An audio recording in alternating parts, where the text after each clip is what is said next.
So Hobin had started a new YouTube channel for his mother's treatment, where he started earning a lot of money by fighting, and now he was convinced that he could now use that money to get his mother treated. But as his mom's surgery date approaches, his YouTube channel gets demonetized. So will Hobin be able to monetize his channel again, or will he have to find some other way to earn money for his mother's treatment? So let's see what happens. Then Hobin is very surprised to hear this, that now he cannot earn any money from his channel, and Snapper is trying to bring him to his senses.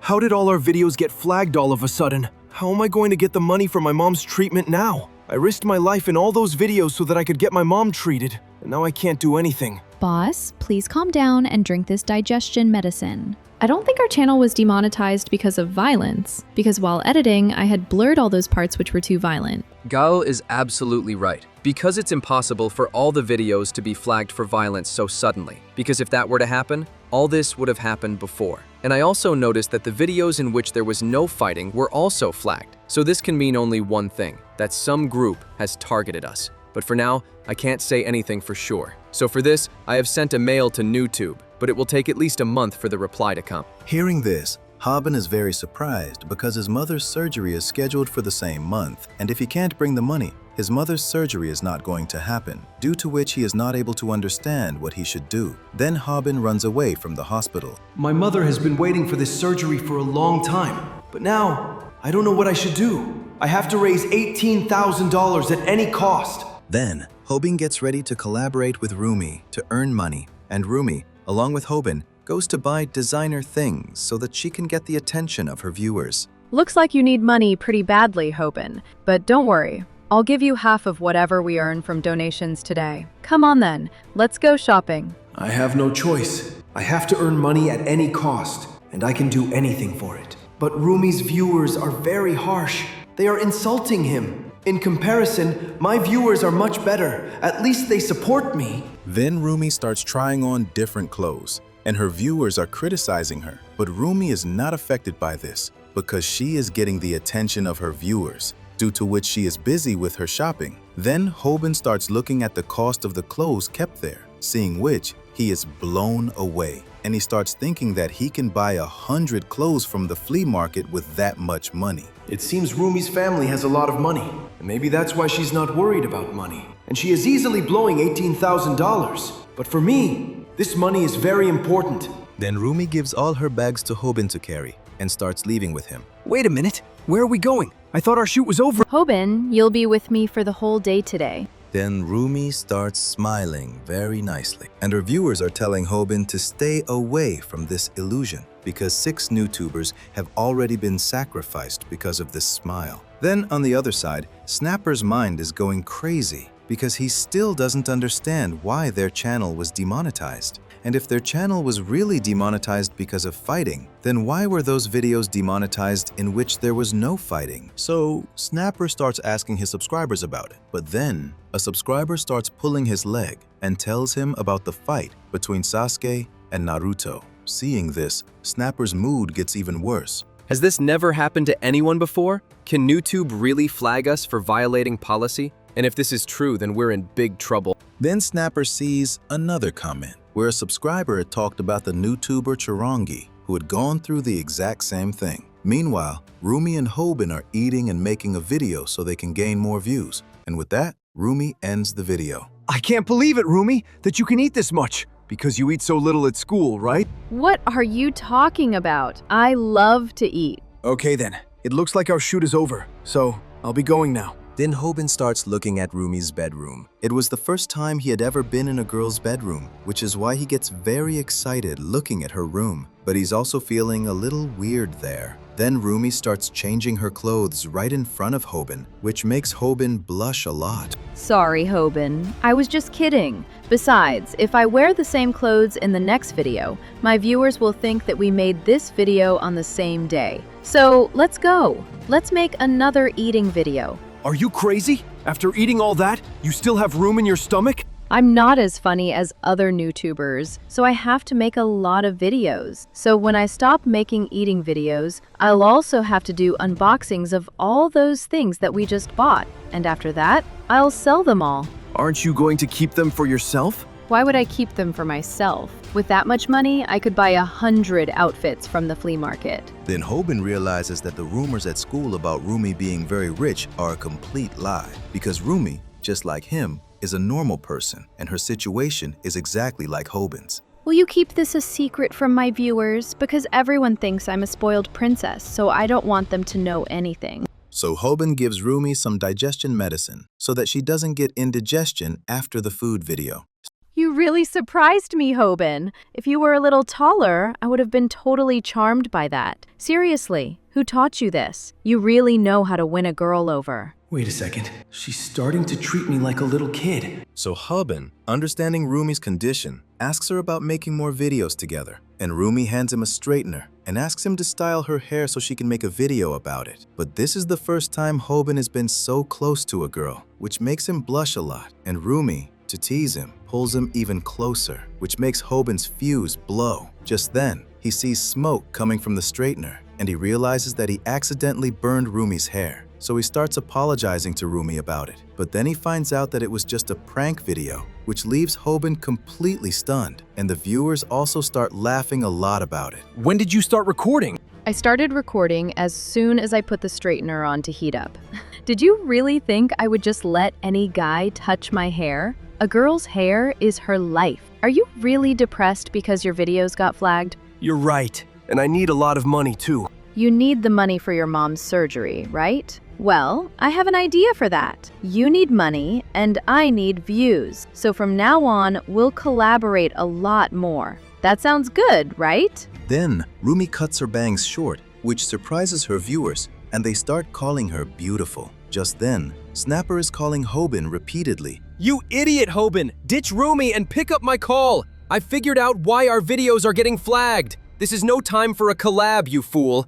Then we find out that Snapper went to meet the YouTuber Chirangi so that he could find out about his channel's demonetization. He also had to leave YouTube because of the flagging issue. Please forgive me, but I don't know much about your channel. What kind of videos did you make after all? As dangerous as this guy looks, did he make videos about loan sharks? I used to make food videos where I ate insects. Is he kidding? Please forgive me. I know I'm being rude, but if you eat bugs in front of everyone, then your channel will definitely get flagged, right? I used to make videos of other food too. The bug-eating videos were just to attract people. But along with my bug videos, other food videos also got flagged. I heard your channel was also demonetized like this. So do you know how to avoid being flagged? I think our channel was flagged because of violence. You're wrong. If your channel was demonetized for that reason, it wouldn't be flagged. It would be deleted directly. Believe me, I faced exactly what you're facing now. I also got an answer from YouTube. My channel was demonetized because of copyright claims.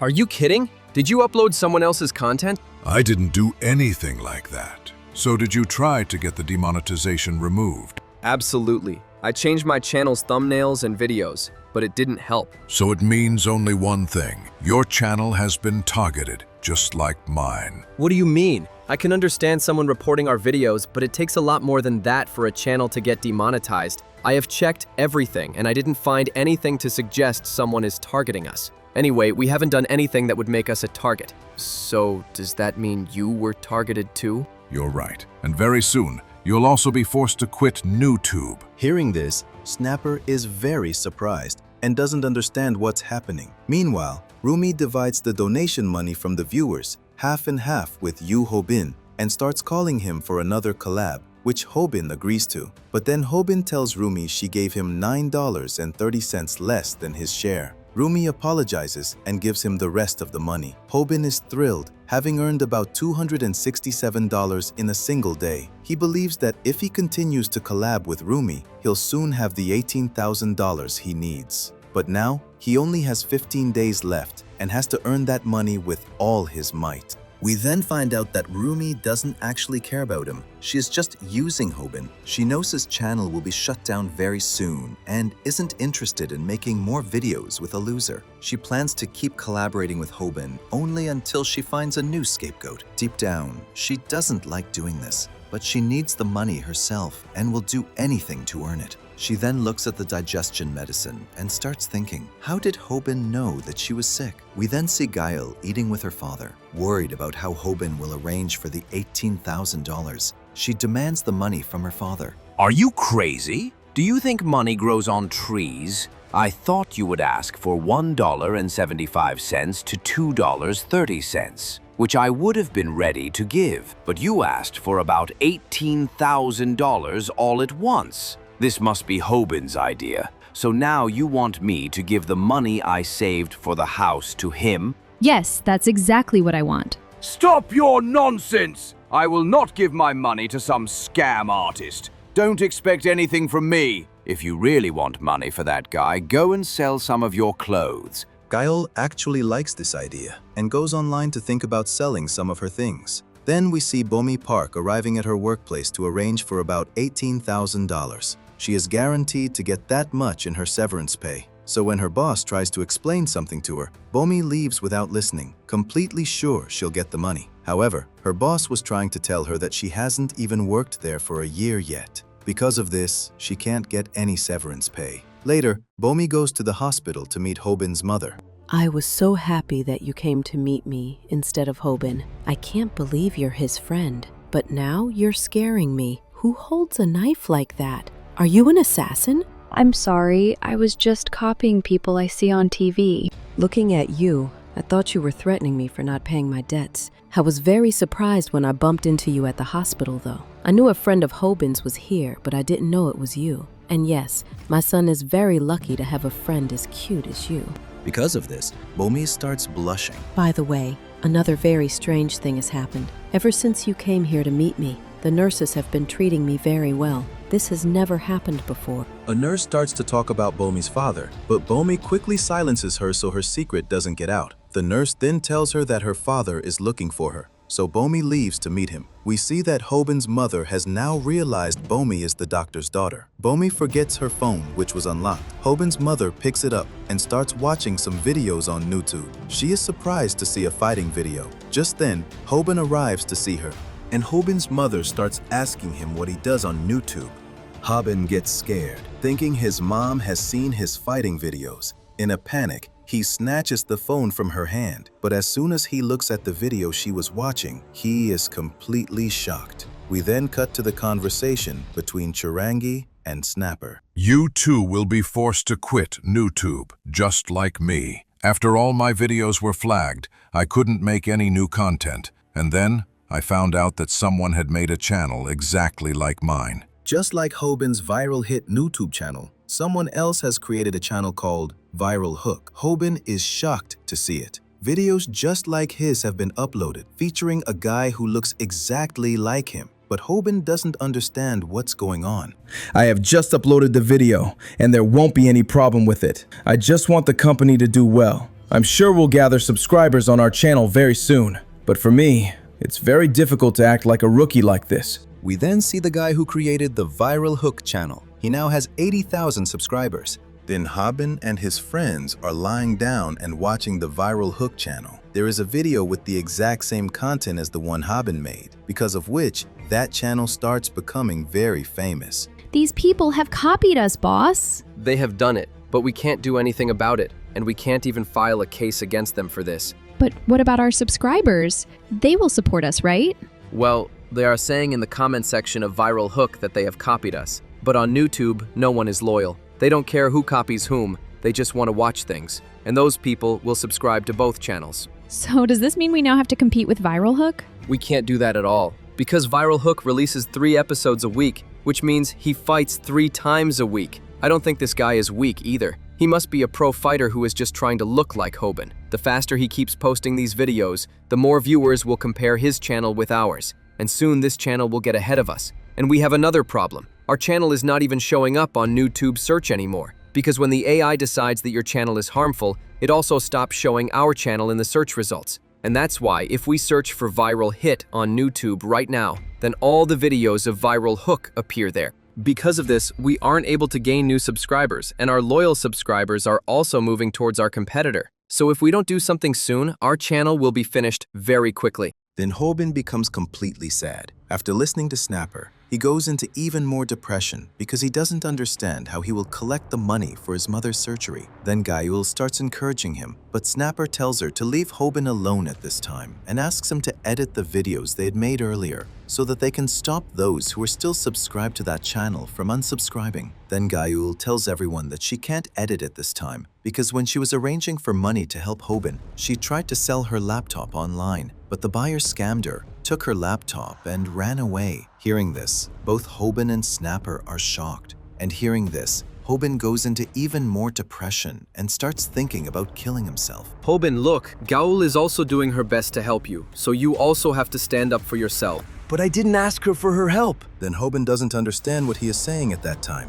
He doesn't want to hurt them because he has reached this level with their help, but he can't see them getting hurt anymore, because of which he starts trying to push them away from himself. Then hearing Hobin's useless talk, Snapper gets angry, but Hobin doesn't pay attention to his words and leaves. He promises Gaul that if the thief is not caught, he will give her as much money as her laptop. Then Hobin again starts watching Viral Hook's video, where the Viral Hook guy, just like him, had proposed to a girl who refuses him. And by showing this same thing, he starts gaining more viewers' attention. Hobin doesn't understand at all what is going on. He's acting exactly the same way in the video as I did. But I didn't do all this in the video to gain views. This all happened to me in real life. How can this shameless guy copy all my things? And if this continues, he will soon steal my content and my subscribers. Thank God he doesn't know about Samdak's channel yet, because I am the only one who knows about that channel. Then the Viral Hook guy joins the gym, and Hobin starts thinking that if that guy is really acting like Hobin, then he should never go to the gym, because going to the gym is very difficult for Hobin. I am not worthy of being called their boss. I don't understand what I was thinking at that time. I shouldn't have talked to them like that. Those people are good, and they have always supported me, so it's certain that after what I said to them then, they will never trust me again. I understand why Snapper is good to me, but why is Gayul behaving so nicely with me? What does she see in me after all? Then Bomi comes and sits on top of Hobin, and Hobin doesn't understand what Bomi is doing in the hospital because her leg had healed a long time ago. Then Bomi starts encouraging Hobin, but Hobin has no desire to talk to her, and he also feels very irritated. Then Bomi tells Hobin that she will pay his mother's bill through her severance pay, so he doesn't need to worry about money. Hearing this, Hobin doesn't understand why Bomi is worrying about him, because they're just old co-workers,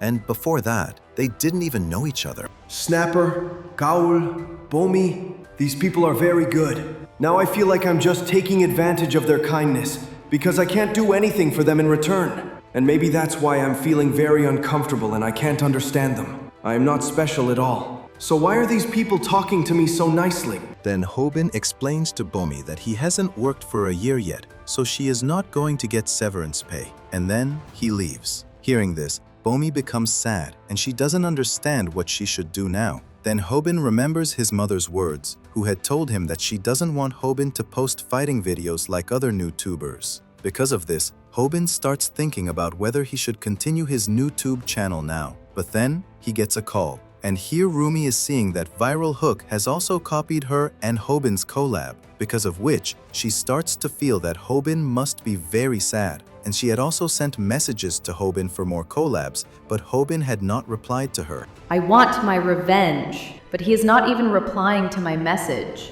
I want to show him how it feels when someone tries to be nice to you when you are in a lot of trouble. Where are you, Hobin? Then Snapper goes to meet another YouTuber, Ho Young, whose channel has also been shut down like Shrongi's channel because someone had made a copycat channel of hers. Ho Young, what kind of content did you make? I used to give makeovers to students, because of which my channel became very big very quickly, and people also liked my videos a lot. And because of this, I decided that I would quit my job and give my full time to YouTube. And because of this, I gained 1 million subscribers very quickly. But after that, everything started to go wrong, because a copycat channel appeared on YouTube, which was making videos just like mine. And it had also uploaded a lot of videos in a very short time. But the strangest thing was that as soon as that channel came, my channel got flagged. And I didn't understand why this was happening, because there was nothing on my channel that violated YouTube's policy.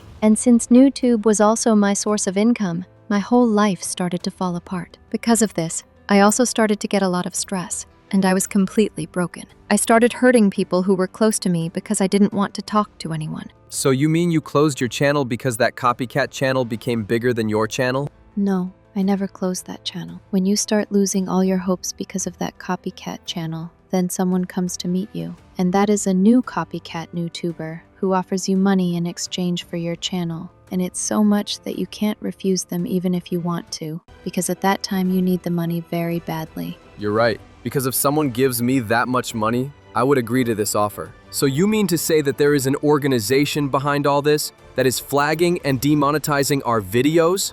Then we see Hobin here, who got a call. He is the owner of Viral Hook, and he has offered Hobin $27,000 in exchange for his channel. Hearing this, Hobin is completely shocked. Then we see Snapper here again. You know, Hobin was very weak. So what does this have to do with this? A loser like him started making videos on YouTube only for money. And anyway, Hobin has been bullied his whole life, but still he fought against those opponents who were impossible to defeat. And that too because he just wanted to earn money. And because of this, he doesn't care if he has to go against any organization. Because if someone messes with the thing from which Hobin earns money, then he will not spare them at all. So, let's get to it. I'll give you $27,000 for your channel. It was you. You're the one who reported my videos. And because of you, my channel got demonetized. I'm not going to let you get away with this. Calm down. Besides, how could we do something like that? Calm down? Are you kidding me? Now hurry up and get my channel monetized again. So Hobin attacks that guy with an overhead hook, but the guy, just like Hobin, ducks down in fear and hits Hobin with a powerful punch. Well, the camera isn't running right now, so I guess there's no need to act like a loser. So after taking a punch, Hobin is in bad shape, but he attacks that guy again with a calf kick. But that guy manages to hit Hobin again. Hobin's techniques aren't working on that guy, and that guy is beating him very badly, telling him to sell his channel. We're offering you so much money for a channel that doesn't even make you that much profit. And besides, your videos are demonetized now, so you can't do anything with it anyway. So hurry up and sell that channel to us. And besides, in a little while, we'll be more famous than you anyway. But my boss doesn't want to waste time, which is why they're offering you so much money. But it seems like you're not getting our point. You're probably just wondering why your weird attacks aren't working on me. Because in the last fight, you defeated your enemies with their help. But let me tell you, those moves are actually really pathetic. You were only able to win your previous fights because you were very lucky. I don't even understand how Tae-hoon and Hyung lost to you. But yeah, compared to our boss, even they are just trash. So hurry up and hand over your channel to us. But Hobin is still not ready to sell his channel. Because of this, that guy starts hitting him harder and harder, and Hobin starts getting very scared from the beating. Because of this, he agrees to sell his channel, and he starts apologizing to Viral Hook so that he can save his life. Then Viral Hook gives him a $9,000 down payment, and with the help of Hobin's blood, he takes his thumbprint on an agreement so that they can finalize the contract for selling the channel later. Boss, he agreed to sell the channel, and I've already given him the down payment. And don't worry, he won't tell the police anything about us because he's a huge coward. So he doesn't have the guts to tell the police anything. So after getting beaten up, Hobin is in a very bad condition, and Snapper is very shocked to hear this news. Hobin, what have you done? I can't believe you sold our channel just because of a few punches. You should be used to getting hit by now, and you shouldn't have given him the channel even if he beat you half to death. Hobin, why aren't you saying anything? Why? Why didn't you just come back to me like you always do? You weren't this scared when Tae-hoon and Hyung beat you up, so what happened today? Why won't you even look at me? Snapper, those guys, they're real gangsters. And if I hadn't sold them the channel, they would have beaten me even more. I really didn't want to sell the channel, but I got really scared. Please forgive me. I know that channel belonged to both of us, so I shouldn't have sold it without asking you. Hearing this, Snapper can't understand anything because Hobin seems completely changed to him, and he understands that a proper gang is targeting them, which is why Hobin is so scared. And he has become just like he was before, when he used to be bullied. Come on, Hobin, you should go see a doctor, because if this continues, you'll just keep living in fear. You need therapy for this. But still, it's a real shame that we won't even get a chance to use this. Then, we are shown a scene from a few days later, where Hobin has bought a new computer for Guile, and he starts apologizing to her for his behavior a few days ago. Then, Guile starts asking Hobin where he got so much money from, and she starts to think that maybe their channel has been monetized again. But Hobin denies this, and doesn't tell Guile where so much money came from. Then, After a while, Hobin also pays for his mother's surgery, which shocks Bomi. You don't usually wear a hat like that. Did something happen? And why won't you look at me? I'm sorry, Bomi. I didn't talk to you properly that day. You were even going to use your severance pay for me, but I still acted like I didn't care. Forget about that day, Hobin. Just tell me why you're so worried right now. Then, Hobin starts to tell Bomi the truth, but he can't gather the courage to tell the truth. Then Snapper comes to meet Hobin, and he tells him that they have to go right now to sign the contract with Viral Hook. Because of this, Hobin and Snapper leave from there. Then here, Viral Hook is waiting for Hobin in an alley of his school, and that place was chosen by Hobin himself, about which Viral Hook informs his boss. Then Hobin and Snapper arrive there. Why did you bring Snapper with you? Is it because you two started the channel together? Well, it doesn't matter, so go ahead and read this agreement and sign it. After that, you can ask me any questions you want. You know, if you had just agreed to this in the first place, you wouldn't have had to get beaten up so badly. I'm not going to sell my channel. Are you kidding me? You signed an agreement with me to sell the channel. You forced me to sign that agreement, which means it won't hold up in court. Looks like you're not going to learn your lesson the easy way. So tell me, if you don't want to sell your channel, what are you doing here? And besides, what are you even going to do with a channel that doesn't make you any profit? Have you forgotten what I did to you last time? Then Viral Hook grabs Hobin's hair, but Hobin is laughing in a very strange way and refuses to sell his channel. Then we are shown a conversation between Snapper and Hobin, where Snapper showed Hobin that he has turned on ultra chatting, through which his subscribers can give him donations, and he can still earn money from his videos. Hearing this, Hobin punches Snapper hard, and Snapper can't understand how the guy who was too scared to even move just a while ago suddenly got so much power just by hearing the name of money. So here, Hobin has come to fight Viral Hook because now he is getting money from ultra chatting, which makes Hobin very happy. Then Snapper turns on the live stream. All right, Viral Hook, let's start the fight, because my subscribers are paying me for this. So all the subscribers get very excited to watch this fight, and we see that Samdak has also taught him a new technique, which is aerobic dance. Because of this, Hobin also starts doing aerobic dance, and everyone is very excited to see what Hobin is going to do now. But Viral Hook can't understand anything. Then, some bullies from Viral Hook's school arrive there who recognize Hobin. They are trying to find out what Hobin is doing in their school. Then they also see Viral Hook there. Because of this, they start to think that now Hobin and Viral Hook are going to fight, so they stop to watch. But Viral Hook refuses to do so. Why is he acting like this? That day he beat me so badly, and he forcibly made me sign an agreement. But today he is acting like a loser. Why? Is he acting like this because all this is happening in a live stream? And it seems that no one knows what kind of person Viral Hook is. I am very scared. I can't even move properly. And on top of that, this guy is acting as if he is very weak. But I am sure that this guy will definitely attack me. Seeing Hobin, Snapper understands that he is still scared because of the previous fight and starts to feel that Hobin will not be able to win this time. But then, Hobin learns that a guy is paying him to do a calf kick. Because of this, he becomes very happy and kicks Viral Hook hard. Snapper is very surprised to see that Hobin is controlling his fear for the sake of money. Hobin starts to feel that his calf kick must have hurt Viral Hook, but we see that Viral Hook had blocked his calf kick, and he had done all this at such an angle that it wasn't caught on camera. I don't understand why you want to fight with me. I don't want to fight with you at all. It seems he will continue to pretend to be a loser like this, which means this is the right opportunity for me to win. So Hobin attacks Viral Hook with an overhand hook. But after watching the fight, everyone starts to feel that Hobin is bullying Viral Hook, and people start saying bad things to him. Here, Hobin is hitting Viral Hook and asking him to give back his channel. Seeing this, all the subscribers start to feel that Hobin is angry only because of his channel and is targeting Viral Hook, who has now become a thorn in his path. Because of this, all those people start cheering for Viral Hook and start telling him to win.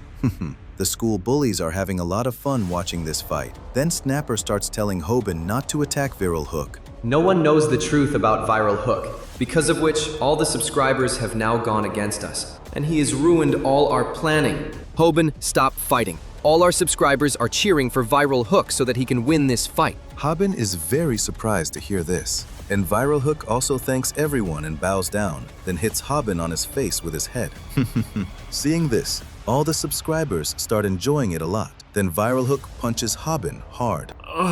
He has attacked my solar plexus. And this thing was not even caught on camera, because of which he is fooling the viewers. When he was getting beaten by me earlier, he was just waiting for the right time so that everyone would take his side. Then Viral Hook pinches Hobin's thighs hard, causing Hobin to stumble badly. He doesn't understand what he should do because he has only learned from Samdak how to fight people who know martial arts. But he doesn't understand how he should fight people who pretend to be losers. And because of this, he isn't able to do anything. I have to expose his secret in front of everyone at any cost. But how will I do all this? He will not reveal his real self until the live stream stops. Can I really do something? Then Viral Hook punches Hobin hard, and then Hobin gets an idea, because of which Hobin throws Viral Hook into a net behind him, and everyone starts to feel that now Hobin is going to use a GI choke on Viral Hook, which no one wants to see. They find Hobin's way of fighting very boring. Hobin, stop. If you keep moving forward like this, we will be ruined.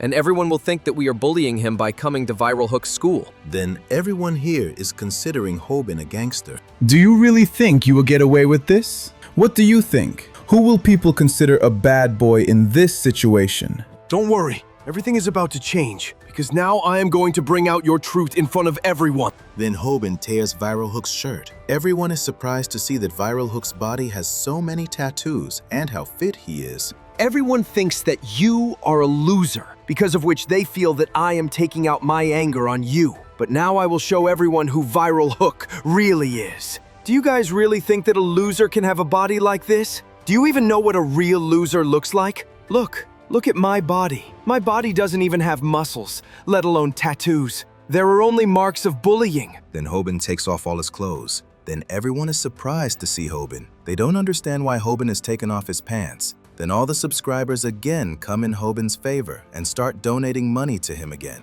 Do you people even know what he has done to me? He has beaten me very badly so that I give him my channel. And he forcibly made me sign this contract with my blood. The subscribers don't understand why Hobin had kept that contract in his underwear. And they all start asking what the truth is about Viral Hook. Then the goons from Viral Hook's school surround Viral Hook because he is acting like a loser in front of all of them. Those people want to punish him for this. His real name is Lee, who is famous by the name of Viral Hook at this time. He was forcibly transferred here. And you know why that is? Because he had attacked his homeroom teacher. He hit him because the teacher had snatched his phone and refused to give it back. He beat his teacher so badly that many of his bones were fractured. And even though his teacher had begged for his life, he still did not leave him until the police arrived. And do you know what he said after going to the police station? That he is a kickboxer. Then Lee beats the school goons very badly. The boss will not be happy with this at all. And now that I am exposed and my plan has also failed,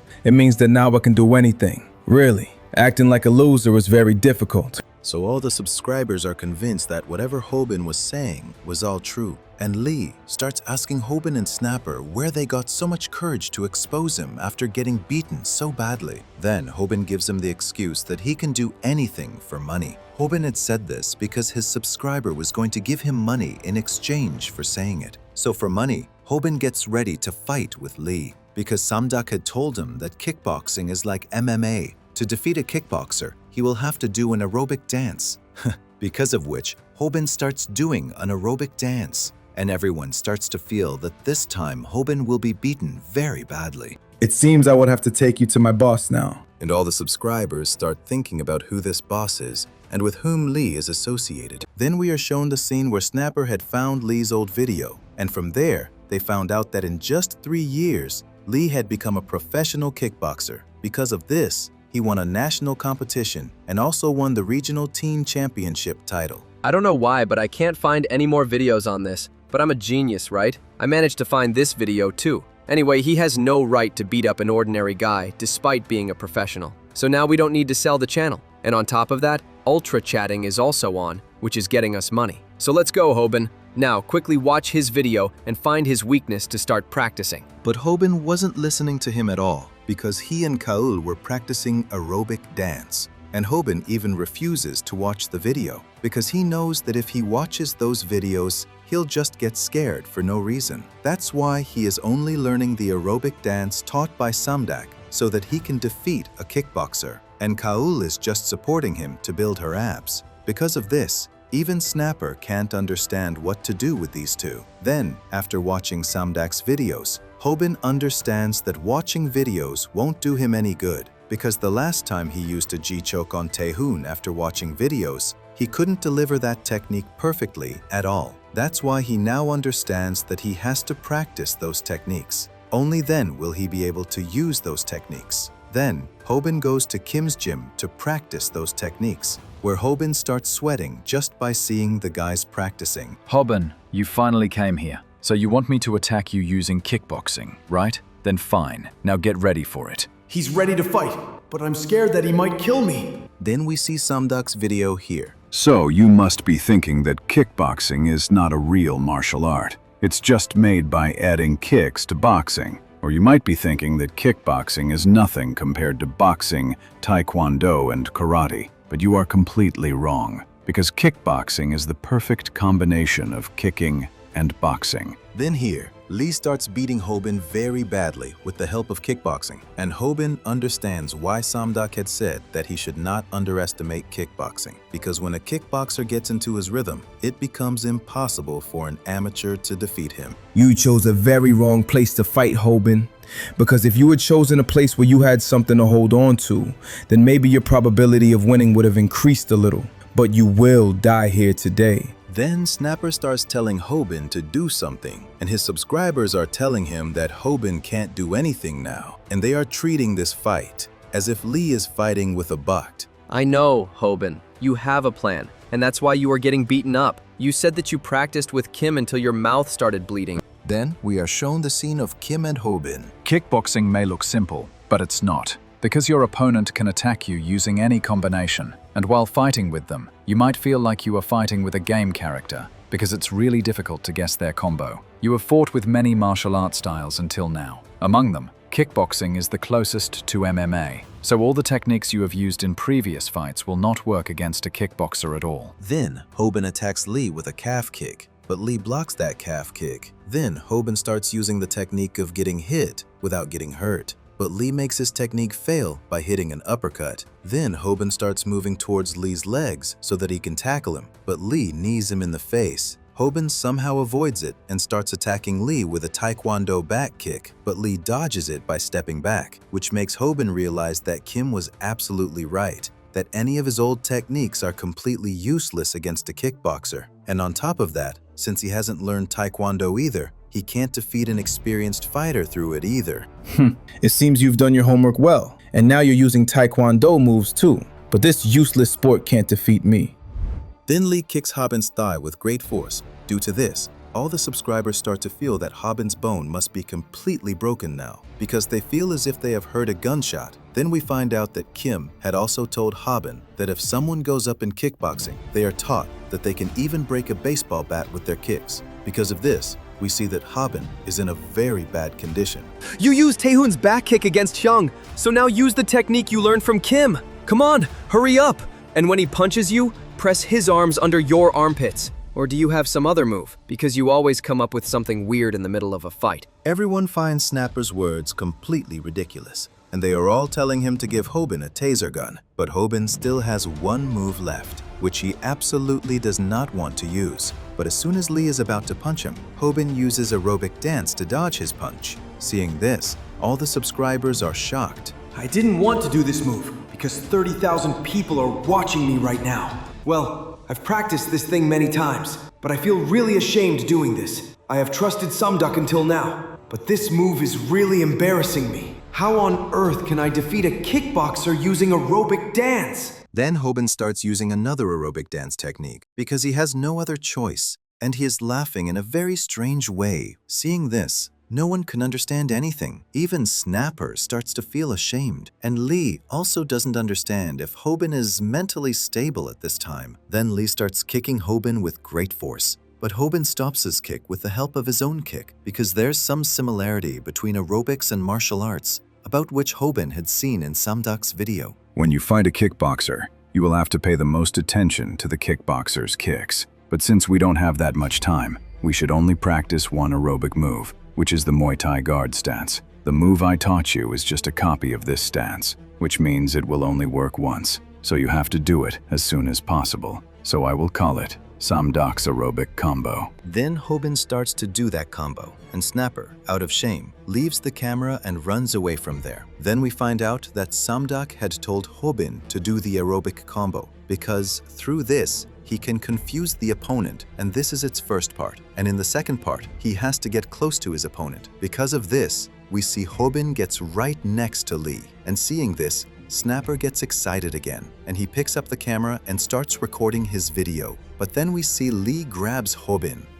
So you were going to use the G-choke on me. Do you really think you can defeat me by using it? Because there is no grappling move in kickboxing. I have to admit, you did your homework quite well. But let me tell you, your information is very outdated. Because of this, Hobin remembers that Samdak's videos are 5 years old. So now let me tell you what happens when you get close to a kickboxer. Then, Lee hits Hobin's stomach with his knee, which makes Hobin's soul leave his body. By the way, what was the name of your combo? Aerobic combo, right? But yes, you did dodge one of my attacks with its help, but you won't be able to do anything after this. Did you really think that you could defeat me by getting close to me? Although this outdated info of yours might work against Taekwondo, it's completely useless in front of a real combat sport. Then Lee starts hitting his knee on Hobin's face. But then, Tae-hoon comes and kicks Lee hard in the face. Seeing this, everyone is shocked, and Tae-hoon's fangirls start spamming his name in the comments. Because of this, a subscriber gets annoyed and tells them to get those girls out of there. Hobin. Yes, Master Tae-hoon. Who on earth told you that you could learn MMA? And I heard that you wore my Taekwondo uniform and practiced MMA until you started bleeding from your mouth. Hearing this, Hobin gets completely scared. Then a subscriber finds Hobin's face to be exactly like his father's face when he was caught cheating. Then, seeing this, Snapper runs away from there, because now he knows that Hobin is going to get beaten up from two sides. Why did you go against my orders, Hobin? And why are you not learning Taekwondo? Lee gets up again. Oh, look who's here. Tae-hoon, a professional fighter who got beat by a regular guy. It suits your face, though, that you play such a lame sport. But is it right to call you a pro fighter just because you know Taekwondo? I heard that nowadays in Taekwondo gyms, kids are being made to do homework. So it wouldn't be wrong if I called you a tuition master, would it? Hobin realizes that he can now use Taekwondo to anger Tae-hoon. Master Tae-hoon! He has insulted Taekwondo! Why are you screaming so much? Did I hurt your feelings by insulting your boyfriend? Hearing the insult to Taekwondo, Tae-hoon gets serious. Snapper, seeing Hobin's condition, goes to help him. Hobin, you're badly injured, and now we've exposed his truth. So don't be a fool now and let's go to the hospital. We don't need to worry about anything anymore. Everyone gets very excited seeing Tae-hoon and Lee, because they think that now there will be a match between Taekwondo and kickboxing. Forgive me, Tae-hoon. I didn't think Hobin had a boyfriend. So are you his knight or something else? Did this loser beat you and that's why he's your boss now? Why do you want to know about it? Are you feeling jealous? I lost to Hobin when I was using both my legs. But now I will show you how to defeat you with just my left leg. Then, Tae-hoon attacks Lee, but his foot stops near Lee's face because Hobin has pulled his pajamas from behind. Hobin, what are you doing? I was just about to show your viewers that Taekwondo can easily defeat a kickboxer. But you can't do that, because my channel is not for that. My channel has videos where a loser defeats bullies. Is that so? Then tell me how you will defeat him when you are in such a bad condition. Can you really defeat a kickboxer? Then some subscribers start telling Tae-hoon to trust Hobin because they also want to see a loser fight. But some subscribers are refusing to do so because Hobin's condition has become very bad. Then Snapper also starts refusing this. Tae-hoon, I haven't attacked him even once yet because I wanted to take a beating from him for 3 minutes. And with this, my one donation challenge is complete. Then we find out that a subscriber had promised to give Hobin $465 in exchange for taking a beating. And now, that challenge is complete. But as soon as Lee finds out about this, he gets very angry. Then Tae-hoon kicks Hobin. Now, show me too. How are you going to win this time? So guys, get ready to watch an interesting fight. And yes, don't forget to subscribe to my channel and break the notification bell. Now I'm going to show you all how you can defeat a kickboxer while fighting with him. Then Hobin starts moving towards Lee to attack him, which makes his subscribers very excited. Then we are shown a conversation between Kim and Hobin. I'm sure that if you do things like this, your opponent will definitely get confused, because I'm also very confused. But do you really think this thing will work? You want to get close to him through this, right? And you want to use a grappling technique on him. I didn't say anything about the grappling technique. All this is fine, Hobin, but remember that you will be able to get close to your opponent only once. Then we see that Kim's words have come true, because this time, Lee does not let Hobin get close to him and pushes him back by kicking him. Who is teaching you all these techniques, Hobin? It is really very dangerous to use this against a professional fighter. I think the person you are learning from is a fraud, and on top of that, his methods have also become quite old. Then Taehoon is sitting on top of the school bully. This is kickboxing's front kick. Kickboxing originated in Japan, due to which you can also notice some karate moves in it.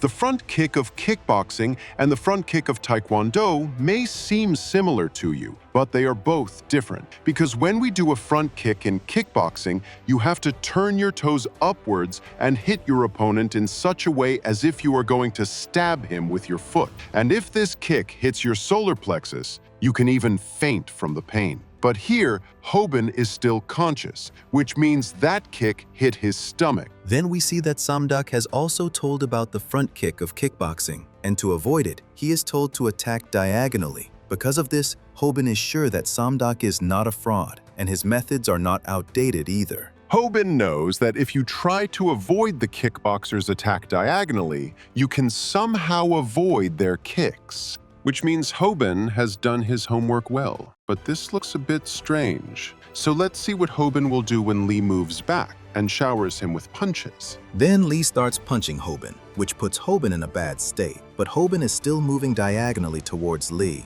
due to which Lee has to move back again and again. Then we see that Kim had asked Hobin to learn a proper tackle so that he could get close to Lee, because his aerobics could not take him close to Lee after being used once. You're trying to get close to me, but still, you can't get close to me. Who said I'm trying to get close to you? Then we find out that Samdak had also told him that aerobics can only help him get close to the opponent once, because after that, the kickboxer will start moving back. But if a kickboxer does this repeatedly, you can take him to a place where you can corner him. And then we find out that Hobin chose that place so that he could corner Lee. But the subscribers don't have much hope from this, because Lee is a professional fighter, so they think that he must have faced such a situation before. But then suddenly, Lee starts looking towards Snapper and asks him to push Hobin back, which no one understands. Then we find out that Samdak had told Hobin about kickboxing. Kickboxing was earlier a sport where you could attack anywhere, but this used to cause a lot of injuries, and the viewers did not enjoy it either. So to entertain the viewers and to make the matches last longer, they changed the rules, due to which, whenever a person gets cornered in kickboxing,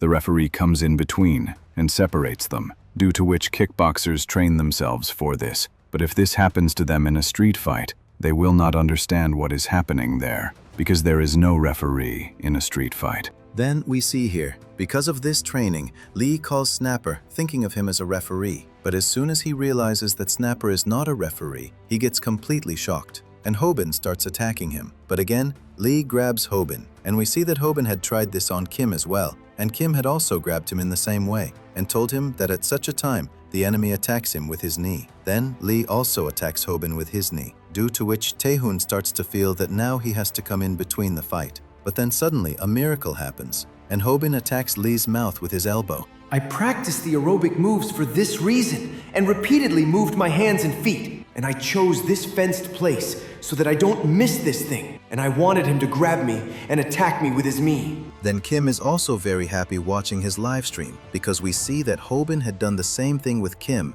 and he had proved Kim wrong. I did all this so that I could use the third part of the aerobic combo, in which you will grab me and knee strike me. And after that, I will use the fourth part of this combo on you, in which I will hold your arms tightly so that you cannot move at all. And I will start attacking your jaw with my elbow with force. Then, Hobin is beating Lee very badly. I told you that my information is not outdated. This is a Muay Thai elbow strike. Then, we are shown the scene where Lee's boss had asked him to target Hobin. So you want me to take his channel from him? This is a channel where a loser beats up bullies, so I can understand how much money you can get from this. So you don't worry. Very soon this channel is going to be yours. My boss loves to make money, so I am not going to disappoint him. And because of this, I will have to take admission in the school as a loser so that everyone thinks that I am a loser. And after that, I will take his channel from him. Because taking a channel from a loser is very easy. Wait a minute, he was a loser. So how is he able to beat me like this right now?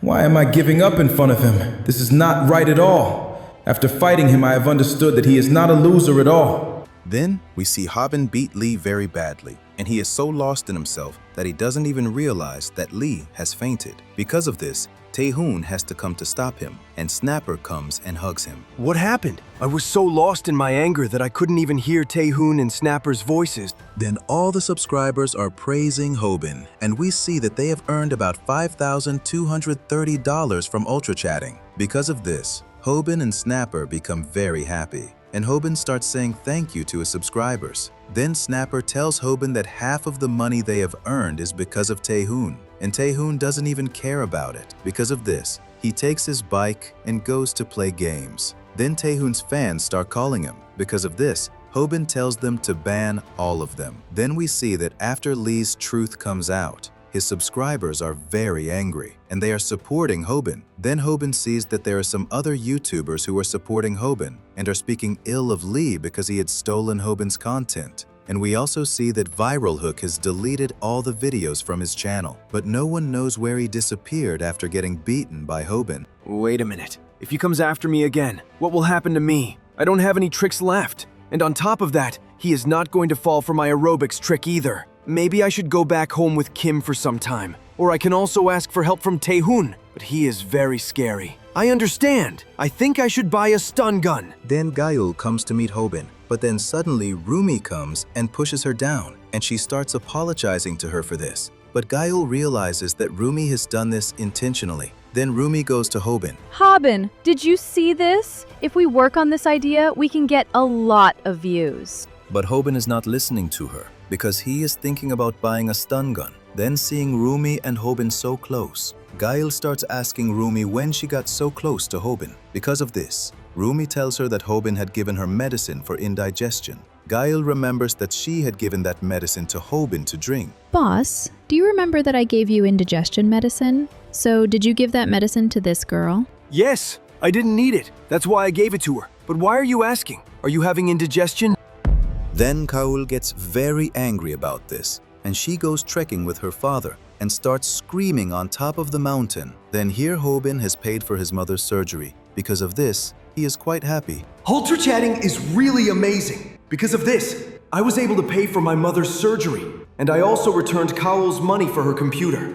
By the way, the down payment that Lee gave me, I returned it to him after the fight. So I don't think he will come after me now. Then Hobin meets Bomi. So finally, your mother's surgery is happening. It seems your hard work paid off. This is all because of my subscribers. But wait, Bomi, this is the first time we are seeing each other in school uniforms. But why do I feel like I have seen you in a school uniform before? Well, I have also seen you in a school uniform before. Really? Have we met before? Then here at night, Snapper tells everyone that their channel has been monetized again. Because of this, they will start getting money from YouTube again. Then Hobin starts asking Snapper how he monetized the channel again. But Gayul is still very angry about the indigestion medicine. Because of this, she is just talking about that, but no one is paying attention to her. I was sure that this would definitely work, because our channel was never flagged because of violence. Our videos were actually flagged because of copyright, because someone had reported our videos.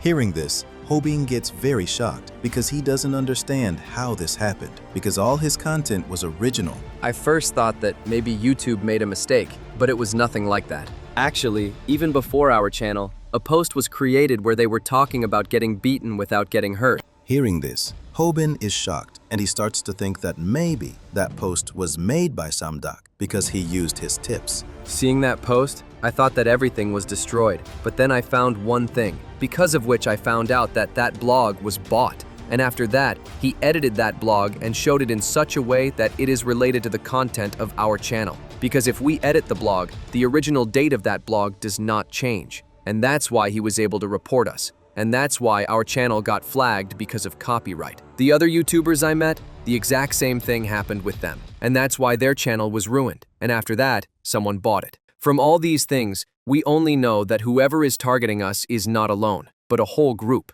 Well, I'm not completely sure, but I think maybe he might target us in the future too. Hearing this, Hobin gets scared because he starts to think that someone like Viral Hook might come after him. Then here we see Sungjun, the star of a cooking channel. This world really surprises me a lot. Who would have thought that people would pay me even for watching me cook? And this is the reason why I keep making good videos. Because of this, I get double the money from cooking. You should know when you should not reuse oil and people. But maybe now you have realized whether I want to get rid of you or not. I said it right, didn't I, Lee? Then we see here that Sungjun has beaten Lee very badly, and he throws hot oil on him. Then Sungjun calls his colleagues and starts telling them about Viral Hit. Then we find out that Sungjun is the CEO of XJ Company, and other YouTubers are also associated with him, in which we see a study YouTuber, Yunwoo. Second is One Punch TV, which makes call-out videos. Third is a wilderness survival YouTuber.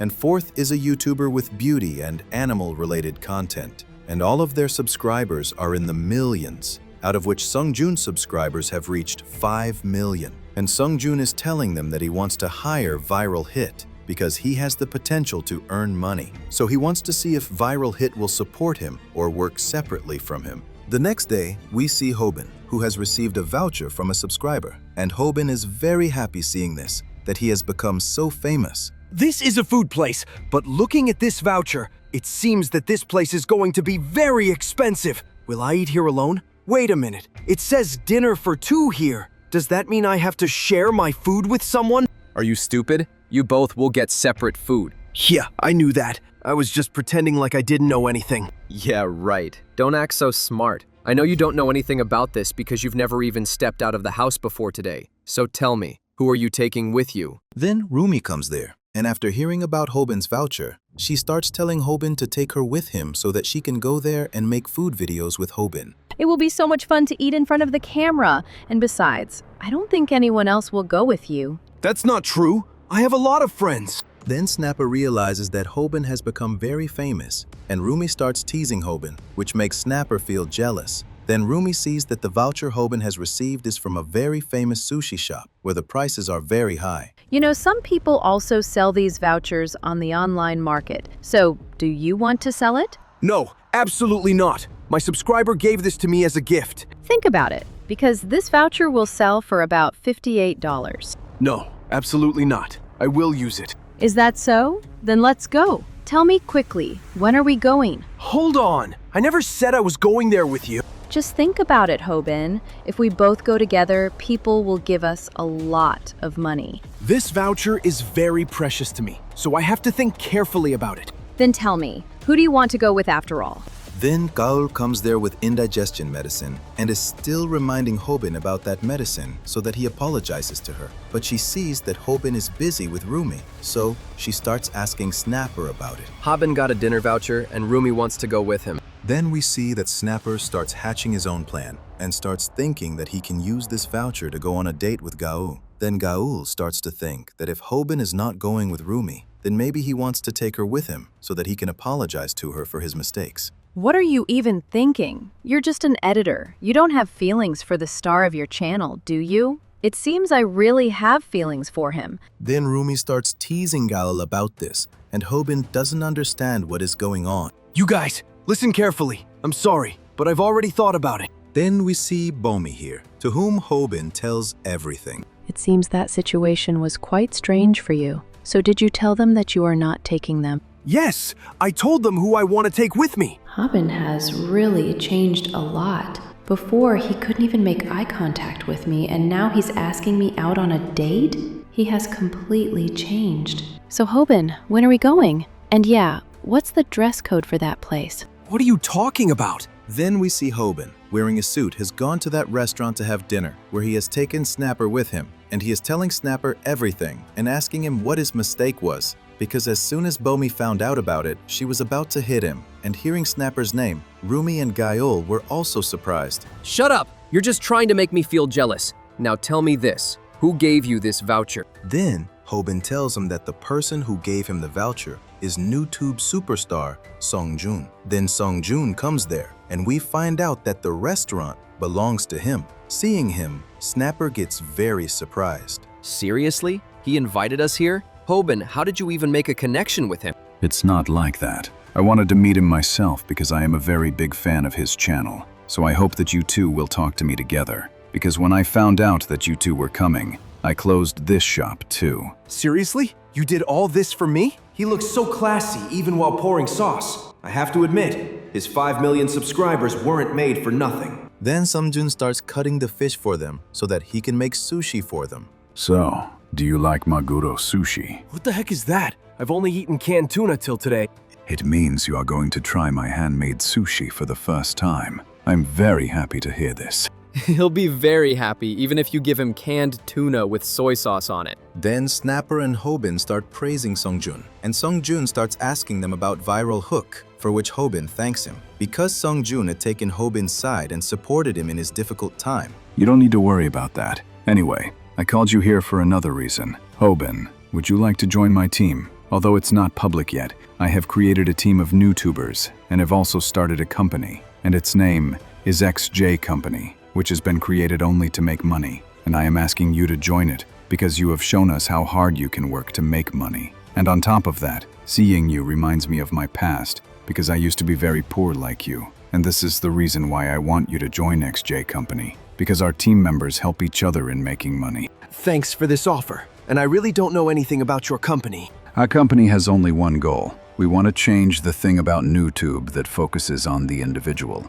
At this time, YouTubers only think about themselves, and we will use this very thing against them. We will gain subscribers by promoting each other's content, and will rule the YouTube world. So if you join our company, you will not have to face a problem like Viral Hook again, because we will be standing with you. Hobin, do you understand? A YouTuber with 5 million subscribers will be standing with you, and I am pretty sure that there will be many other big YouTubers in his company, from which we can also get a lot of subscribers. So, Hobin, think about it carefully, because at this time our company is recruiting a lot of people. Then we see here that Songjun's company people are contacting Taehoon, Rumi, and Mangi so that they can also get them to join. And for this, they are also ready to give them money. Hobin, join my company, and for that, I will give you about $6,000. And yes, this is a kind of signing bonus that all YouTubers who join our company will get. Hobin is surprised to hear this, and Snapper tells him to join Songjun's company as soon as possible, and Hobin also agrees to this. I will definitely join your company, and I am ready to do whatever you say. Then we see Lee arrives there, who is holding a knife in his hands, and he is very angry. Because of this, Hobin thinks that he has come there for him. Then we see the members of the One Punch TV YouTube channel, where Songjun tells Han that he is making Viral Hit join them. Whose call was it? It was the boss's call. He's having a new YouTuber join our team. Really? Who is he? Tell me quickly. His name is Viral Hit. That's really amazing. I've always wanted to see what he looks like in person. So he's joining our company, right? Now, you have to buy me this dress. This is way too expensive. I'm not buying it for you. Then, Kaur starts staring at Han, which forces Han to agree to her demand. So if Viral Hit is really joining our company, then I want to be friends with him. Is that all right? It's all right, as long as he doesn't cross the line. Meanwhile, Hobin and Snapper are shocked to see Lee there, and Hobin thinks that maybe Lee has come there to kill him. But then Songjun goes to Lee, and they both start talking to each other, which Hobin can't hear. Songjun, I worked like a dog for you, and trusting you, I came here from my hometown, but now you've left me in the lurch. And on top of that, after firing me, you called Viral Hit here. I will not spare you at all. Why are you trembling so much? I thought maybe you came here to kill me. Are you angry because I don't need you anymore? But tell me the truth. Have you ever stabbed someone with a knife before today? Let me tell you a secret, Lee. There are two types of people in this world whom I never forgive. First, those who try to stab me, and second, those who actually stab me. So if you don't kill me right now, you will die here yourself.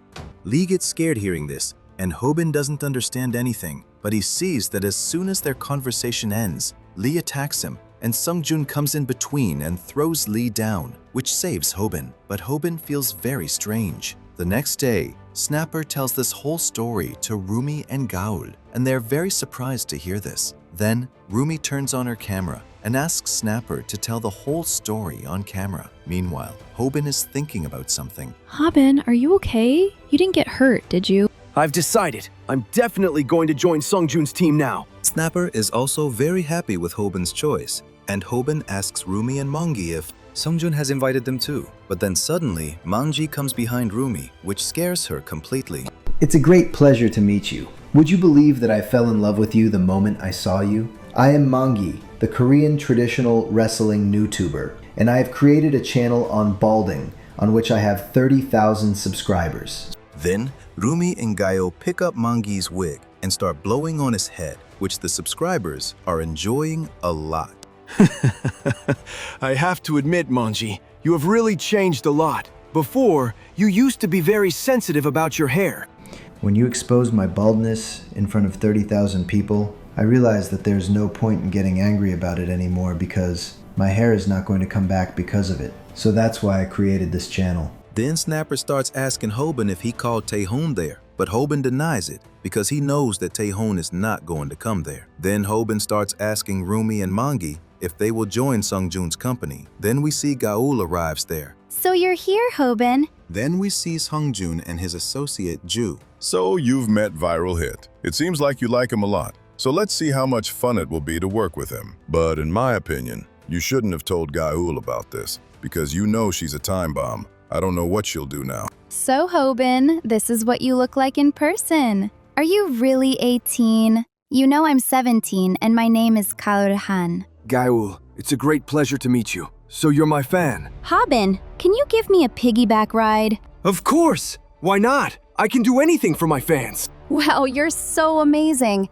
Now I'm going to climb on your back. But then Gaul's brother Han arrives there, and seeing Hobin's actions, he slams him straight onto the table. Hey, what the hell do you think you're doing? We're going to be seeing a lot of each other now, so let me make one thing clear to you. I hate people who cross the line. Then Taehoon arrives there and starts pulling Gaul's purse up. Really? Do you mean like this? Han leaves Hobin. What did I do to make him so angry? I was just doing everything Gyeol told me to. He shouldn't have thrown me on the table for that. Why does everyone keep attacking me? Then we see Mangi and Taehoon standing in front of Han, which makes Hobin think a big fight is about to break out. Then Mangi tries to grab Han, but Han dodges him. Then Hobin notices that Gyeol is really enjoying watching all this, which Rumi also notices, and she takes an ugly picture of her. So, you're from the One Punch TV YouTube channel, right? How are you, Gyeol? I'm one of your subscribers too. Look, I took such a nice photo of you, and after this, I'm going to post it on Instagram. Seeing this, Gyeol gets angry and tells Rumi to delete that picture. It's fun to manipulate people, isn't it? But I have some bad news for you. Even though people might fall for your pathetic act, I've figured out the truth about you. You're one of those people who pretends until they get what they want, and you enjoy seeing people act according to your will. You think it's fun to manipulate people, don't you? And then you enjoy watching them even more. But you should take a closer look at yourself, because no matter how much you try to hide yourself with makeup and fancy clothes, I can see that you have absolutely no self-respect. Seeing this, Han grabs Rumi, which causes Taehoon to come over and kick him hard in the face. But Han is still standing and starts moving towards Taehoon to attack him. But then Gyeol leaves without saying a word, which causes Han to start leaving as well. And as soon as he turns back to look, Taehoon puts his foot in front of his face. What are you looking at? Go on. Get out of here like the master's dog you are. Meanwhile, Mangi is even more impressed with Rumi, which leads him to ask her to marry him. But Rumi isn't even paying attention to him, because Snapper and Kuchul are already praising her a lot. Who was this Gyeol anyway? And what was she doing here? I hope we never meet again. Why does everyone treat me like this? And always target me? Guys, do I look weak? Then Taehoon kicks Hobin. Absolutely. You do look weak. And yeah, why didn't you invite me? I thought you wouldn't come. Then Han and Kyul are walking back home. There, we see some bullies praising Kyul. What did that girl say to you? And why did you leave from there? I don't know what you're talking about. You're surely not going to do anything to that girl, are you? Then Kyul starts getting angry again, thinking about Rumi, which makes her tell Han to beat up the bullies present there. But Han refuses to do so. Because of this, Kyul goes to those bullies and asks them for a piggyback ride. Then everyone gets ready to give Kyul a piggyback ride. Then we see Sungjun here, who is feeding sharks. I was hoping that you guys wouldn't have met, but you still ended up running into Gyu. Hobin, besides, if you had joined our company, you would have had to meet them anyway. Hobin, you'll have to be a little careful, because Gyul is like a time bomb that even I can't control. Then, Han is carrying Kyul home, giving her a piggyback ride. You're going to leave that girl alone, right? What are you talking about? Kyul, please don't do anything to Rumi, okay? Then we see here that Han has beaten up those bullies pretty badly. And here, Rumi is studying English so that she can add English subtitles to her videos. Then, she remembers that she didn't treat Gyul well. Because of this, she feels that she should apologize to Gyul, but she doesn't have time for this right now because she's waiting for Hobin for a collab. But suddenly, her phone rings, and as soon as she turns it on, she is shocked. Then we see here that Gyul has also uploaded a video on her channel where she is talking about someone's dark secrets. Then Hobin, wearing a raincoat, is going to Rumi's house so he can collab with her. I don't know when I'll meet Sungjun again, but if I need money, I'll have to meet him. Then Hobin sees that someone is sitting outside Rumi's house in the rain, and he can't figure out who is sitting outside. Then he goes closer and sees that it's none other than Rumi. Seeing her, he is completely shocked. Rumi? What are you doing here? Have you been kicked out of your house? Or are you pulling some kind of prank? Hobin, what am I going to do now? Rumi, let's go inside and talk about whatever happened. Because if you keep sitting here like this, you'll get sick.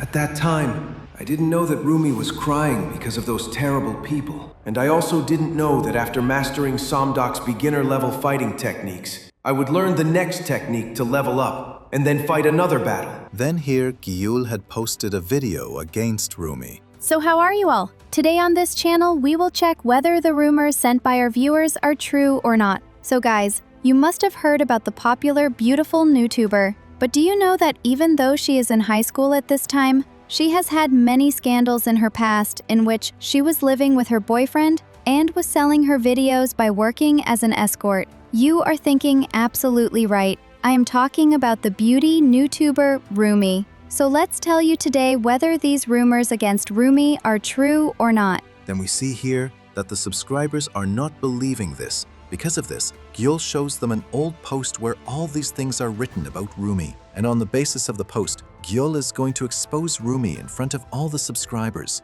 where she tells everyone that she has found a piece of evidence against her. But we see that in reality, Gyul has not found anything like that. She has just collected false things to defame Rumi. Then she starts showing everyone some posts from 3 years ago in which someone had tried to sell their video, and her username was matching with Rumi's username exactly. Because of this, all the subscribers start to feel that that account also belongs to Rumi. I had tried to gather more information about this, but now that Twitter account has been deleted. So that's why now only Rumi knows how much truth is behind all these rumors. And if you think about it, it can't be a coincidence that the usernames of both accounts are exactly the same. By the way, this has not been verified yet, so it will not be right to exaggerate it too much. Then we see that the subscribers start to believe Gyul's words, and to convince her subscribers even more, Gyul tells everyone that she has brought some people from Rumi's school there. I am not in the same class as Rumi, but everyone knows that Rumi used to skip school very often,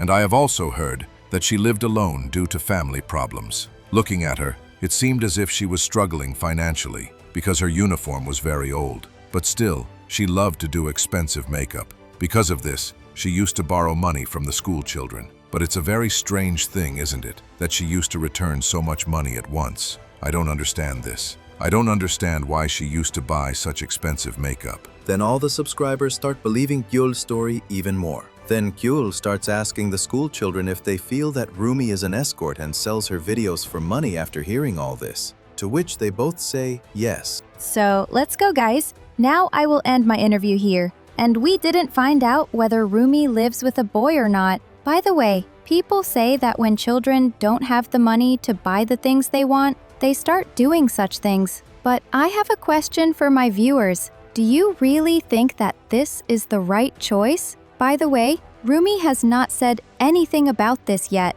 but being a fan, I am very sad because of this. Then, we see that the subscribers have complete faith in Gyul's words. And Gyul is not even afraid that her truth will come out, because she knows that if she posts an apology video, then everyone will believe her, because she considers all the subscribers to be fools who believe her words. Then Hobin also sees that video. This is not true, Hobin. Please believe me. Then, the next day, Rumi's classmates are talking about Gyul's video, and they have full faith in Gyul's words. Because of this, they start insulting Rumi, and they are also sure that Rumi does the same thing with the people she collabs with. Then, Rumi comes to the class after hearing all this, and tells them that whatever Gyul has said is all a lie. But we see that no one is believing her words, and they start to leave from there. Then, Rumi tells everyone that she will tell about this on her channel at night, after which they will understand that Gyul is lying. Then here in school, Rumi's conversation is going on. Because of this,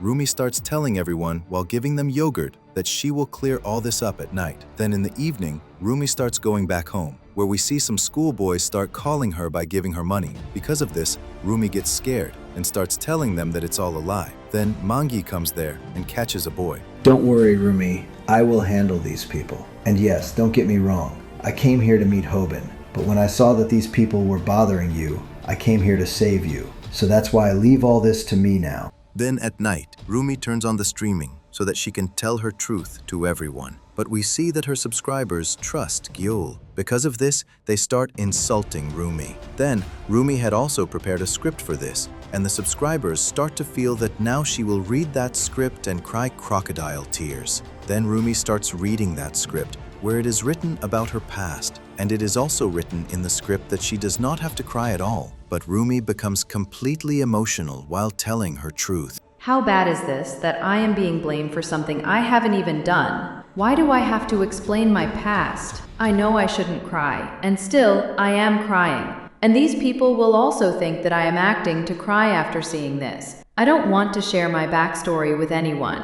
After all, why do I have to expose my past in front of everyone? After all, why should I give proof of something that I have not done? I have never made a boyfriend till today. So from where should I bring that proof which proves that I never had a boyfriend? I have done many jobs, but I have never sold myself till today. It is true that I have borrowed money for makeup, and I did all this so that I could become a beauty YouTuber. The people who were standing with me till yesterday, today they have gone against me at someone's behest. I have understood everything that these people don't want the truth. They just want to have fun by hurting others' feelings. Then Rumi closes the stream without telling much about herself and starts crying, remembering her mother. Then Gyul is also watching Rumi's stream here. So Rumi, now tell me, who has self-respect inside them now? Then Han sees Rumi's video and gets a call from Songjun. So Gyul finally did it. I warned you that Hobin is joining us, so we shouldn't go against his friends. So end this as soon as possible. Then Manji comes to fight Han because he doesn't want to see Rumi crying. If there's anything that can bring a smile back to Rumi's face, I'll do it. I don't know how to bring out someone's truth. So today, I'm going to beat you, right here. Then we see Manji's past, where we find out that Manji is much older than his classmates in high school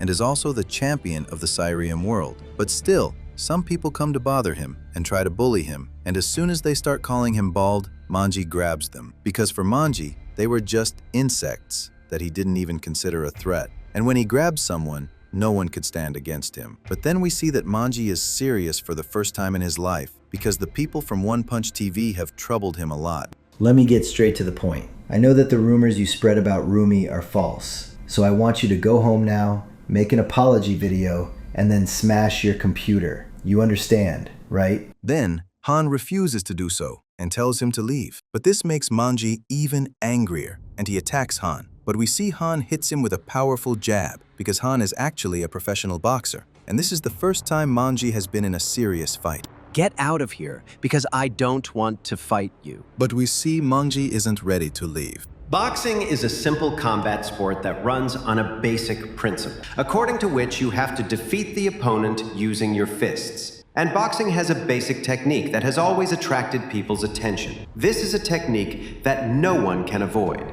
and that is the jab. No matter what kind of fighter, if he gets jabbed on the nose, he is forced to stop. Then Han jabs Mangi again, but Mangi is trying to grab him because he's completely sure that if he catches Han even once, he will definitely win. But we see that Han is jabbing him so hard that he can't even get close to him. And for Han, Fighting Mangi is like fighting a kindergartner. Because of this, we see Han gives Mangi a very bad beating. And even though Mangi's weight is more than Han's, Han still manages to defeat him because Mangi can't do anything against his speed. Isn't that strange? He's a Syrian wrestler. I thought he would at least grab me once, but nothing like that happened. I'm sorry that we created false evidence against Rumi. Then Han leaves, and Mangi is still worried about Rumi. Then Gayul comes to meet Rumi, and she has also brought food for her so that she can make her feel better. But Rumi is not affected by this at all, and she is so sad that she doesn't even call Gayul. Because of this, she gets angry and leaves. But she doesn't go too far from Rumi's house because she is afraid that Rumi might do something to herself. And then she starts thinking about Kyul, and because of Rumi's condition, she starts to hate her. Then Gayul goes to the park and goes online. Guys, I don't have anything special for you. I was just feeling a little depressed. That's why I started making this vlog, because I feel bad that Rumi is not posting videos on her channel. Whenever I bring out someone's truth, I feel like I'm taking something from them. So maybe I should make some other kind of videos. Then all the subscribers start supporting Kyar, because of which Kyar tells everyone that she is feeling much better now, and she ends her stream. You are really quite dangerous, because you lie about the people you don't like, and then you act in front of everyone so that you can get sympathy. So have you seen now how your viewers feel about you? So let me tell you about a boy. That boy who is crazy in love, and he can't see anyone making his love cry. Look what Manji gave me. In this, your cameraman has confirmed that the rumors you spread about Rumi are false. Because of this, your secret is now out. So come on, now it's time to finish what you started. Then we are shown a scene from some time ago, where Hobin is searching for proof of Rumi's innocence on the internet, but he doesn't find anything. Because of this, he gets very frustrated. These people have defamed so many people by lying, and still, I am not getting any evidence against them. Will I really not be able to do anything? Then we see Mangi comes back to Hobin after fighting with Han. What happened to your nose, Manji? Did you find any proof that we can use to prove that all the rumors against Rumi are fake? No, I haven't found anything yet. But I have found it. So come on, let me show you something that I have kept in my underwear. Wait a minute, what do you want to show me? This is an action camera, and inside it is proof that Rumi was framed with lies. I am not smart, so this was the only way I could help Rumi. Then Hobin watches that footage, and he understands that Manji didn't fight with Han to gather evidence of Rumi's innocence. If I had beaten him, things would have gotten worse for Rumi. And at the same time, I am neither his friend nor family, so now you have to handle it. That's true, but why aren't you posting all this on your channel? I can't do that because I don't want Rumi to know that I like her, because I'm afraid that if she finds out, she'll be very sad. So now everything is on you, Hobin. Then Hobin starts blaming Yul, and he shows her that video and threatens her that if she doesn't apologize to everyone by streaming right now, he will expose her in front of everyone. As soon as she hears this, Yul gets angry, and we see that she also jabs Hobin because she is also a boxer, and she hits Hobin so hard that Hobin's camera falls down, which she breaks. I know you must have copies of this, but tell me one thing. Even if you have caught me red-handed, what will you do about it? Can you even beat me in a fight? Then here Gaul beats Hobin very badly. Are you okay, Hobin? Is this the only reason you came to see me? You only have a video where someone is starting a fight with my cameraman, so you're going to call that evidence? Think carefully. A person attacked my cameraman and also said that I lied against Rumi. And on top of that, he shot my cameraman without his consent. And now you're saying that my cameraman confirmed that this was all my plan. Do you really think, Hobin, that through this you can bring my truth in front of everyone? You'll have to apologize to Rumi, because I have a copy of this video too. That's not going to happen. But if you want, you can try to bring my truth out. But at that same time, I will start the stream and I will cry and tell everyone that you scared me. Our channel's track record is completely clean, but your channel has just come out of controversy. So what do you think? Who will people believe?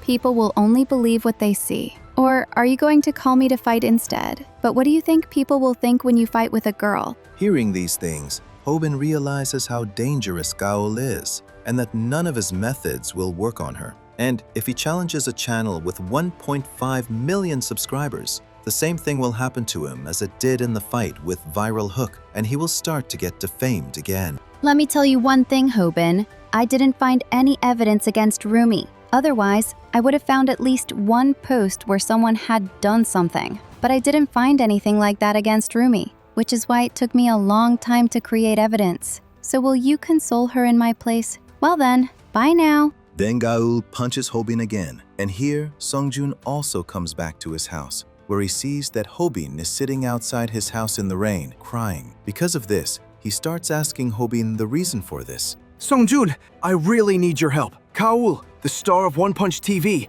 has defamed a friend of mine, and she is Rumi, whom you want to recruit. Gaul has lied about everything, and I'm not influential enough to expose her myself. You told me that you like me because I love money, right? Rumi is exactly the same, so you have to help Rumi. Hobin, calm down. Forgive me, because I should have warned you about this earlier. Listen carefully, Hobin. One Punch TV is associated with our company, so if they have defamed your friend, then I can't do anything about it, because Gaul has been a part of our team for a long time. And if you go against One Punch TV, then I won't be able to give you the $89,500. Look, money is an amazing thing, isn't it? As soon as I mentioned $89,500, your face completely changed. I am a businessman, Hobin, and businessmen make their decisions based on profit. So I can't choose Rumi's channel with 200,000 subscribers over a channel with 1.5 million subscribers.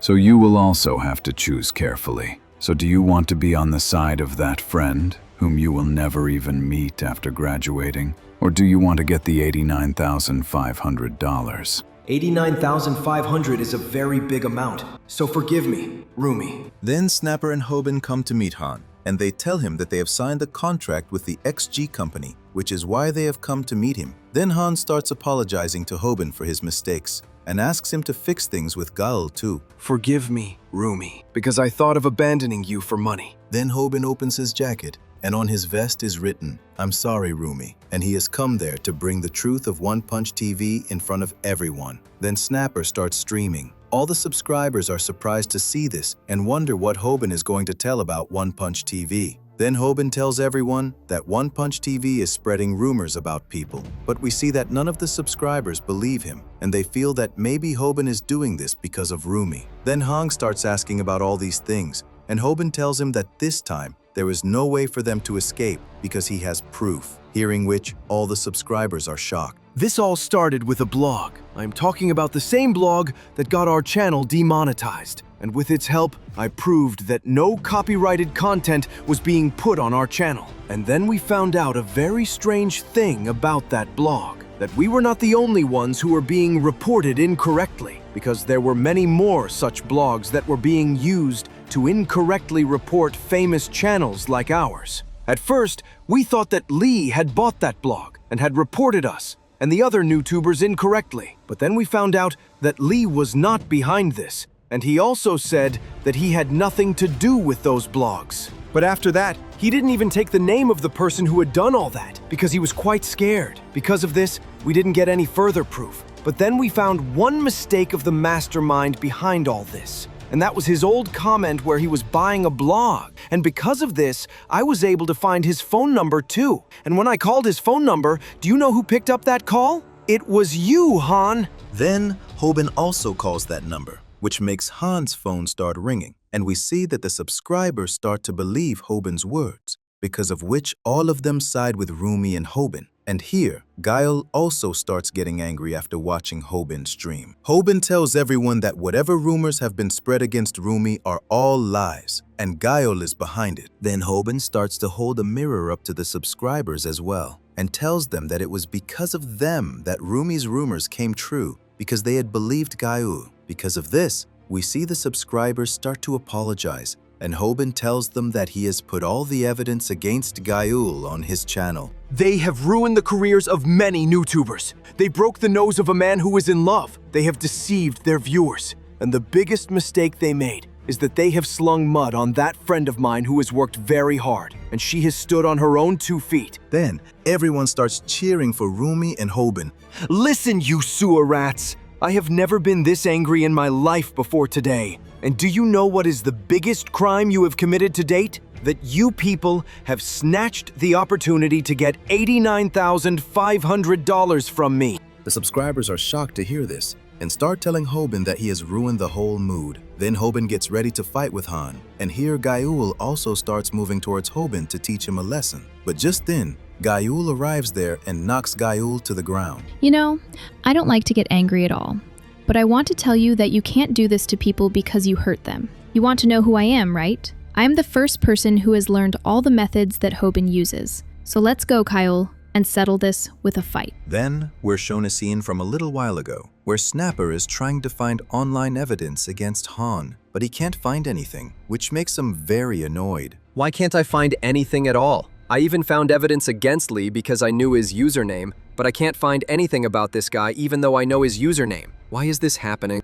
Is he hiding the fact that he's a boxer? There must be a reason why he doesn't want to share his past. Is he not on any social media? Snapper starts checking Han's Instagram, where Han has posted many landscape photos, but one thing seems quite strange to him. Although Han regularly posts photos, there was a period when he didn't post anything for 2 years. This makes him wonder what Han did during those 2 years. I've figured out where you were for 2 years. You were actually in a juvenile detention center, and that's why you were hiding your boxing background, so your secret wouldn't get out. And I also found out that you joined the Chungwi boxing team in juvie. All the subscribers are shocked to hear this, and we learn that the Chungwi boxing team's training is extremely dangerous. All the members train all day long, which makes them very powerful. And we see that the subscribers also know about this team, because many boxing coaches get scared just by hearing the team's name. Then, Snapper also tells everyone that Han went to jail because he beat his father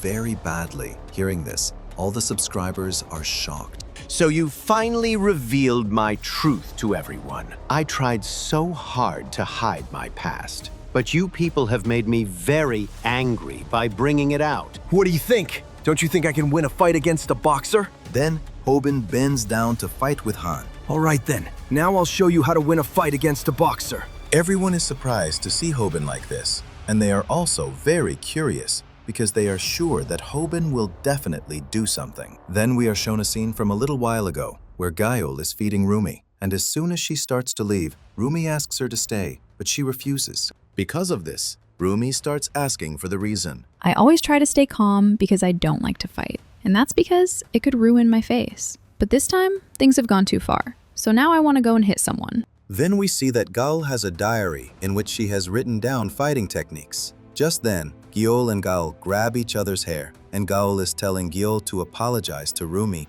but Gyol refuses and starts making fun of Rumi. It seems you're enjoying this a lot. Now, I'll keep pulling your hair until you become bald like Monji. Then Gyol headbutts Kaur and starts punching her. When you challenged me to a fight, I thought you'd do something amazing. But this is really pathetic.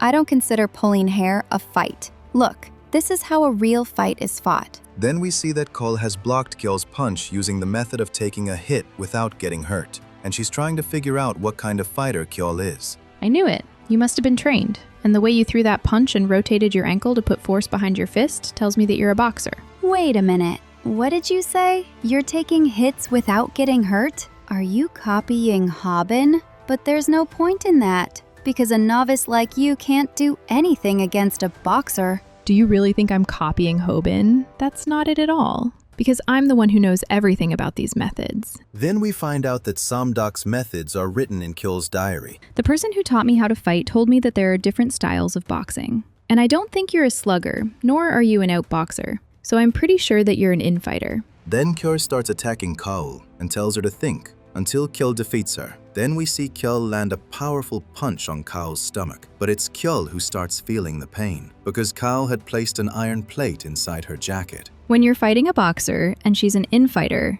things become much easier. Because during a street fight, infighters always try to get close to you, and that makes things even easier for you. What happened, Gyol? Are you going to tell the referee about this? But there's no need to cry, because this is nothing compared to what you did to Rumi. Then Gyol grabs Gil's hand and uses the flying armbar method on her. Then we see Kim and his teacher, where Kim is also learning the flying armbar. In this, you have to grab your opponent's arm and, while jumping, twist their elbow outwards. This is something no novice can try. Kim, this technique is very difficult, which is why many people can't do it, and that's why it's not taught in many places. You know, if I think about it, you're the second person I've taught this move to, because before this, I taught this move to another Korean who was truly amazing. Although she wasn't that talented, she still had guts because she was ready for the injuries that come with using this technique. Then Kaul has successfully used this technique on Kyeol, which makes her think that now Kyeol can't escape from her clutches. Then Kim's teacher has also caught him in the same way. There is no man in this world who can escape from a perfectly executed armbar. But there are some exceptional people who can escape it. They don't feel much pain from the joint being twisted, and we call those people women. Women don't feel that much pain from an armbar because their joints are much more flexible than men's. That's why they can endure the pain of this method even without thinking. Kaul is surprised to see that Kyeol is not ready to give up, and even in so much pain, nothing is happening to her, which makes her confused. But then Kyeol bites Kaul's thigh, which forces Kaul to let her go. Now get up and tell me what you can do without one eye and a leg. Kyeol lets her hair down and throws a punch at Gaul, which Gaul blocks, but blood starts flowing from her arm. Because we see Kyeol has put on spiked rings on her fingers. So you're going to fight me using these things? This means this fight has truly turned into a street fight, and looking at you, it seems you have no regrets about it. Well, if that's the case, then let's begin the fight, and let's see who ends up messing up whose face. Kyeol again starts to recall Samduk's method on how a novice fighter can win a street fight. Then we see a scene from some time ago where Gail is doing leg exercises wearing a face mask. Her name is Kyeol, right? I told Rumi that I was going to beat someone up. But what will happen if she turns out to be a trained martial artist? Because if that happens, my whole face will be ruined. I only learned fighting techniques for self-defense, so how will I be able to compete with them? Then Gaul's father starts calling her to eat, but Gaul refuses because she is working out. Why are you working out right now? If you're doing this to get taller, you should eat before you work out. I'm not working out for that reason. And anyway, my height is short because of your genes, so stop disturbing me. If Tilda's trained in some martial art, then boxing is an option that is at least not too bad. Then we see the fight between Gaul and Kyeol. When I found out that Kyeol was a boxer, I felt a little better. But she turned out to be a street fighter. Then we see that Kyeol has made notes from Samduk's videos about street fighting, where Samduk had told her that she would have to keep two things in mind while fighting with street fighters. The first is that in street fighting, no one knows what the opponent is going to do,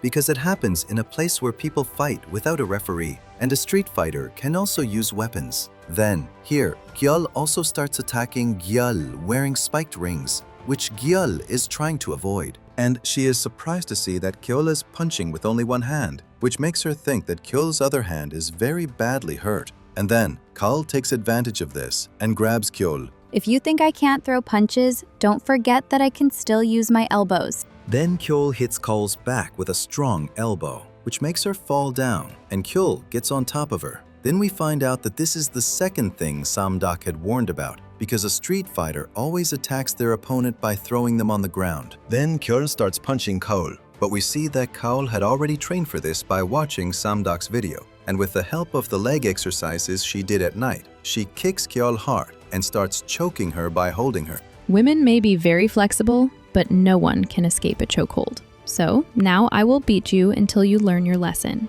Then we see Samduk's video, where he has explained about fighting with an infighter. Infighters always fight by getting close to their opponent, so that they can push them into a corner and put pressure on them. And if you want to know about infighters, we can call Mike Tyson an infighter. There are also sluggers in boxing, and for them the power and weight of their punches matter a lot. Boxing is a combat sport that is based on punches, and it is considered very effective for real fighting. So, do you think a novice can even win against a boxer? Well then, today I will tell you how a novice who has never had professional training can win against an infighter. For this, you will now have to walk on both your hands and feet. Then Hobin starts doing that because he has read about Han and knows that he has won all his 58 matches, and in them, he has knocked out his opponent 44 times. Because of this, Hobin thinks that he is an infighter because Han doesn't even have the weight class required for a slugger.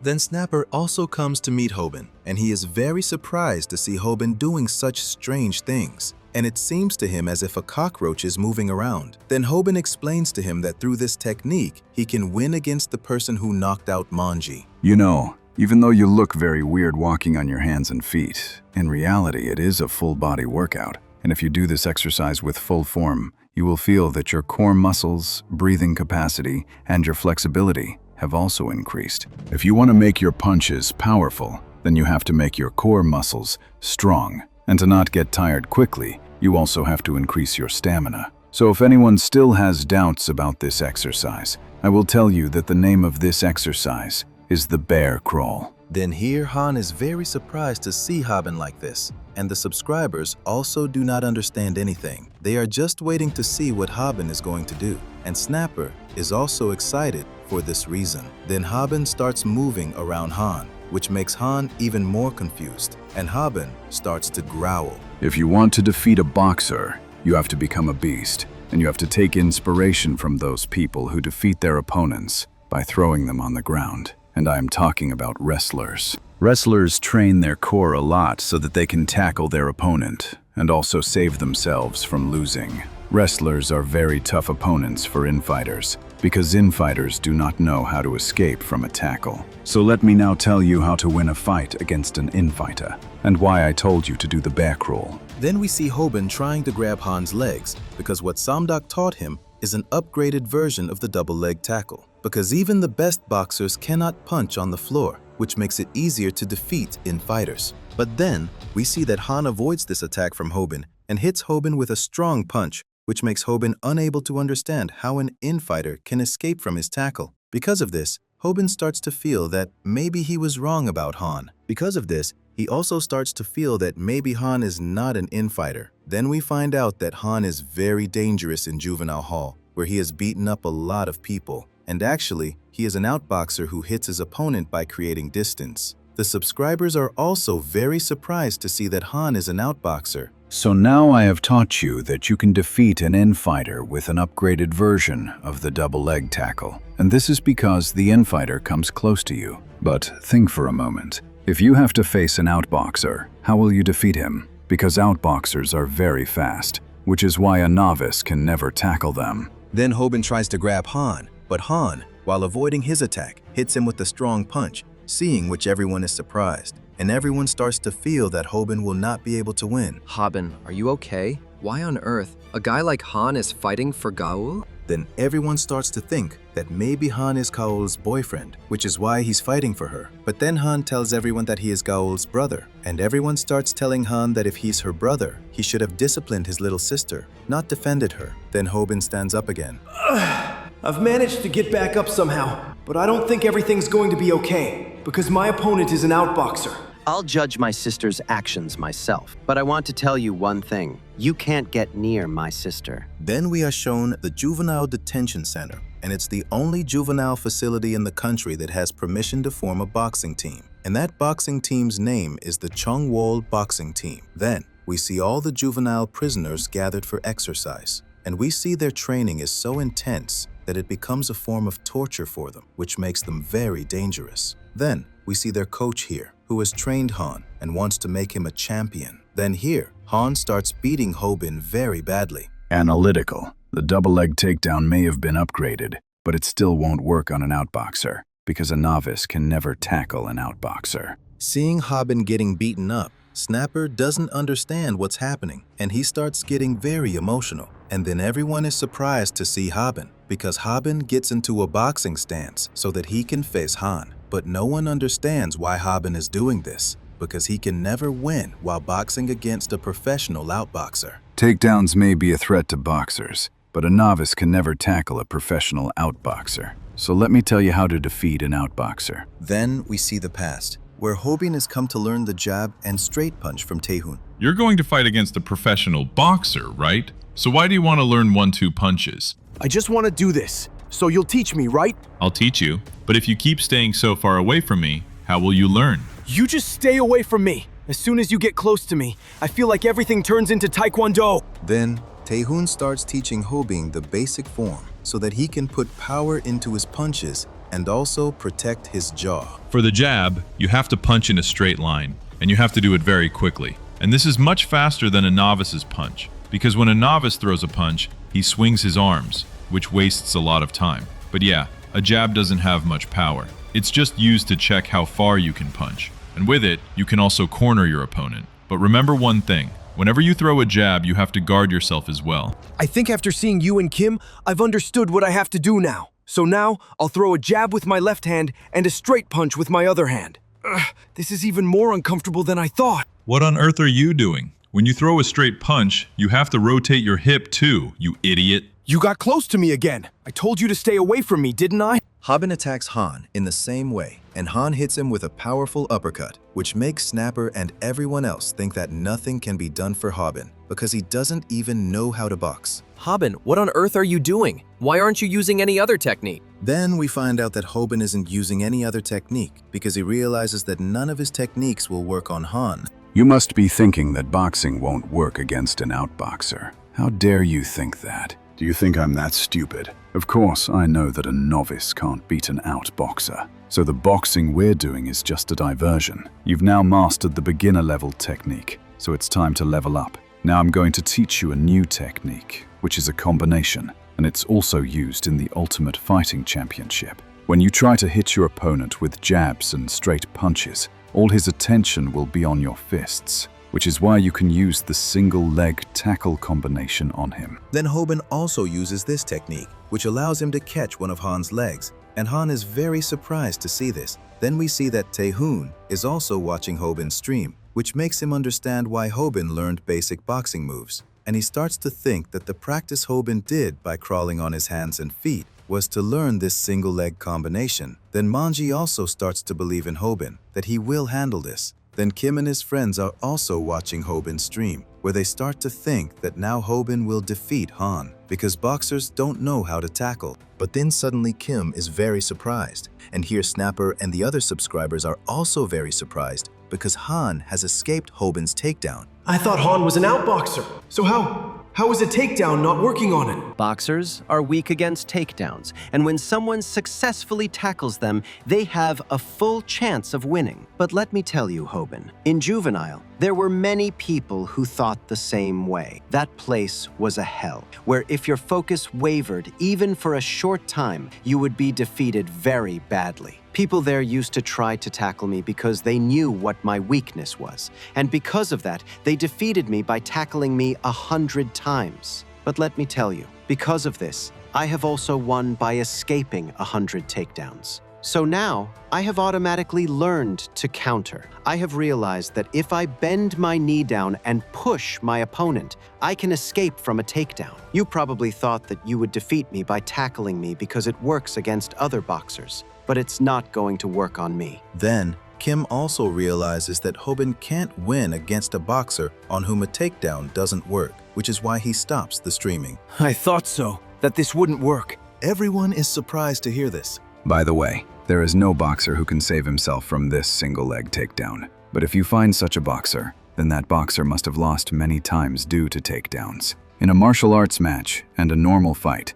it's common that you always have to be prepared for the worst case scenario. So you also have to prepare to fight against the boxer against whom a takedown doesn't work. So if the single leg takedown doesn't work, then you have to know about pressure points. If you succeed in attacking the pressure points, your opponent can feel a lot of pain. Then, Hobin directly attacks Han's leg with his Muay Thai elbow strike. This is how a novice defeats an outboxer. Seeing Hobin's attack, everyone is very shocked, and they start praising Hobin, because with the help of this attack, Hobin can restrict Han's movements. So, did Hobin attack his leg because he knew that a tackle wouldn't work on him? I have to admit, Hobin, you turned out to be a pretty good fighter. Then, a member of the XJ company is also watching Hobin's live stream, and he starts asking Sung-Jun why he gave Hobin the evidence that allowed him to expose the truth about One Punch TV. Did you think I wouldn't notice? When Hobin said that a certain person helped him, I understood that it was you. So did you want to make these two fight? I just set a stage for them so that I can choose the tastiest fish. Businessmen make their decisions based on profits. So I'm hoping that these two will beat each other up very badly, because after that, I'll be able to choose the fish that is most delicious, because only that one will survive. So does that mean you're hoping that Viral Hit will win? At first I had that hope, but it seems I was misunderstanding, and now I'm starting to think that the bigger fish will win. Then we see Han doesn't stop even after taking a hit on his pressure points. and he lands a powerful punch on Hobin. The top of the foot is a pressure point that a boxer has not wasted his time training. So, if you hit a boxer directly on the foot, he will have trouble standing, because for a boxer, footwork is very important. So if you stop his footwork, you take away everything from a boxer. So now that your opponent can't move, you can attack him with the technique I taught you. Then Han is beating Hobin very badly, and Hobin can't understand how he is able to move despite the injury to his leg. And all the subscribers are also surprised to see this. What is this guy made of? Hobin attacked his leg, but how is he still able to move? Does Gyul mean that much to him? Why isn't he giving up? Hobin, what are you doing? Why aren't you tackling him? Why are you repeatedly using striking techniques on him? Then Hobin attacks Han with a back kick, and he starts telling everyone that he has more special moves with which he can attack him. But inside, Hobin is completely exhausted. Hobin is showing his opponent that he has many killer moves that he can use. And the biggest thing is that the techniques Hobin is using are considered very dangerous in the UFC. So, is he trying to confuse his opponent so that he can distract him and then tackle him? Then Kim's words come true, and Hobin, using an overhead hook, starts to tackle Han. But this time, Han knows what he is going to do, so he throws Hobin down. Seeing this, his subscribers start to feel that Hobin won't be able to win this time. Then Snapper tells everyone to cheer for Hobin. And here, Kim also understands that Hobin at his current level can't defeat Han at all. Then Han sees that Hobin has fallen down. I told you that you wouldn't be able to get near Gyul, so now I'm leaving. I have to get up again, because this isn't over yet. Ugh. But I can't get up because I'm in a lot of pain. Wait! You can't leave like this! You still have to apologize to Rumi! Rumi didn't do anything wrong, but you guys defamed her for no reason! Then the subscribers, using their own wits, are trying to cheer for Hobin. But then a subscriber donates $460 to Hobin via Super Chat. Hearing this, Hobin suddenly stands up, and he can't believe that his body stood up on its own, just by hearing the mention of money. I managed to stand up somehow, but my body is still very tired. I feel like if someone even pushes me now, I'll still lose. To be honest, I want to lose, and I want to go back home as soon as possible. Because he's a boxer, my tackle won't even work on him. But I still have one thing left to do, and that is to tackle him so I can use that technique on him. Then Hobin gets on his hands and feet again, and seeing this, Kim can't understand why Hobin wants to tackle again, despite taking so many hits, because a tackle is not a powerful, crucial move. Then Kim's coach explains to him that if Hobin is using the tackle repeatedly, it means that Hobin has a finishing move that he wants to use after the tackle. Because of this, they start to think that maybe Hobin wants to use the flying armbar on Han. But Kim doesn't have high hopes for it, because Han already knows that Hobin is coming to tackle him. Then Hobin starts moving towards Han, and Han is also ready for this. So let me tell you how a novice can win against a boxer. For that, you have to use the flying armbar. But yes, this is a beta version. Although the flying armbar technique is very good for defeating a boxer, you can't practice it alone. That's why I'm going to convert this technique into another one. And this is a technique that I have already taught you. By this point, you must have tried to tackle your opponent many times. Because of which, your opponent's focus will now be on your tackle. And now, do you know what you have to do? You have to attack him with a flying knee strike. Then we see that because of the training Hobin did on his hands and feet, Hobin puts pressure on his hands and jumps, landing his knee directly on Han's face, which shocks everyone. And here, blood starts coming out of Han's mouth. Then Hobin starts moving towards Han again, and as he is about to attack with a flying knee, Han starts punching him to counter. But Hobin switches his side in midair, because of which Han's punch doesn't reach Hobin, and Hobin's knee lands straight on Han's face. Then, on the other side, we see Gyul, who is playing with a teddy bear. And then that teddy bear hangs from the ceiling, which makes Gyul remember her mother. And here, despite being trapped in Gyul's clutches, Gyul is remembering her mother. Do you have sympathy for me? Do you really think that if you start remembering your mom, I'll leave you?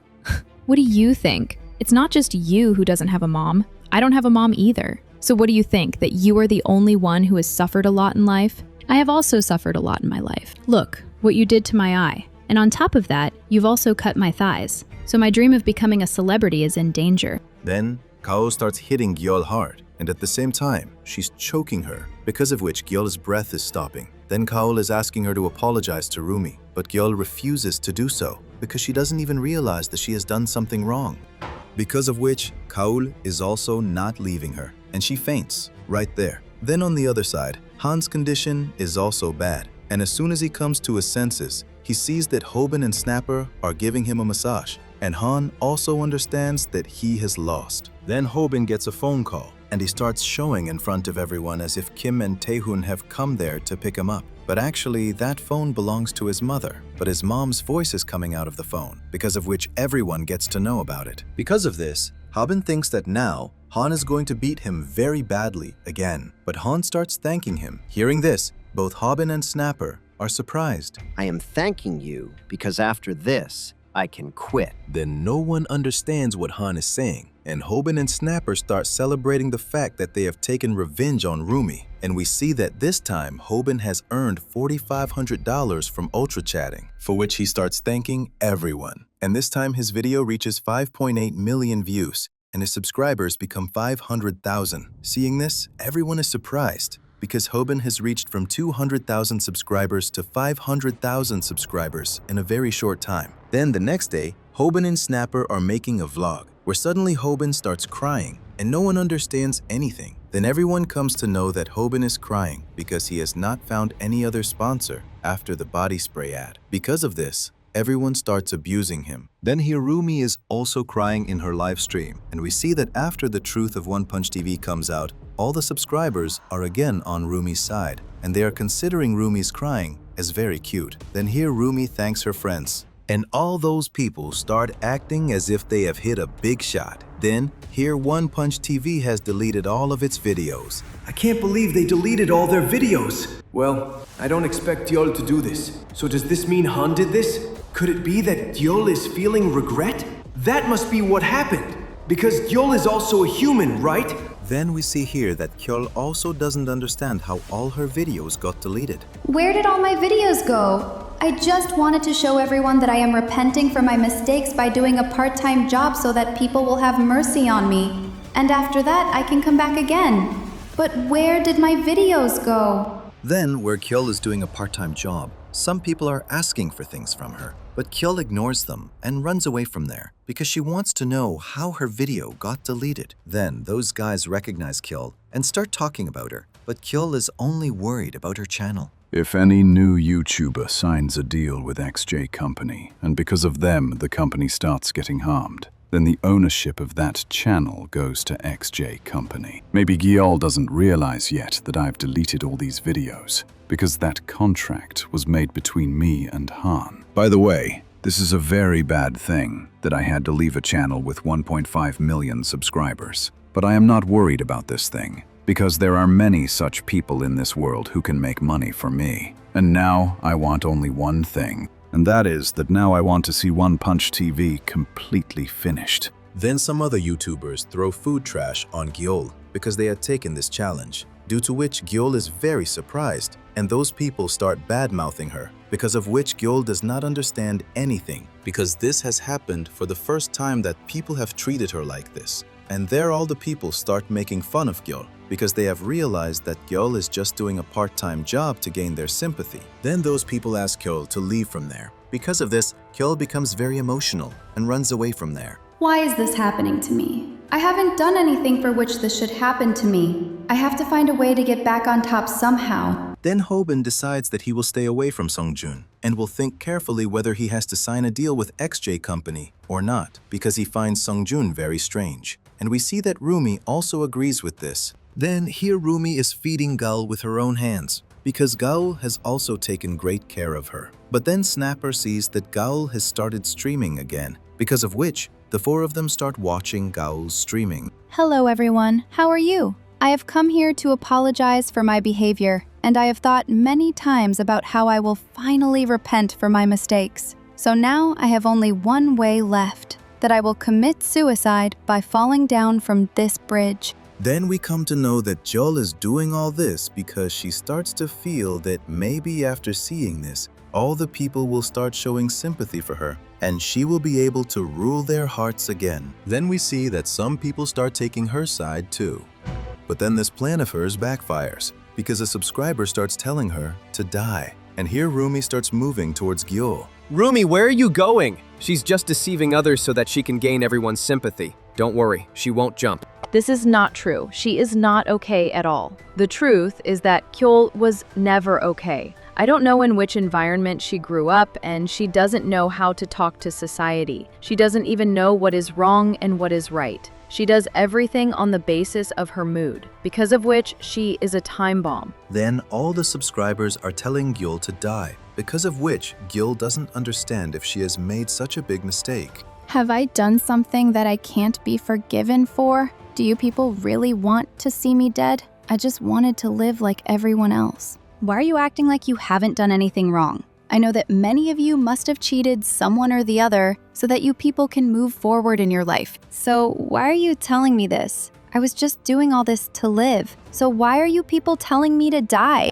Then Han also sees this stream, because of which he starts moving towards Gyul. And we see that Gyul also jumps down from the bridge while abusing her subscribers, because of which her stream ends. And no one can believe that Gyul has actually jumped. Thanks for everything, and goodbye, One Punch TV. Then we are shown Han and Gaul's past. I loved taking pictures, and it made me feel so good to think about how a photograph could capture every moment forever. But my mom didn't like getting her picture taken at all. And that was because my mom was a broken doll. She had given up on her dreams long ago, and her spirit had also been broken by someone's abuse. My mom never even looked in the mirror. That's why I didn't find it strange that she didn't want her picture taken. And because of that, I don't have a single photo of my mom. And all of this was because of my father. My father used to beat my mom like a punching bag, and I would repeatedly tell her to run away from there, but she always refused. And I couldn't understand why my mom showed pity on my father, because in reality, she was the one who had to endure everything. I told her to run away from there many times,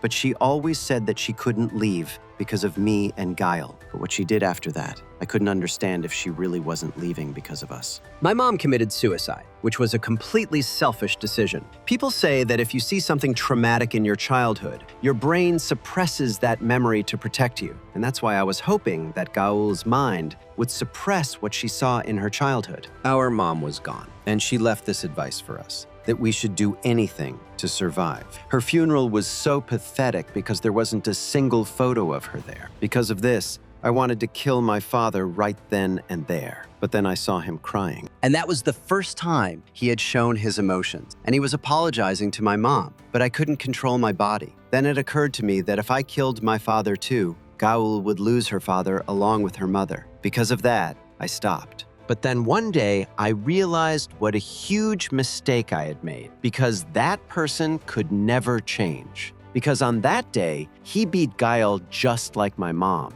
And Guile also felt like she was going to die just like her mom. I never wanted to see a broken doll again. But on that day, there was a broken doll in front of me, which is why I don't remember what happened next. All I remember is that I had a blood-stained hammer in my hand. And after that, I was sentenced to 6 years in prison for killing my father. I thought this was for the best, because now Gaul wouldn't have to live with a family that only brought her trouble. And after that, I went to the juvenile detention center, which was like hell. Then in the juvenile center, the inmates there start torturing Han. Because of this, Han understands that that place is a hell. But only one thing is going through Han's mind, that he has to survive at any cost. That's why he beats up everyone there, so that he can somehow survive. And he's able to stay there because he still has Kaul left. But he is very angry at Kaul because he went to prison because of her, and Kaul didn't even come to see him once. Because of this, he starts to feel that now Kaul doesn't want to see her criminal brother, and thus,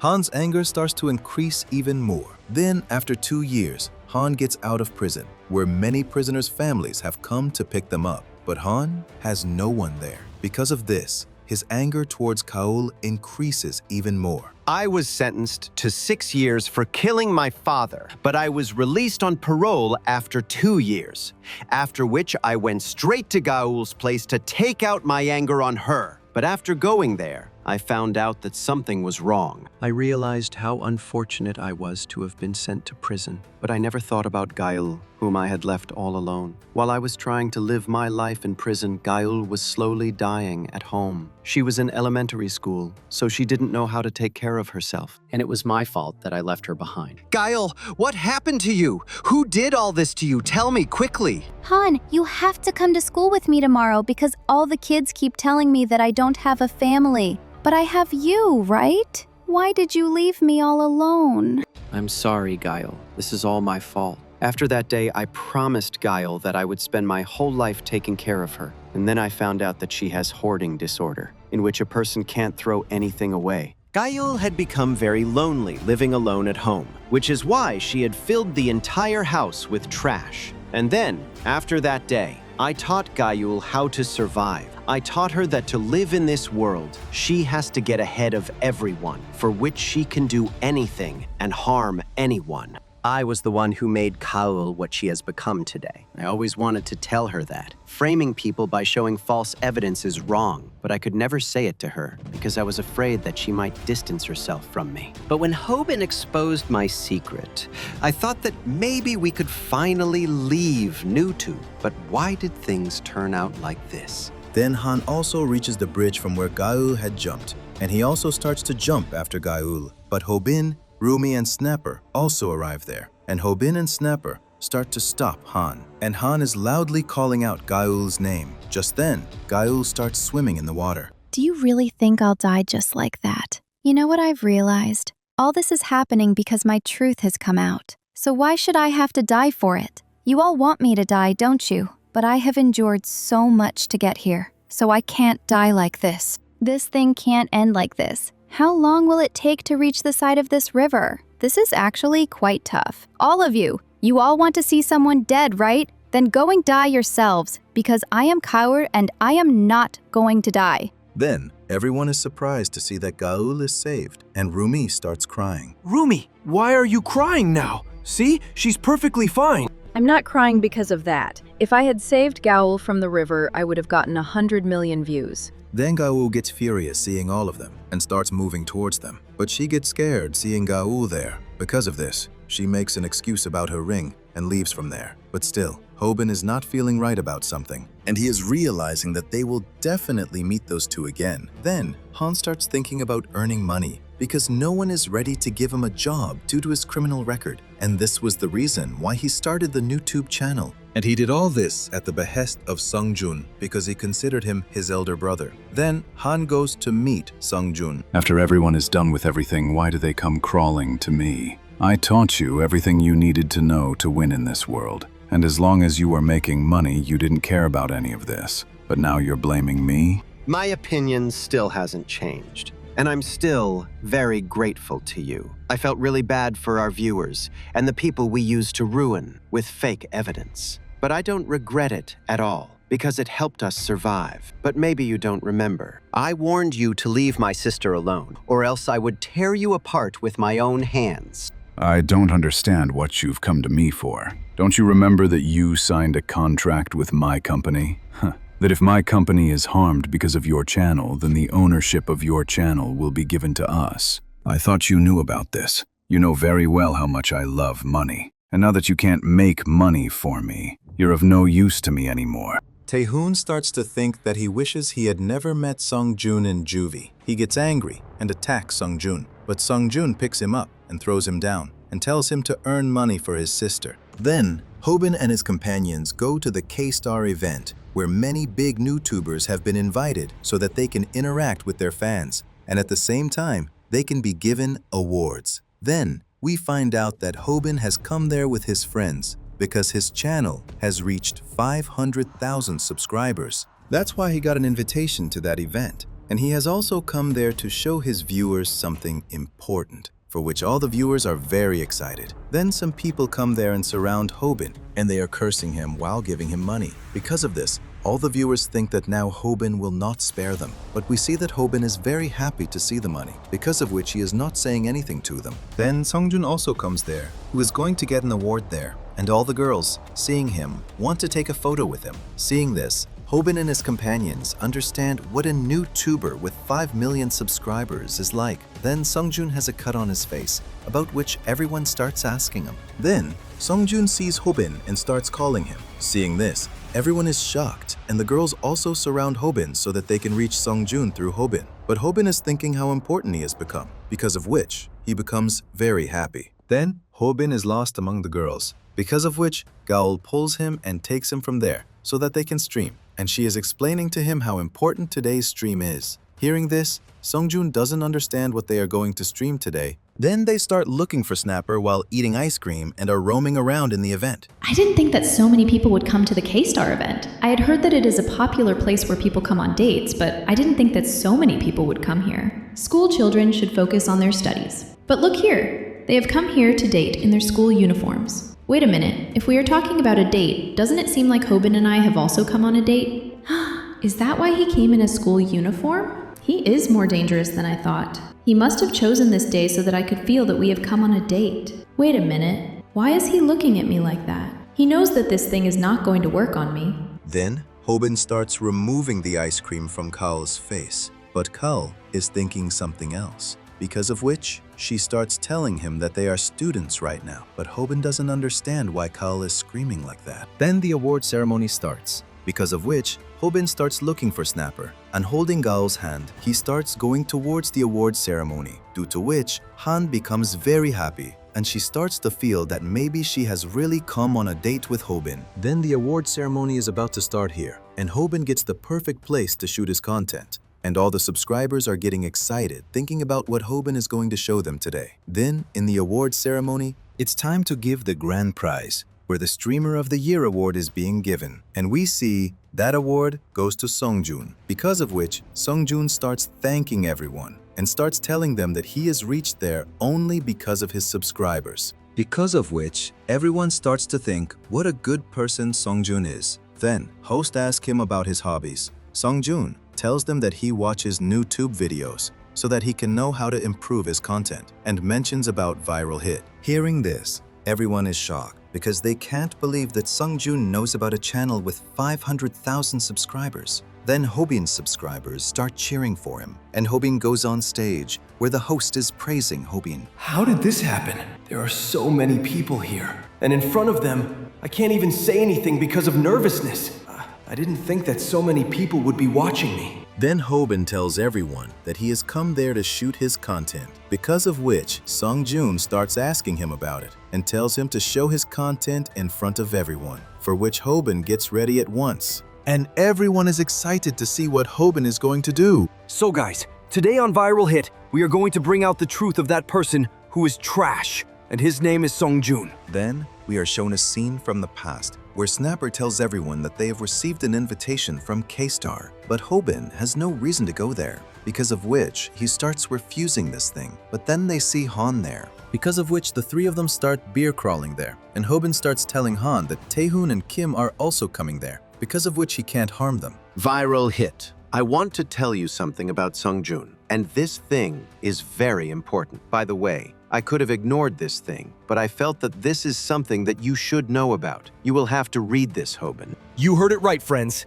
Today, in front of all of you, I am going to expose the dark deeds of the popular YouTube star Sungjun. His real name is Sungjun Baek, and he is deceiving his viewers by pretending to be a gentleman. Hobin, can I ask you what exactly you are doing? I met someone in front of my house whom you had abandoned, and he was looking very injured, as if he had been in a fight. And when I asked him what had happened to him, he told me that he was betrayed by the person he trusted. He was very loyal to that person, but still he betrayed him. You said that the mark on your face is because of a dog, right?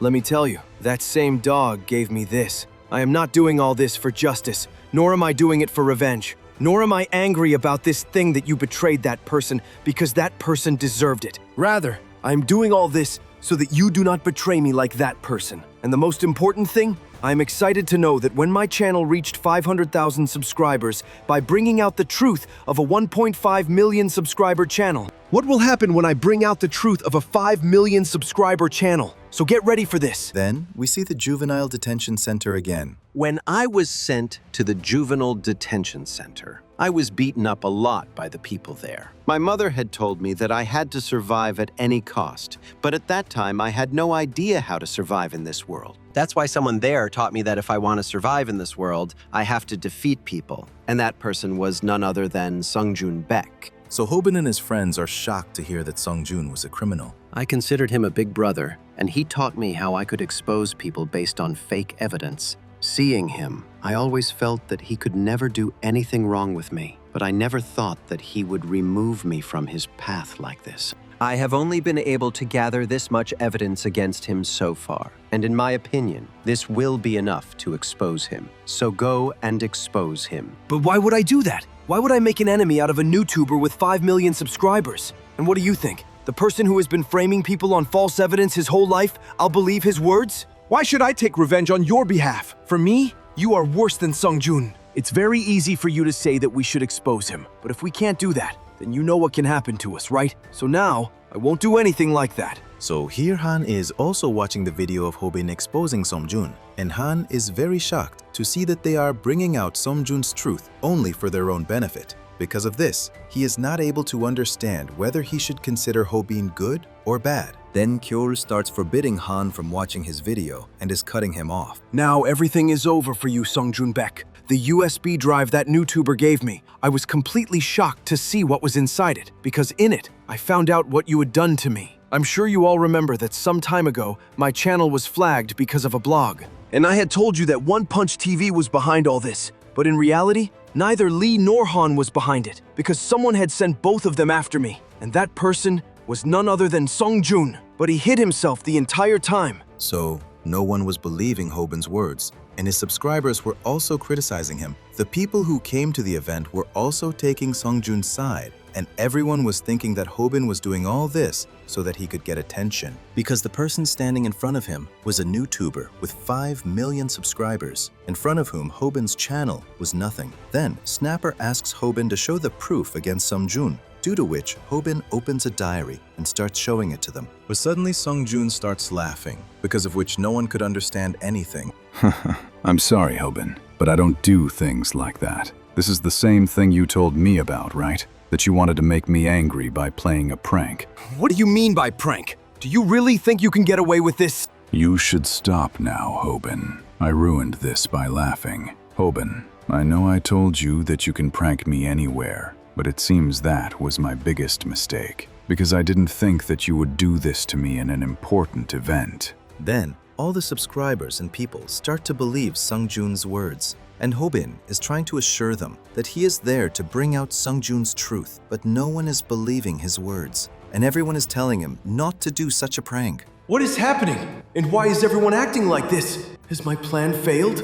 For these people, Sungjun is like a god, so they don't think that Sungjun can ever do something like this. My plan is not working because Sungjun's public image is spotless. That's why no one is interested in my words. That's why my move backfired. So, Sungjun starts apologizing to everyone for all this. But Hobin is still trying to tell everyone the truth. That's why Snapper starts stopping him, and he asks him to go back. That's why they start going back from there. But then Sungjun stops them and takes them to his restaurant. Everything you said was true, Hobin. I was the one who sent Lee and Han after you. By the way, I was going to tell you this myself, but it seems Han reached you before me, and you decided that you want to make me your enemy because of this. By the way, I'm thinking about whose idea this was. So tell me, whose plan was this among you three? Then we are shown the past, where after seeing the USB drive, they all came to know that Sungjun had tried to destroy their channel, and because of him, there was a problem in Hobin's mother's treatment. But we see Hobin is not ready to go against Sungjun yet, because he is a channel with 5 million subscribers. But Snapper and Gaul start explaining to him that they should bring Sungjun's truth in front of everyone, so that everyone can know what kind of person Sungjun is. That's why we see that the three of them decide that before Sungjun leaves them, they will leave Sungjun. So here the three of them tell Sungjun all this, because of which Sungjun also doesn't understand what to do with the three of them. Then the three of them try to leave quietly from there. Hobin, there are 2 types of people in this world whom I can't forgive. First, those who try to stab me, and second, those who do stab me. Then we see that one by one, the members of the XJ company start coming there. Do you guys really think that you will betray me and I will let you go just like that? If you guys were going to make me an enemy, then you should have known that something like this could happen. So Sungjun's companions surround the three of them because Sungjun has realized that now Hobin is a threat to them. That's why they want Hobin to delete his channel. Then Hobin starts calling the police,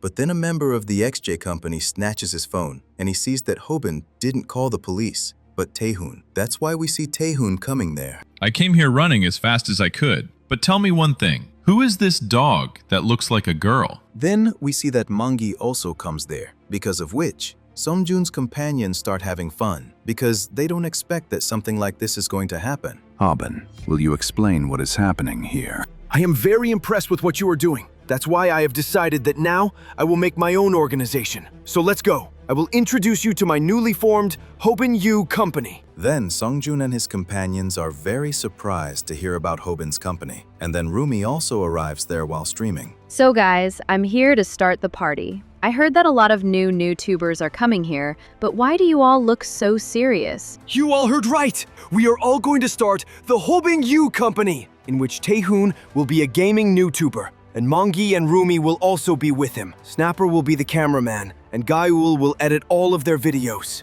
Hearing this, all the subscribers are very surprised, but Hobin's friends don't understand anything. This is very good news, but looking at your friends' faces, it seems like they're just finding out about this now. Then all of Hobin's friends surround him, and because Rumi's camera is on, Sungjun and his companions also let them go. Then Hobin's friends have tied him up, and they are asking him to explain everything. I was just joking there. There was a hidden camera there. And I was about to say that I fooled my friends by telling them about the company. So, how did you guys like this idea? Then Gaul, Rumi, and Snapper start beating up Hobin and ask him why he made such a decision. I've been thinking about this for a long time, because I don't know when I'll become poor again. When my mom came back from the hospital, she got ready and started going to work again. I tried a lot to stop her and explained to her that I'm now earning a lot of money from YouTube, so she doesn't need to work. But my mom still didn't stop, because I had told her that to stay on YouTube, we have to think of new ideas every day. And if we can't do that, our channel could also be shut down. That's why my mom is very worried that this channel might shut down one day. And that's why she went to a job to collect my school and college fees. Now that I'm thinking about what she said, I'm realizing that she is absolutely right, because I'm nothing without YouTube. So now I have to work hard. I'm only good at streaming on YouTube, but I'm scared that if one day I can't do that, I'll become poor again, which I don't want to be. So that's why I want to start my own company and earn a lot of money. I swear, I'll find out how much money I need to be happy. So that's why I want you all to help me with this. So let's build a company together. And yes, we'll share all the profits equally. Rumi doesn't understand anything, but suddenly Snapper agrees to it because he really liked Hobin's idea. And on top of that, he was the person who introduced Hobin to YouTube. That's why this time too, he is ready to support Hobin. Then, Gaul also gets ready for it and starts dancing with joy.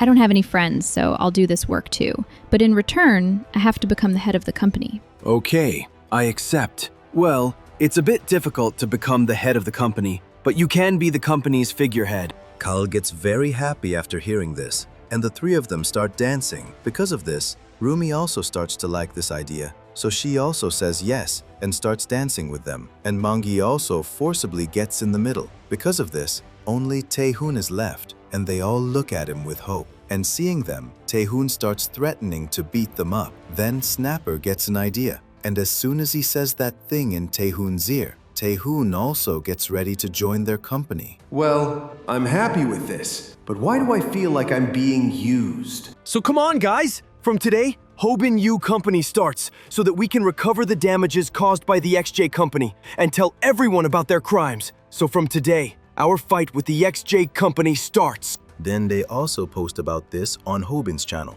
and Sungjun finds all this very interesting. Then Hobin tells Bumi about all this, which surprises Bumi to hear that Hobin has become a CEO. But this thing has gone to Hobin's head, which is why he starts flying in the air in front of Bumi and starts singing his own praises. It seems this idiot wants me to be impressed with him. That's why he's started doing such things. But in reality, His actions deserve a slap. It seems that a lot of people are becoming YouTubers these days. There's also a famous YouTuber in my school whose name is Yeonwoo Ji. Hobin is surprised to hear this because Yeonwoo Ji is a member of the XJ company. Then Bomi leaves from there, and Hobin doesn't understand why Bomi never lets him drop her at her house. And we see that the reason for this is that the area where they are, that whole area belongs to Bomi's family. I can't believe that Yeonwoo Ji goes to Bomi's school. What will happen when Yeonwoo starts to like Bomi? That would be a very bad thing. I wish Yeonwoo would just drop out of school, but this is not the time to think about all this. I've made my company, but how will I bring Sungjoon's truth in front of everyone? Because the last time I tried, I failed very badly. So it seems I have to think of something else now. Then we see that Hobin has been kidnapped, and he thinks that maybe this is a prank. But then Hobin sees that in the room he is in, romantic candles are lit, and there is a lot of strange equipment kept there. Because of this, Hobin starts to feel very weird, and he also understands that this is not a prank. Then he sees that a muscular person is standing in front of him. I'm sorry for bringing you here like this. I brought you here so that I can find out where you learned your fighting technique from. Then we see that the person who kidnapped Hobin is none other than Kim's coach Logan, about whom Hobin knows nothing. And he can't figure out if the guy was sent by Sungjoon or if he's some fan of his. Why on earth did this jerk kidnap me? Did I hurt a viewer's feelings?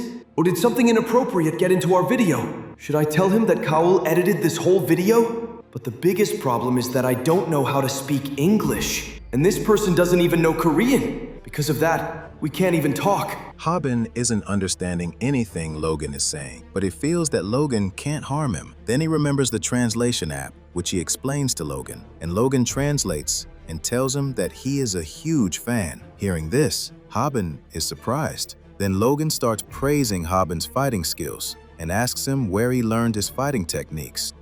He wants to know about fighting techniques. So did he kidnap me for this reason? But why does he want to know about it anyway? And why is he acting as if he has nothing to do with it? What should I do now? Should I tell him that I learned all this from watching Samdok's videos? But I want to keep everything about Samdok a secret, so I'll have to hide this. I learned all these techniques by myself. Hey, kid, don't try to lie to me. If you had told me the truth, I would have taught you a special new technique. But now I'm going to bury you inside this tunnel. Then Logan's phone dies. Because of this, Hobin doesn't understand how they are going to talk to each other now. Then, they both start sweating because neither of them can understand what the other is saying. And the next day at school, Snapper tells Hobin that the person who kidnapped him was the UFC triple champion, Logan Gracie. But we see that Snapper doesn't believe Hobin's words at all, and Hobin can't understand why Logan kidnapped him. How can such a big champion do something like this? Was he really my fan who was after my physique? But he was only interested in my techniques. Could it be that he is connected to Samdok in some way? Then we find out that Logan has let Hobin go, but he tells Hobin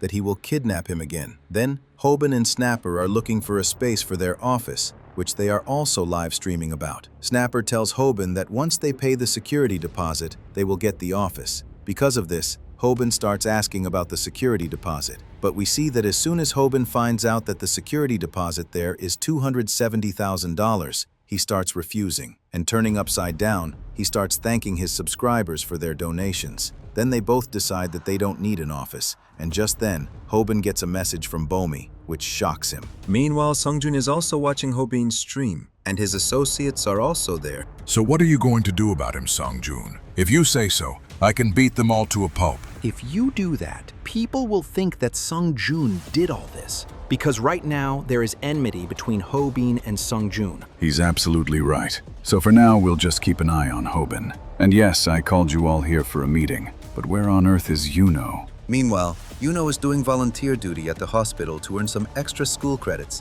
and starts taking a senior citizen out for a walk. But then many girls surround him and start taking the old man for a stroll with him. Then, on the other hand, something similar is happening with Bomi, where many boys are taking an old woman for a walk because of Bomi. Then Yuno and Bomi look at each other and realize that they are both stuck in the same situation. Because of this, they both say hi to each other and leave. Then, Hobin and his friends have come to have fun at the beach. Hobin's subscribers are proposing to Gael, and some people are busy trying to make Taehoon wear a bikini. Then Snapper starts praising Hobin, which makes Hobin feel like he's on cloud 9. and he starts boasting about being a CEO again. Then everyone starts having fun, and Hobin asks Mangi how he came there despite being busy. But Mangi tells him that he just came there to look at the girls' swimsuits. Then Snapper starts talking about going to the hotel, but just then he sees Yuno there, which surprises him. Then he also sees Bomi there. Because of this, Snapper feels like it's too big of a coincidence.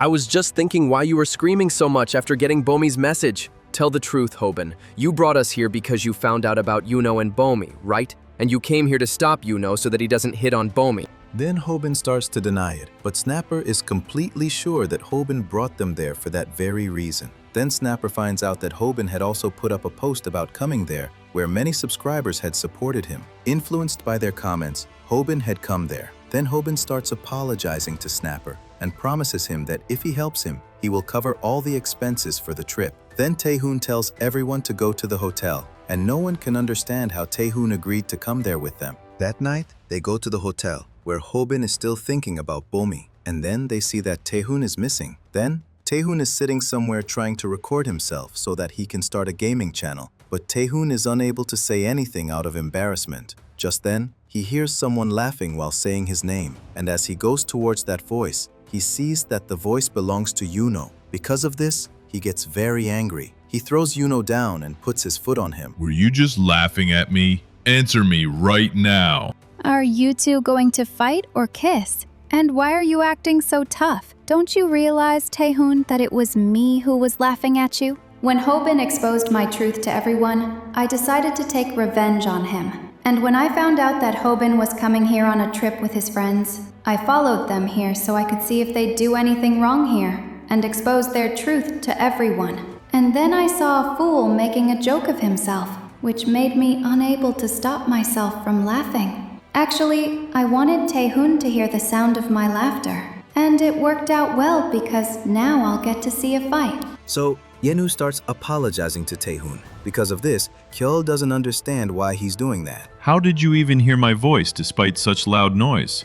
You were the one who said I was laughing, so that's why I'm apologizing to you now. Who even thinks like that? Then Kyoto starts having a lot of fun with this and gets very excited about when they are going to fight. But we see that Taehoon doesn't say anything to Yenu. Instead, he just takes one of his earphones and leaves. Then on the other side, everyone is having fun on the beach. And some guys get together to look for girls so they can have fun at night. Hearing this, one of their friends starts to get shy. And just then, they see Bomi, Rumi, and Kaol there. And all three of them look very hot to them. Then, Kaol and Bomi are talking to each other. And Bomi meets Rumi for the first time. Then after seeing Bomi, Rumi understands why Hobin suddenly made a plan for a trip. So Bomi is Hobin's crush, and that's why he's here. But Hobin, you shouldn't try to woo her, because in the end, this fish is not going to get caught in your net. After all, why would a beautiful girl like Bomi love Hobin? Hobin is just wasting his time for nothing. I feel bad for Gyeol because she was so excited to come on this trip with Hobin. Then Rumi starts complimenting Bomi's beauty. And just then, those three guys also arrive, one of whom starts complimenting them. And he starts asking if she came alone or if her friends came with her. Because of this, we see that Gyeol tells them everything, and Bomi is telling her to keep quiet. Then the guys sit down with them and start hitting on them. But Bomi and Rumi don't like this at all. That's why they are ignoring them. But Gyeol is having a lot of fun with this because this is the first time a guy has hit on her. And we see that seeing her excitement, the poor guy gets scared. Then those guys start inviting them for a drink, for which she is refusing. But as soon as a guy starts forcing Rumi, she throws juice on him and starts telling them to leave from there. Then Bomi also starts calling everyone by shouting loudly. Because of this, those guys have to leave from there, and they are very angry about this. But poor Gyeol doesn't understand at all, because she doesn't realize that those guys were harassing them. Then hearing their voices, Snapper and Hobin also come there, and they have also turned on the streaming. Because of this, the subscribers start to think that those girls are screaming because of Snapper and Hobin's arrival there. And some people are supporting Hobin because they think that if a guy is teasing those girls, then Hobin will definitely beat him. Then the girls start asking about Mongi, and they find out that Mongi has gone into the sea to get an octopus because Rumi had demanded to eat sashimi. Then those guys are also watching all of them from a distance, and they find out that they are all YouTubers. And at the same time, they also decide that they will definitely take revenge for their insult. Then Hobin and his friends start streaming. After Paco's fight, this is the first time I'm streaming such a big outdoor stream. It's really hard to find the right camera angle among so many people. That's why I have to be careful that no one comes in between our shot. Then Hobin starts telling everyone that he has come on a trip with his friends, but he is very nervous. And Bomi is praising Hobin after seeing him. And she thinks that Hobin is an expert YouTuber, for which the subscribers start refusing. Then those guys also come back, and they start accusing them of shooting their video without their consent. Because of this, Hobin starts telling Snapper to remove the camera, but all the subscribers are refusing to do this because they haven't seen those three in the camera at all. Then Hobin and Snapper start apologizing to them for this. And from their behavior, all the subscribers understand that they have come there to fight. That's why they think that Hobin will beat them a lot for this, and they will get to see new content. Then, they also snatch the camera from Snapper, and all the subscribers start threatening them that if they have any problem with them, they can come there to meet them. Because of this, all the subscribers start making excuses, and all the subscribers start telling Hobin to apologize. Because of this, Hobin starts apologizing. Then, a guy slaps Hobin on the head and starts insulting him by slapping him even more. But Hobin is still apologizing. Because of this, all the subscribers are praising Hobin, but Gaul gets very angry seeing this. Because of this, Rumi is telling her to stay calm. I have to keep my anger in check, because this is the right decision. And then we see Bomi comes in between, and she holds that guy's hand and starts threatening him. Because of this, that guy starts cussing her out. But Hobin comes in between and starts apologizing to that guy again. Because of this, all the subscribers are very impressed, and they start to think that Hobin is just like Songjun. I have to control my anger, because if I fight like this just because someone provoked me, it would be very childish. So this time, it would be right for me to handle this situation like an adult, because this is the right thing to do. Then all the subscribers are praising Hobin for this. But just then Yenu arrives there, who holds Bomi and starts telling everyone to apologize to her, and starts asking Bomi how she is. Seeing this, all the subscribers are surprised, and seeing both of them, they feel as if a movie scene is going on. Why? That guy who is ready to fight looks cooler than me. I want to look cool now too. So, Hobin also starts screaming, and he starts telling all of them to apologize to Bomi. Because of this, the subscribers also don't understand what Hobin is trying to do. Then Yenu again tells all of them to apologize, but they refuse to do so.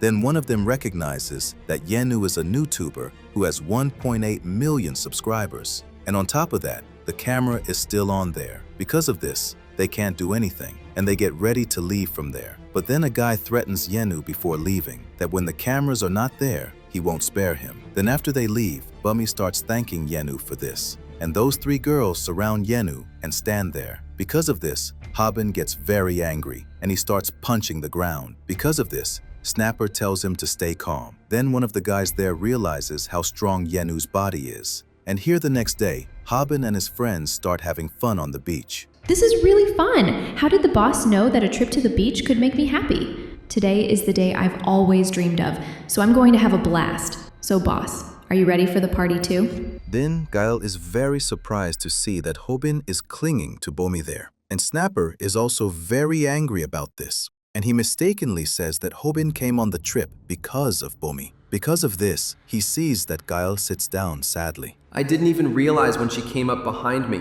If I had known, I would have never said that. But wait, maybe this could be my chance. Then Gaul loses all her motivation. Because of this, Snapper starts to cheer her up, but Gaul tells him to shut his mouth. Because of this, Snapper also doesn't understand anything, and he also gets demotivated like Gaul. But he still has hope that on this trip, Gaul will definitely notice him. Then Hobin and Bomi see that someone has opened a ramen shop on the beach. Because of this, they go there to eat, but Hobin feels something strange there. But Bomi tells him not to worry and tells him to enjoy the food together. Then we see that the shop belongs to Giol. I'm a shellfish diver this time, so I can keep an eye on them. But I have to admit, after ruining my life, they're on a date here. Hobin, if you drop even a single drop of ramen, I'll call the environmental authorities on you. And who is this girl with him anyway?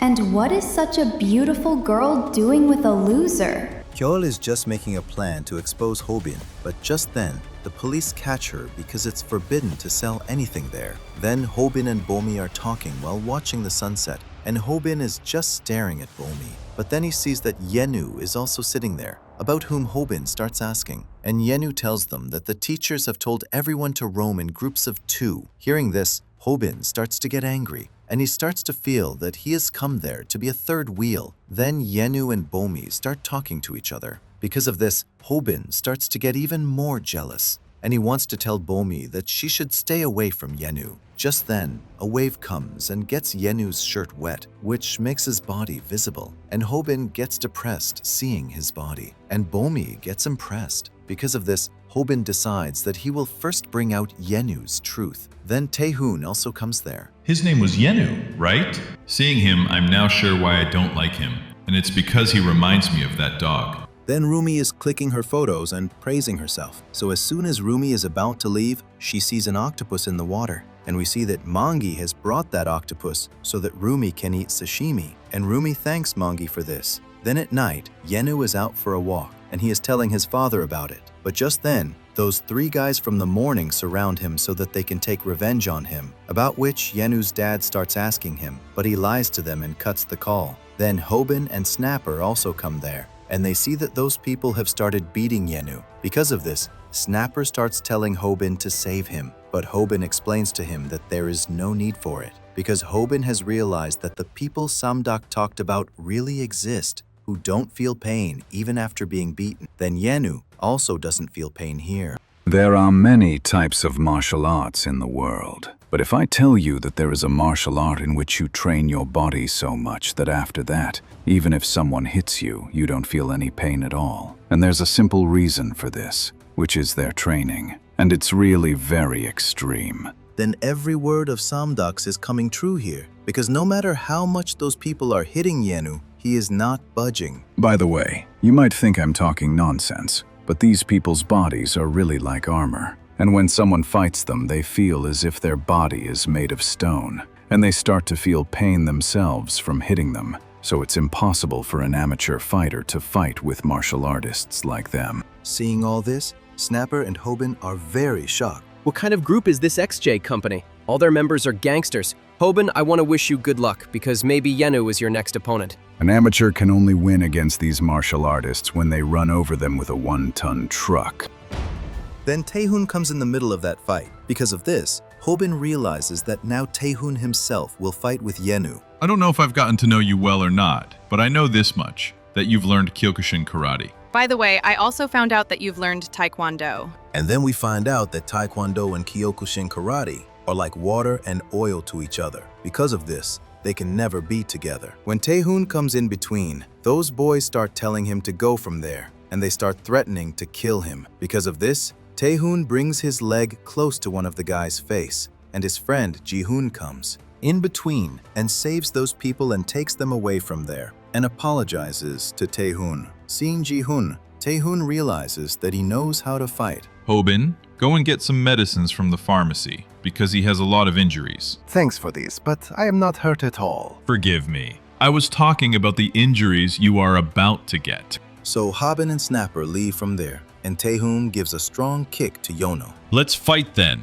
Are you fighting with me because I know Kyokushin karate and you know Taekwondo? What kind of a useless reason is this? I don't want to fight you for this, but whenever I see people like you, I feel like beating you without any reason. So Taehoon starts attacking Yono, but there was no effect on Yono's stone-like body, and he was trying to save himself from Taehoon. I saw your YouTube channel where you are always studying. I saw how you sit in a small room and just study. And besides that, you can't do anything. You just do as your father says. That means you are just a puppet. I can say with full confidence that you have never disobeyed your father's words, because you want to be a good son. You have no idea what you are talking about. So Yono gets angry and attacks Taehoon with a straight punch. And here on the other side, Bomi and Rumi tell Gaul that those boys were hitting on them. Gaul doesn't believe it at all, because no one has ever hit on the poor girl. Because of this, she becomes a little sad, but she still feels that one of those boys, Ji-young, was a pretty good person. So Hobin and Snapper also come there with medicine. Boss, please come here.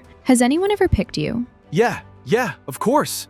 Really? Did all this happen on the beach? No. One day, Paco picked me up and threw me down. At that time, I thought I was going to die. So, Snapper starts calling Hobin because his viewers have told them something. Then we see Gaul here, who is very tired after all this happened. I came here to bring out Hobin's truth, but till now, I haven't been able to achieve anything. I thought he would drop the ramen, but he ate all of it.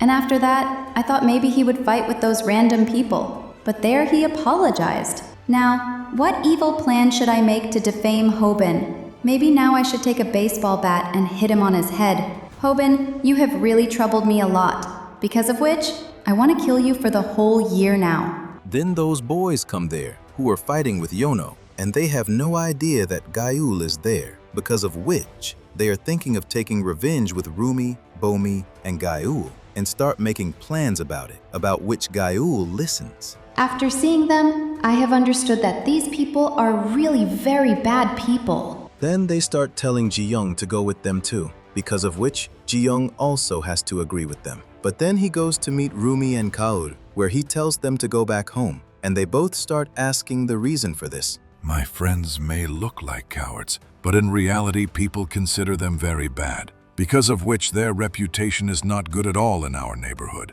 And now they are planning to do something with you guys, because of which you guys will have to go from here. So hearing this, Kaul and Rumi feel that Ji-young is a pretty good person, and then he gives them cold drinks, which they accept. And as soon as they start drinking those cold drinks, Kaul wears a mask and throws those cold drinks down. What were you guys doing? Are you guys crazy? You are drinking a cold drink after listening to a stranger. Do you even know how bad a person this is? He is just acting to be good because this guy has mixed something in your drinks. When these people were making a plan to trap you, I was there. And you guys said that you guys want to take off their clothes after mixing something in their drinks. I don't know what you're talking about, but friends, would you guys like to come here and explain something? So Ji-young's friends also come there and surround the three of them. Then Ji-young also comes in his real form and tells the three of them to go with him, because of which Kaul starts attacking him.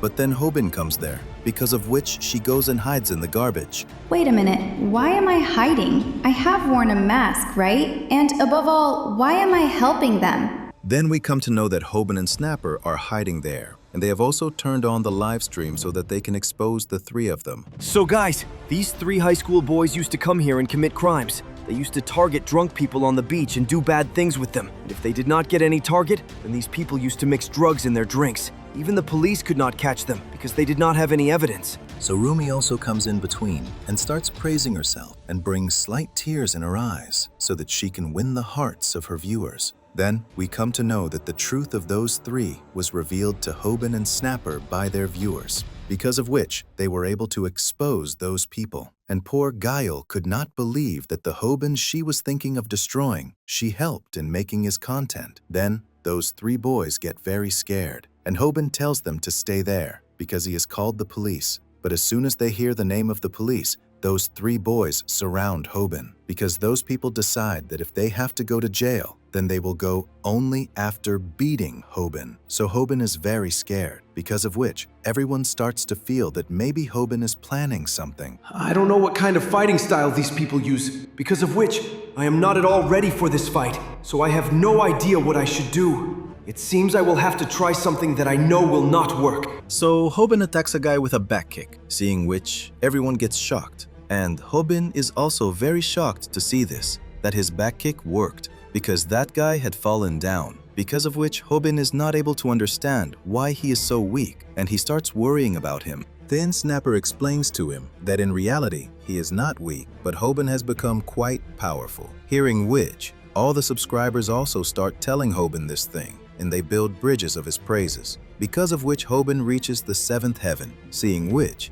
all the subscribers start to feel that they should kill Hobin first. So Hobin gets into full swing. Well, I am not in the mood to fight today, but now it seems that because of you, I will have to fight. So let's go. Give me an answer to my question. Do you guys have 40 cents? So everyone starts refusing Hobin from copying Taehoon, and poor Snapper is scared of this thing that Hobin has now reached the 7th heaven, which means anything can happen with him now. Then here everyone is getting very surprised, and Taehoon is also not able to believe this, because we see that Yono has brought a crack in the wall with one of his punches, and blood is coming out of his hand, because of which he is not getting affected at all. Then we see the backstory of the boy with yellow hair. I was living my life quite happily. Because I was very good-looking, tall, and I also had muscles, because of which girls used to get attracted towards me. And the biggest thing was that I used to feel very sorry for those people who could not fight when someone used to hit them. The people who were born to weak parents, they also used to get weak genes, because of which I could not understand at all why they used to blame us instead of their parents, because we used to just hit them. Actually, it was their parents' fault that they got such weak genes. But why is this happening today?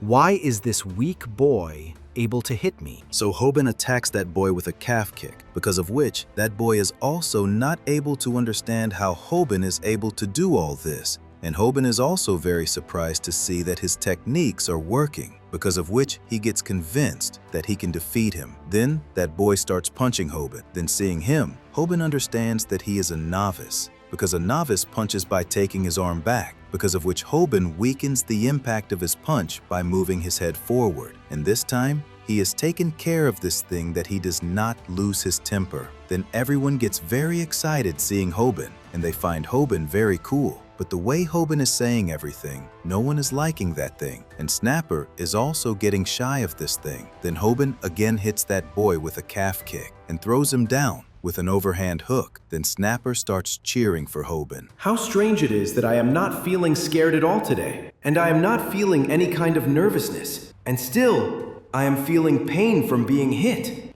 Then that boy hits his knee in Hobin's stomach, because of which Hobin starts feeling pain. But he has done ab exercises, because of which he gets well very quickly. And holding that person by the neck, he hits his knee on his stomach and mouth. Hey, have you ever eaten Lee's knee strike? Have you ever eaten Taehoon's back kick? And have you eaten Han's punch? So Hobin also hits him with a strong punch, because of which all the people are finding Hobin very cool. And he starts telling everyone to subscribe to the channel. And as soon as he comes to know that he is getting donations, he again reaches the 7th heaven. The subscriber starts talking about hitting him again, but then Jihoon hits him with a punch, because of which Hobin flies and falls down. Well, I did not want to come in the fight, but now to save these people, I will have to come. So now this will be the end of the fight. Then we come to know that those boys used to get into a lot of trouble before, because of which they used to think that someone who fights might catch them. And then one day, Jihoon came to them, who was the most powerful person in their school.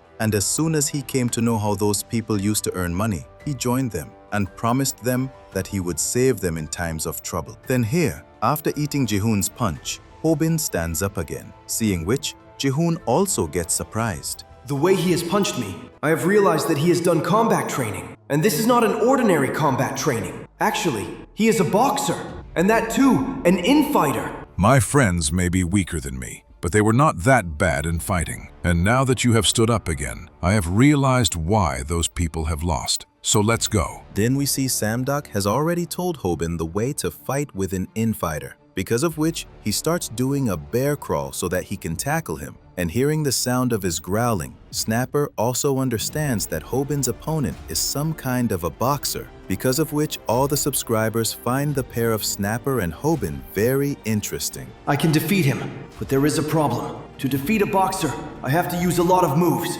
some of which work and some don't. And for this, I need a lot of strength. But I have already fought with 2 people, because of which I am tired. So in the end, will I be able to attack him with a flying knee strike? But I don't have any other option than this. So that's why I will have to try this. I will have to show him this as if my secret weapon is a tackle, just like I did with Han. So Hobin uses a tackle on Jihoon, because of which he falls down.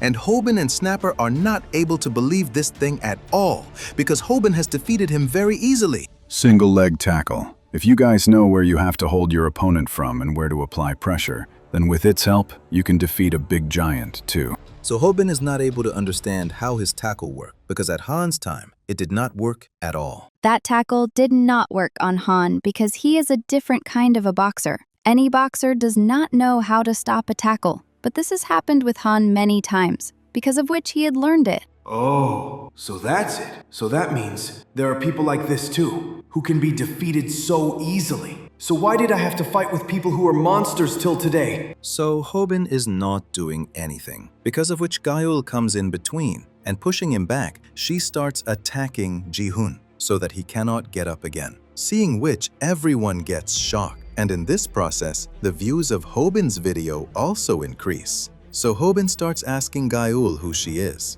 because she has a mask on her face.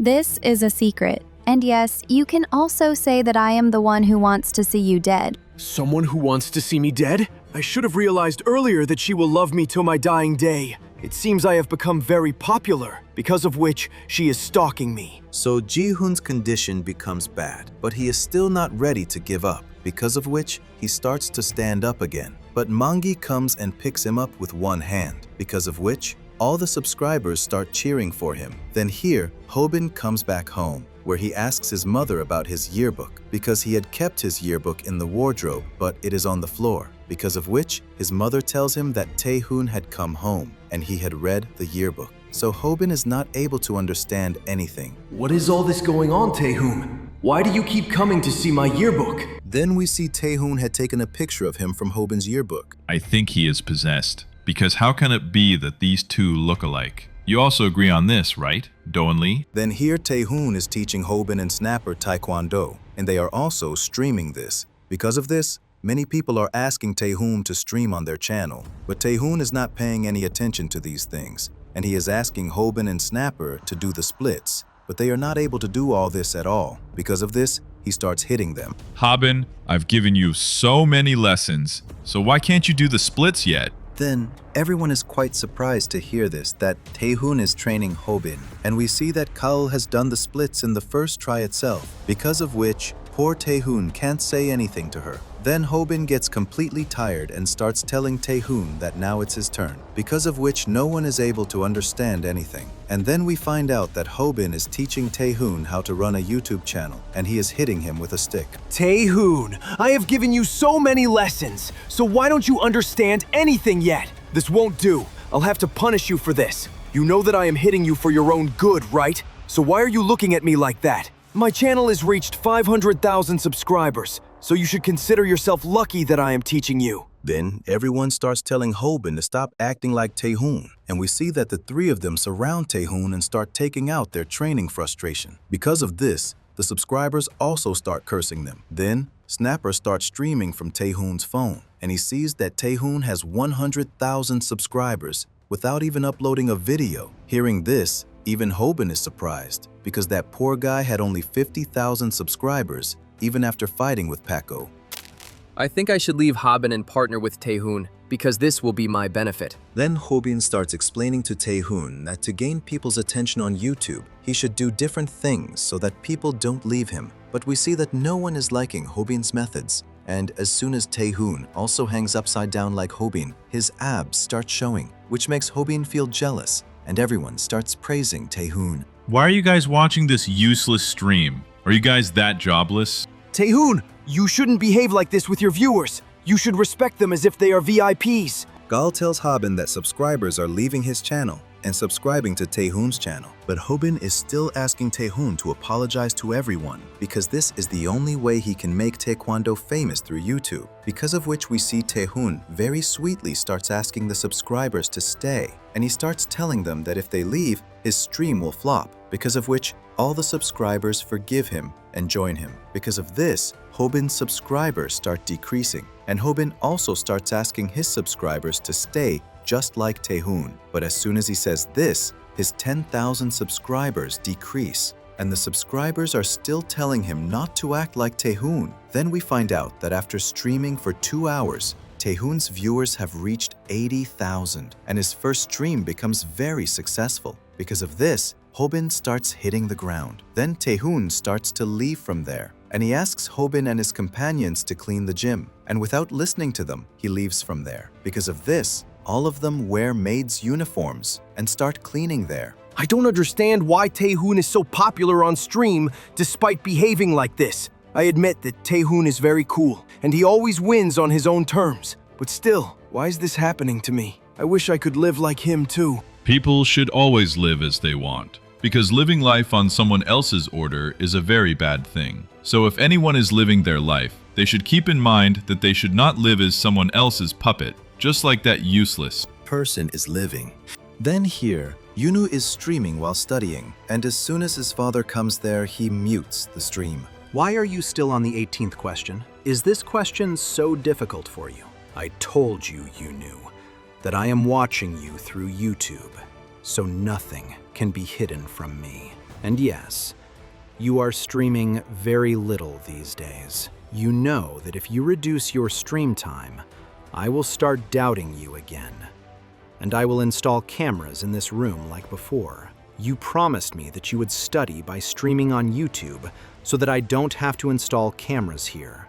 So don't disappoint me. I won't do that because I am a very good son. Then Taehoon's father comes to the gym. Seeing him, Hobin and his friends become very happy. But then, Taehoon's father is shocked to see Hobin, and he starts calling him Do-won. Seeing this, Hobin doesn't understand anything, and he starts telling him that his name is Hobin. I'm sorry.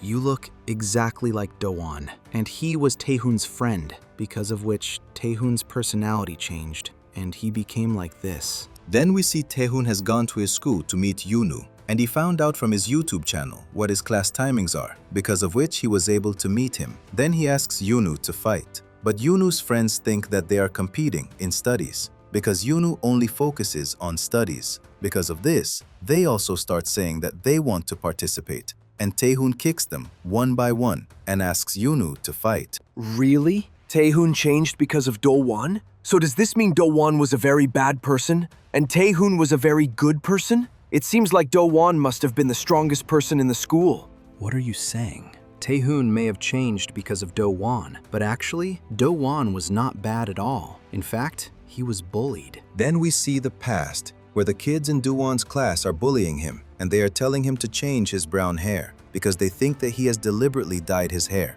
But Do-won is refusing to do this, but those people are not bothered by this. Then Taehoon is also in Do-won's class, and he tells those people to stop bullying his classmate. But suddenly Taehoon attacks Do-won, and we find out that before meeting Do-won, Taehoon was a very terrible person, and he was also very strong in his school. Then here, the people who are bullying Do-won are smoking cigarettes, and a bunch of thugs are talking about Chung Ji-on, and they have also caught Do-won there, and they are bullying him by burning his hand with a cigarette. Then they also start bad-mouthing his parents, but due to fear, Do-won is not able to say anything. Then Taehoon comes and attacks them, and he himself smokes and tells them to stop smoking. And due to fear, those poor guys are also not able to say anything. Then he starts hitting them again. Then Taehoon sees Do-won there, and he thinks that he is smoking there. Because of this, he slaps him too, and starts taking him to the teacher so that he can complain about him. Then all those people are very tired of Taehoon's behavior. Because of this, they are thinking of going to Chan so that they can get Taehoon out of the way by paying him money. Then Taehoon comes back to them. Because of this, they start getting scared, and Taehoon asks them to come to his Taekwondo class to become strong. Then we find out that this is the story of a guy who has no friends, and he only loves himself, and his name is Taehoon, where he met Do-won for the first time, and he has regrets about something. So, Taehoon, you were distributing posters at school because you wanted to promote our studio, so maybe that's why no one came here. Do you really think it's that easy to bring people in? I told you that no one wants to learn Taekwondo anymore. Then Taehoon gets angry hearing this, because he had given posters to 300 people in the school, but except for Do-won, no one else had come there. Because of this, he starts taking out his anger on him, and he thinks that Do-won has come there to make fun of him. What are you saying? I came here because you asked me to come here. You remember, right? That you showed me the poster and said that you want me to come here? So I thought you really meant it. Then seeing him, Taehoon understands that he is a person who cannot refuse anyone, and seeing him, Taehoon feels like he is very pathetic. Then Taehoon's father kicks him on the head and tells him to stop bothering Do-won like this. I got a call from his parents because they also wanted him to learn some sport. And as soon as they saw the Taekwondo poster, they decided to teach him Taekwondo. And yes, they are coming to pick him up after class, so behave well with him. Then, Taehoon doesn't understand why he needs his parents' permission to take Taekwondo classes, because of which Do-won tells him that he did this because he wants to be a good son. Seeing this, Taehoon understands that there is a lot of difference between Do-woon and his life, but he feels that something is wrong with Do-woon. Then in the evening, an expensive car comes to pick up Do-woon. It seems he is really very rich. And on top of that, his father also has brown hair. I thought he was lying about the brown hair, but I don't understand. If he is so rich, why is he being bullied? Because people don't bully rich kids. Is it because of his personality? Or is it because he can't refuse anyone? But let's leave it. What do I care? It's a very good thing for us that a rich kid is coming here to take classes. So let's go to the arcades now. Then some bikers come and attack Taehoon's legs with baseball bats. And we find out that this is the work of Chan, the leader of the Skid Gang, who was paid by those 3 people whom Taehoon had beaten up. Some of my men have gone to beat him up. And don't worry, from today, he won't be able to use his legs. You said that Taehoon is the strongest person in your school, right? But after this, he will be so scared that he won't be able to tell the police anything. So let's go. Complete your payment now. Then we find out that the Skid Gang is a motorcycle gang which is very dangerous. And then a guy tells Chan that he attacked Taehoon's legs with a baseball bat. But it's not going to work. And we see that the same thing has happened here, because nothing has happened to Taehoon's legs.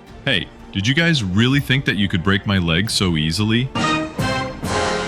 These legs are going to represent the country in the future. And now that you have attacked them, you have become traitors. By the way, I had heard that some gang is taking money to kill people. And now seeing you, I have confirmed that this was true. Then they are not giving any answer to Taehoon. Because of this, Taehoon starts beating them up, and he starts demanding answers from them. But we see that Taehoon beats them up so badly that they are not able to say anything. You should have told me earlier that he can fight. It seems my men will get injured now. You know that after this information, the rate has increased. Is that so? I didn't know about this. I am ready to give you any amount, so please defeat Taehoon. But did you guys hear that he knows how to fight? And I think this job is perfect for you. Did I say it right, Kim? Then we see Do-won here, who has reached his home, and his father starts asking him how he is. There are 5 rooms in my house, one of which is my father's, one is my mom's, one is my siblings, one is my room, and finally, there's a small room inside my room where I used to study. My dad is a self-made man, so he has very high expectations of me. He has said that I also have to be successful, but this is very tough. And still, I don't want to disappoint my father, because it will make my life even more difficult. Nor do I want my father's life to be difficult because of me, because I am his good son. So Do-won is studying, and just then he gets a message from Taehoon, who is asking him to clean the gym. And Do-won starts to feel that maybe it's time for his Taekwondo class. So he starts to leave from there. But just then, his father comes there and tells him that there are still 13 minutes left, in which he can solve 4 more questions. Listen to me carefully, son. You have to spend your time very thoughtfully, because your future depends on it. And I think you will definitely listen to me. So as soon as Taehoon finds out that Do-won's father is not letting him live his life according to his own will, he starts telling him to kill his father, for which Do-won refuses. But Taehoon explains to him that the way he is acting, that's how puppets act. And if his father has so much affection for studies, then he should go and study himself, because Do-won has every right to live his own life, due to which he can live his life as he wishes. Then, Taehoon asks Do-won to color his hair black so that no one teases him at school. But Do-won refuses this because his father will not like this thing at all, and he doesn't want to make his father angry either. Then, Taehoon asks Do-won to look towards him, and he turns around completely and gives a powerful kick to the punching bag. I still haven't forgotten how beautiful that kick was. This is amazing, Taehoon. You spun 3 times, right? This is a 180-degree kick, and you should also try it and defeat your bullies. By the way, let me tell you that you are very lucky that you saw this kick from so close, because in this country, I don't think more than 5 people can do it. So Do-won is not affected by this, and he slips away from there to a 10-cram school. Maybe I shouldn't have told him that he could use the 1080 kick, because even I haven't been able to perfect it yet. It's a very powerful kick, but landing it on the target is very difficult. By the way, this Do-won is also so stupid. Will he ever be able to become anything other than a good son in the future? This thing is really bothering me a lot. So, the next day, Do-won's classmates start bullying him again, and are telling him to change his brown-colored hair, which Do-won refuses. And those people again attack Do-won. But just then, Taehoon comes in between, who has also colored his hair brown because of Do-won. Because of this, those people stop. And as soon as Taehoon starts asking them if they have any problem with brown hair, they start refusing that thing. Then, Taehoon takes Do-won and leaves from there and tells him that he is not going to attend any class today. I thought that this is very pathetic.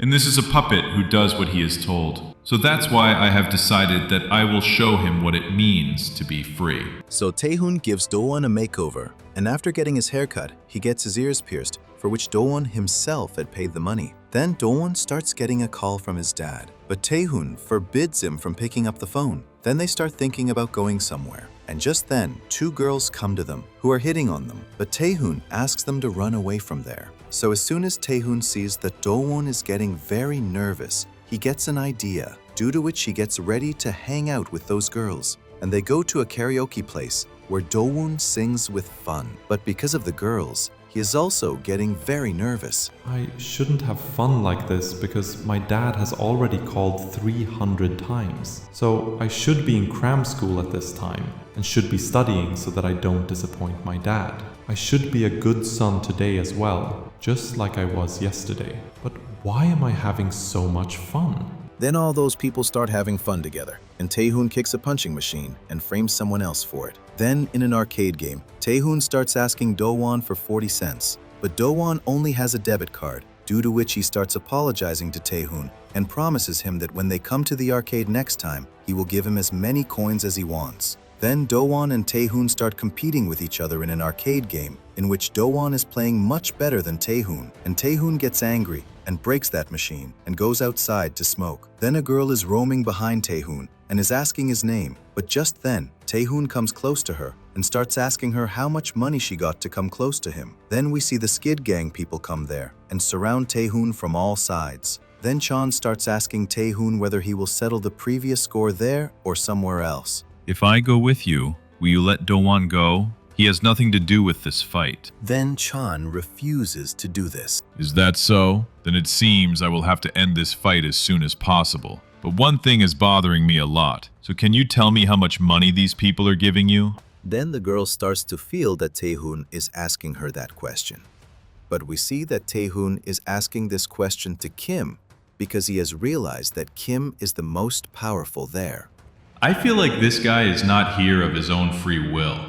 So now that he is here, it is not my problem anymore. Then we see Taehoon's childhood here, where he is in elementary school. And everyone is surprised to see that in the Taekwondo competition, Taehoon is fighting with the boy from high school, due to which everyone starts asking Taehoon's father why Taehoon is not playing in his weight class. Weight class doesn't matter for Taehoon at all. Have you guys ever heard about kinetic energy? If you want to generate power inside your punches and kicks, then you need kinetic energy. And if you are smaller and lighter than your opponent, then you have to spin faster than your opponent, so that the kinetic energy increases and your kicks become powerful. And this is the reason why weight class doesn't matter for my son, because he has an extraordinary talent for spinning kicks. Then Taehoon starts attacking Kim with his legs, and we find out that Taehoon has very long legs, due to which he has a talent for spinning kicks, and he can also stay in the air for a longer time, because inside him, the blood of the legendary Taekwondo athlete Han Soo-sung is running, due to which he is a gifted person. Then Taehoon repeatedly attacks Kim and asks him to answer his question. Then we see Logan Gracie here, who is wearing a strange costume and watching the fight between Taehoon and Kim, and he has liked Taehoon's kicks a lot. His talent is truly God-gifted. A gifted person knows how to make their opponent feel disappointed. And if you really want to become a gifted person, then you will have to keep this in mind, that when your opponent is facing you, then he should be completely hopeless. This boy knows what makes a gifted person powerful, because he must have put a lot of opponents in despair. But today this effect of his is not working, because he is facing a beast. His opponent is not trained in any martial art, and this beast doesn't even know what despair is. I like wild animals like this a lot, because these people keep attacking their opponents like crazy to stay alive. Today's fight is between a genius and an uncontrollable beast. whose potential has not even come out yet. Korea is really very interesting. Then Kim starts attacking Taehoon like crazy, which is causing a lot of problems for Taehoon because Kim has monster-like power, due to which he is overpowering Taehoon. But Taehoon is also not ready to give up and kicks Kim, but he is not able to understand why Kim is risking his life for money. I don't want to do this because he seems like a good boy. But I have no other choice because if I don't do this, then Chan's mom will kick me out of the house. And on top of that, I don't have any other house at this time. Then we come to know that Chan and Kim are real cousins, and he lives at Chan's house, due to which Chan knows about his compulsion. And Chan blackmails him that if he doesn't beat up people for him, then he will tell his mom to kick him out of the house, due to which Kim has to do all this. But he is also working very hard to get out of there because he does not want to live this life. But now he is stuck in this life, due to which he has to fight with Taehoon. It will take me some time to defeat him because he is a monster. So if I keep attacking him continuously, he will definitely lose. But I don't have time because Chan has gone to Dowon. So if it takes me a lot of time here, then he might have to suffer a lot because of me. Due to which I have to finish this fight as soon as possible. Then Taehoon tries his 1080 kick on Kim, but he still has not perfected that thing, due to which Kim escapes from his attack and throws him down and starts beating him. Then after some time, we see that Taehoon is very badly injured and is going straight to Dowon because he has defeated all the other people, and now he wants to save Dowon. So this fight ended like this. This is also a reason why you should not fight with a gifted person. But what should I do now? I came here to meet my friend, due to which I was not expecting that I would make someone my student. But I have become interested in this wild beast, due to which I will train him now. Then here, Taehoon reaches the arcade center and hopes that he has not been too late, but he gets shocked after going there because he sees that Dowon has thrown Chan away with a 1080-degree kick, and that kick seemed very amazing to Taehoon. I can't believe that he used the kick that even I couldn't perfect. He is truly a God-gifted person. Then we find out that Dowon had attacked Chan because he had come to know that Taehoon was in danger, and then he sees Taehoon there and hugs him and asks him how he is. A gifted person knows how to make his opponent feel niraj. And on that day, it was the first time that I felt despair in my life. And at that time, I acted as if I was a small child. Then Taehoon gets very angry on seeing Do-won, and he tells him to stay away from him. Then, from the school, Do-won's father finds out that because Do-won hit Chan, disciplinary action will be taken against him, which will show up on his student records. And after that, he won't be able to go to the school he wants to go to. Because of this, we see Do-won's father gets very angry. I should have been a good son, and I should never have fought. This is all my fault because I didn't do what I was told. Do-won, this is all that Taehoon's fault, because he's the one who distracted you from your studies. And finally, what have you put on in your ears? Listen to me carefully. You just have to focus on your studies and stay away from that Taehoon. Then, Do-won sees that Taehoon also hasn't come to school that day. Because of this, he doesn't understand the reason, and he starts to feel that he has hurt Taehoon's feelings by using the 1080 kick, because of which he decides that he will never use that kick again from today, and starts apologizing while crying. Then, someone comes to Do-won, and here, Taehoon is playing games in the arcade. I'm so angry. Is it because Do-won was able to successfully do the kick that I haven't been able to master to this day? After all, why am I behaving like this? Wait a minute. This is all Do-won's fault, because he acted as if you were a loser, and he is a gifted person, because of which he should come to me and apologize to me. After all, why hasn't his phone call come yet?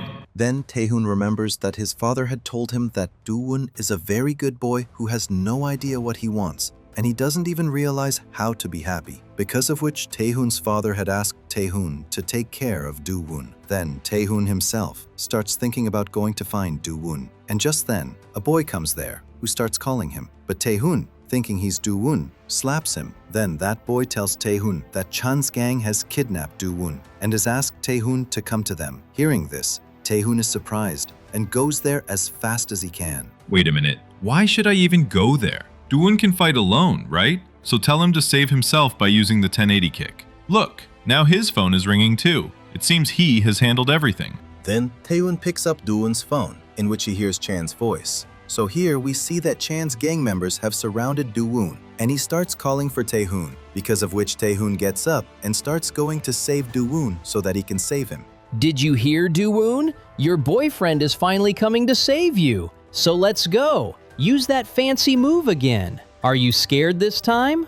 Then Chan starts hitting Do-woon, but Do-woon is refusing to fight because he thinks that if he fights, Tae-hoon will get angry at him again and he will hurt his feelings. Because of which he tells everyone that he will never use Taekwondo again. Then a guy suddenly hits a baseball bat on Do-woon's head, so that everything starts to look blurry to Do-woon, and everyone present there is looking at him and laughing. What just happened right now? What did that guy hit me with? Why am I fainting? This is very strange. Maybe if I go to sleep, I will feel better. Then Chan sees that blood is coming out from the back of Do-woon's head, because of which he tells everyone to run away from there. And here in the rain, Tae-hoon is coming to save Do-woon. I will go like a hero and save Do-woon, and then I will show him who the real gifted person is, so that everything will be fine. Then Tae-hoon reaches Do-woon, and he is very shocked to see Do-woon's condition. I never thought that something else could happen. I thought that I would save Do-woon and fix everything, but nothing like that happened. Then Tae-hoon picks up Do-woon and takes him to the hospital, where he finds out that Do-woon is already dead. And with this, he is completely broken, because Do-woon died without even hearing his apology. And here, the people who attacked Do-woon are all minors, because of which they don't go to jail, and they are only asked to write a letter of apology. And with this, those people are very happy, and happily making fun of Do-woon's death. They are relaxing by the side of the canal. Do-woon was really talking a lot of nonsense. What was he saying? He's going to quit Taekwondo so that he doesn't hurt Tae-hoon's feelings? He was just talking nonsense. And on top of that, our condition that day was so good. I didn't know that when someone's head bursts, it looks like that. It seems I will do a better job next time. Then a car comes and blows away their bikes. And from inside it, Tae-hoon comes out with a baseball bat. And he is very angry. It seems that now I too will have to write a 10-page apology like you. But you guys are 5, which means I will have to write 50 pages. Because I am going to kill you guys. Did you come here alone so that you can take revenge for Do-woon's death? Then Tae-hoon starts remembering Do-woon's words, where he had asked Do-woon for 40 cents, and Do-woon had promised him that next time he would give him a lot of coins. Remembering this, Tae-hoon starts to cry and starts asking them for 40 cents, and he starts hitting all of them with a baseball bat. Why did I behave like that with him? Why did I treat him so badly?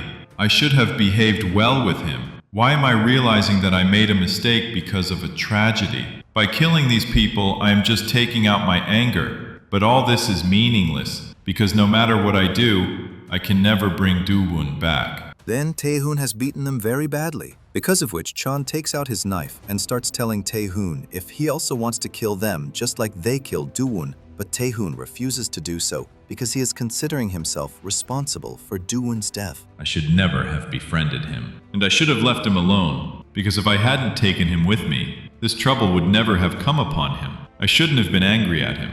It's my fault that he died without doing anything. Then Chan takes a knife and starts attacking Tae-hoon. But Tae-hoon, avoiding his attack, attacks him with a baseball bat and starts beating him quite badly. And he is thinking that if he himself did not exist, Do-woon would be alive at this time. Then Chan's friend hits a silencer on Tae-hoon's head, because of which Tae-hoon starts asking him for 40 cents and hits a powerful baseball bat on his face so that everyone gets very scared. I hate myself. I wish I could die at this very moment. I want to tear myself to pieces, or someone should tear me to pieces. Now I understand what it means to hate yourself. Forgive us, Tae-hoon. We didn't know that something like this would happen. I know that we did a very bad thing. So that's why we apologize to you for killing Do-woon. But Tae-hoon doesn't listen to anything Chan says, and he also attacks him with a baseball bat, because of which we see blood has spread all around, and Tae-hoon sits in one place and starts screaming while crying.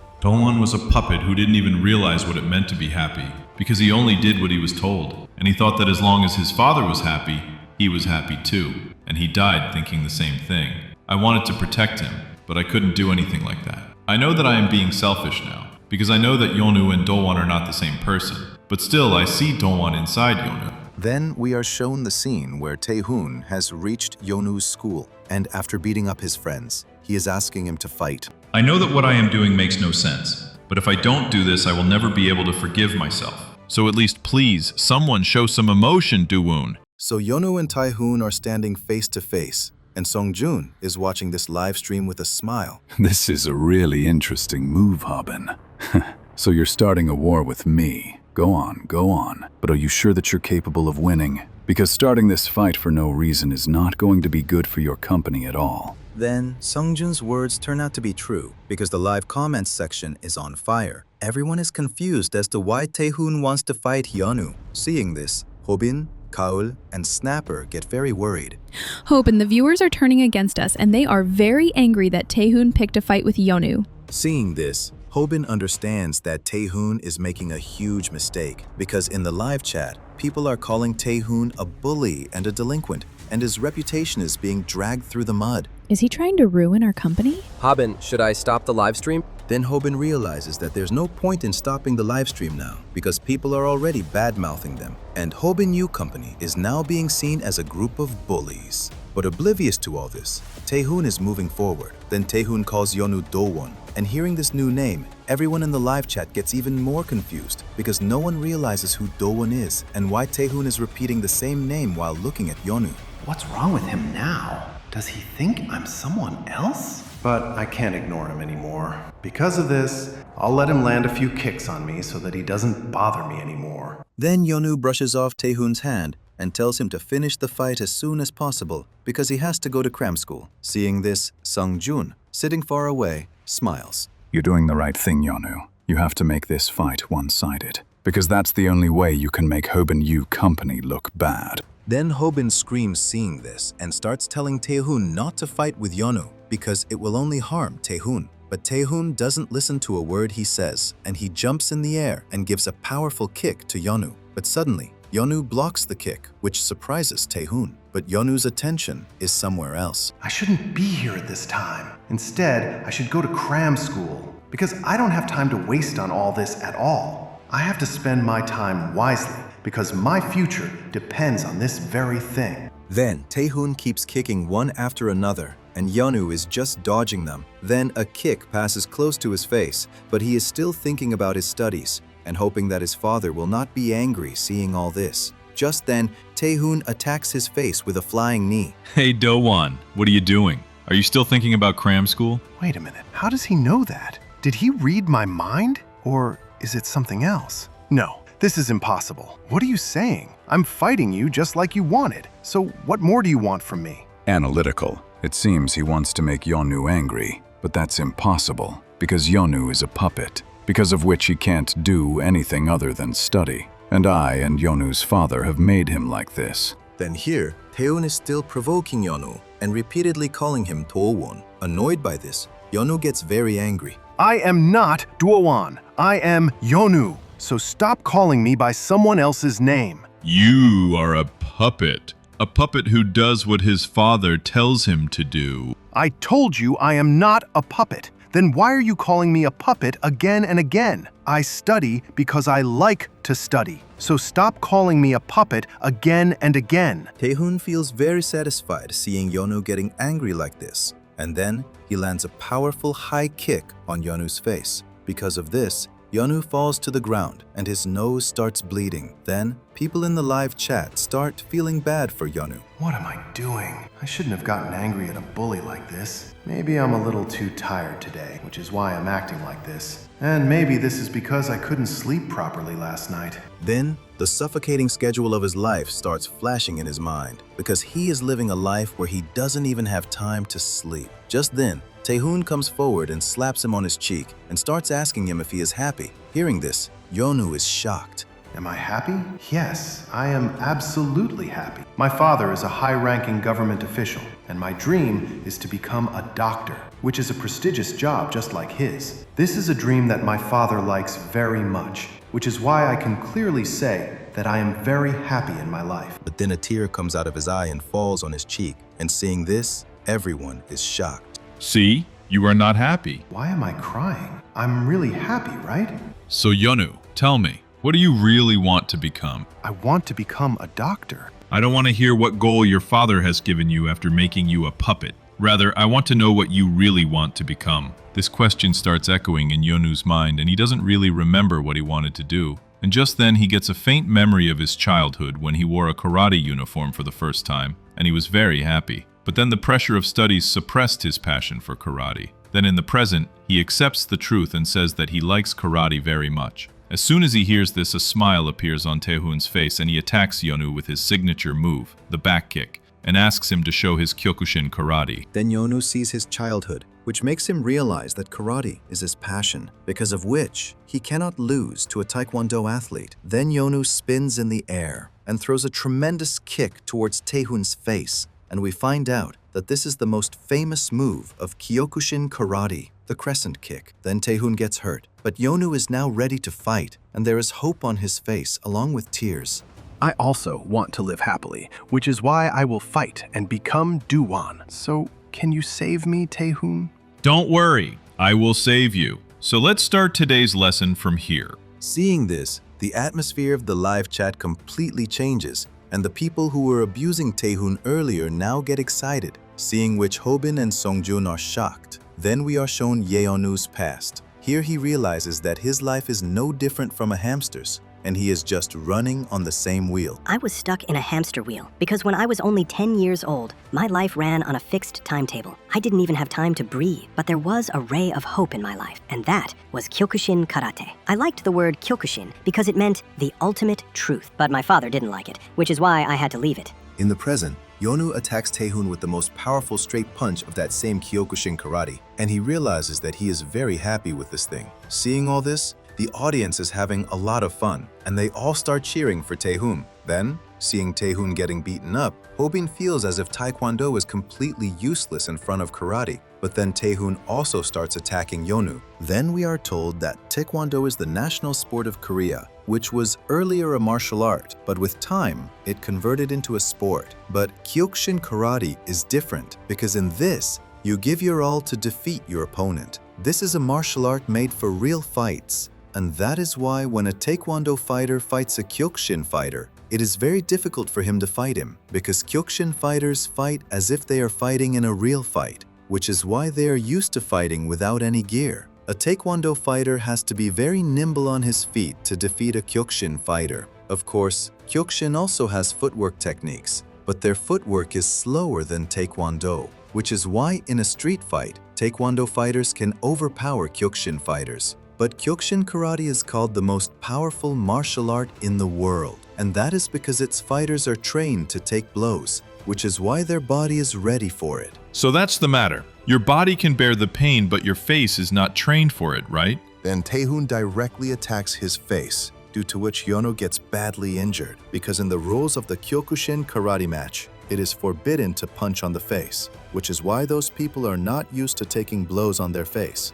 Seeing this, Hobin and Snapper become happy, and Yonu falls down on the ground, which makes it seem as if Taekwondo has won. So what happened? Are you giving up? Is this all you can really do? I have to get up, but I am in a lot of pain and I am tired. I attacked him so many times, but he didn't even come close to being knocked out. So I am giving up, because I have tried my best. On the other side, Snapper and Hobin are preparing to end the live stream. Hobin, the audience is back on our side, and Tae-hoon has also won the fight. It's not over yet, because he hasn't given up yet, and he can't let the Kyokushin spirit break like this. After taking so much beating, Yonu stands up again, which makes Tae-hoon happy. Then we are told about the spirit of Kyokushin, which was created by a man who wanted to become the most powerful man in the world. And if someone wants to walk on the path of Kyokushin, then he has to ask himself if he is ready to put everything at stake. I have to get up, because I haven't shown him everything I can do yet. Then we are told that the reason why hitting the face was banned in Kyokushin Karate was because it caused a lot of casualties. Kyokushin Karate is a martial art created by a man who wanted to become the strongest. Yong-ui Choi, the founder of Kyokushin Karate, had said, "If you cannot use your right hand, use your left hand. If you cannot use your left hand, use your feet. If you cannot use your feet, use your head. If that too does not work, then bring down your opponent at any cost, even if you have to curse them, because this is Kyokushin Karate." Then, Yonu also poses like Yongui Choi. And seeing this, Hobin, Snapper, and Gaul are blown away. Then, Yonu moves forward for a final blow, but just then, Taehoon leaves his taekwondo stance and punches him. Wait a minute. Is he using his fist? After all this happened, is he quitting taekwondo? Then, we are shown a flashback of Taehoon, in which he is exercising after losing to Kim, and his father asks him how he is doing. Then, Taehoon promises his father that he will win next time, and prove that he can conquer the world through taekwondo. Taehoon, what you want to do is not possible with this kind of taekwondo. That's why I will teach you another style of taekwondo. There are two main styles of taekwondo. First is the WT style, in which only feet are used. And in this, hitting the face with a fist is forbidden. And the second style is made keeping real fight in mind, in which the use of fist is allowed. And this is called ITF style of taekwondo. Yonu, you should consider yourself lucky because I was not planning to show you this style of taekwondo. So Yono realized that he was living the life of a puppet. And now he also knows about his dream. So will he follow his dream now? And will he join Hobin's company? So let's see what happens after all. Then Taehoon kicks Yono hard in the face, which puts Yono in a bad condition. And Taehoon kicks Yono on the head and tells him to rest. I was imprisoned in a prison, very dark and small, and I was waiting for someone to come and break that door because I couldn't do it myself. So if I tell you the truth, I was hoping that something like this would happen. Then Yono regains consciousness, and we see Hobin and Taehoon massaging Yono's feet. I told you, Taehoon, that you don't have to massage like this. If you do this, you won't be able to wake anyone up from unconsciousness. Why don't you understand what I'm saying? If you keep running your mouth like this, I won't spare you. So Yono doesn't understand what he's doing there. That's why Snapper and Gaul surround him, and they start explaining to him that Taehoon was going to bury him right there. But it's because of them that he escaped and came here. That's why he should thank both of them. Then Taehoon tells Yono to get out of his studio. That's all fine, but can you tell me what I should do now? Are you kidding me? I told you that you can do whatever you want. Then Yono starts to leave from there. Because of this, Hobin doesn't understand anything. Seeing Yono, it seemed like he had thought of something. That's why I decided that I wouldn't ask him anything. Because seeing him, it seemed like he wasn't going to cram school. Then Kaul feels very bad because she didn't get to see Taehoon's 1080 kick. Because of this, Taehoon starts to remember Duwon. But then Hobin also starts trying to do a 1080 kick. Seeing this, Taehoon is surprised. But we see that Hobin falls out of the window in the process of kicking, and Kaul catches him. And Snapper also starts telling him to save him, but Taehoon has no such intention. By the way, Taehoon, I've been wanting to ask you something for a long time. Did Do-won really look like Hobin? Your father told us about him, that he was your middle school classmate, who died because of some bullies beating him. And on top of that, the fight you had with Yono, from that I'm thinking, are you taking care of Hobin because he looks like Do-won? Then, Hobin's hand slips from Gaul's hand. Because of this, Taehoon catches him. If they looked alike, I would have treated him well from the beginning. That's why my answer is that he doesn't look like him at all. Then Gaul sees that all the subscribers are furious, and they are asking Taehoon to apologize for fighting with Yono for no reason. And at the same time, they are asking him to explain all this. And we see that because of this, many subscribers are also leaving them. Boss, look, our channel is trending online. Finally, that dream has come true. That's all fine, but I don't want our channel to become famous like this. Then, Taehoon starts talking about fighting with those people who are bad-mouthing them. But then Hobin sees that Yono has already made a video for this, in which he is apologizing to everyone. And he is telling that it was not viral hit and Taehoon's fault. Because of this, all the subscribers calm down. And we see that Yono retires from YouTube. Then Yono's father slaps him hard. This is the first time you've given me a reason to slap you. So you're quitting YouTube and saying that you're quitting your studies too? That's not the case. I just want to be free and live my life my own way. Then, many mafia people gather at Sungjun's restaurant, and Sungjun is welcoming them. Welcome everyone. I, Sungjun, am your agent in this project. So today I will tell you how much progress has been made in this project. Then we see that no one is interested in Sungjun's words. They just want to know if Sungjun has got permission from Yono's father to run this project. Because of this, we see that Sungjun assures everyone that they will get the permit very soon. Because of this, they don't need to worry about anything. But then, we see that Yono's dad comes there, who is very angry, and Sungjun welcomes him. But then Yono's dad slaps him hard. This is all your fault. You were the one who said that I could keep an eye on Yono through NewTube. Do you even know how hard I worked to make Yono a puppet? But when he became a NewTuber, he started getting more ideas. And do you know what he told me today? He said that he wants to live his life on his own term. I trusted you, but you ruined everything. So just forget about the permit. And I also need a break from this business project. I should have understood earlier that I shouldn't deal with a guy who was already a goon. Then Yono's father leaves from there, and everyone understands that now they will not get their permit. Because of this, those people start leaving from there. But then Sungjun gets very angry, and he starts hitting those people. Hobin, I'll show you what happens when someone messes with my money. So you just wait for me. Then Yono's father asks his secretary to tear up that permit, and he also asks him to burn all the records. But then a man comes on a bike and hits him hard in the face with a bat. Boss, I've taken care of him. And don't worry at all, because there was no camera here, because of which I can't be caught. And besides, I've done this many times, because after all, I'm a jail inmate. Then we see that that person is none other than Chan, who was sent by Sungjun, and Sungjun has also called a man to his place. So now both of us have to take revenge on Hobin. So I've thought that first we should have some fun. What do you think, Peko? This will be right, won't it? Then Paco starts remembering the day when Hobin insulted him. Because of this, he gets very angry, and he decides that he can do anything to attack Hobin. Then, Yono's father is admitted to the hospital, where all the nurses are talking about him, and Yono is also present there. Then, Hobin and his friends also come there, so that they can ask about Yono's father's well-being. And then as soon as Taehoon gets to know that Yono's dad was attacked with a baseball bat, he remembers Chan, but he can't believe that Chan did all this. Then Chan's girlfriend is screaming at him for money. Because of this, Chan catches her and starts hitting her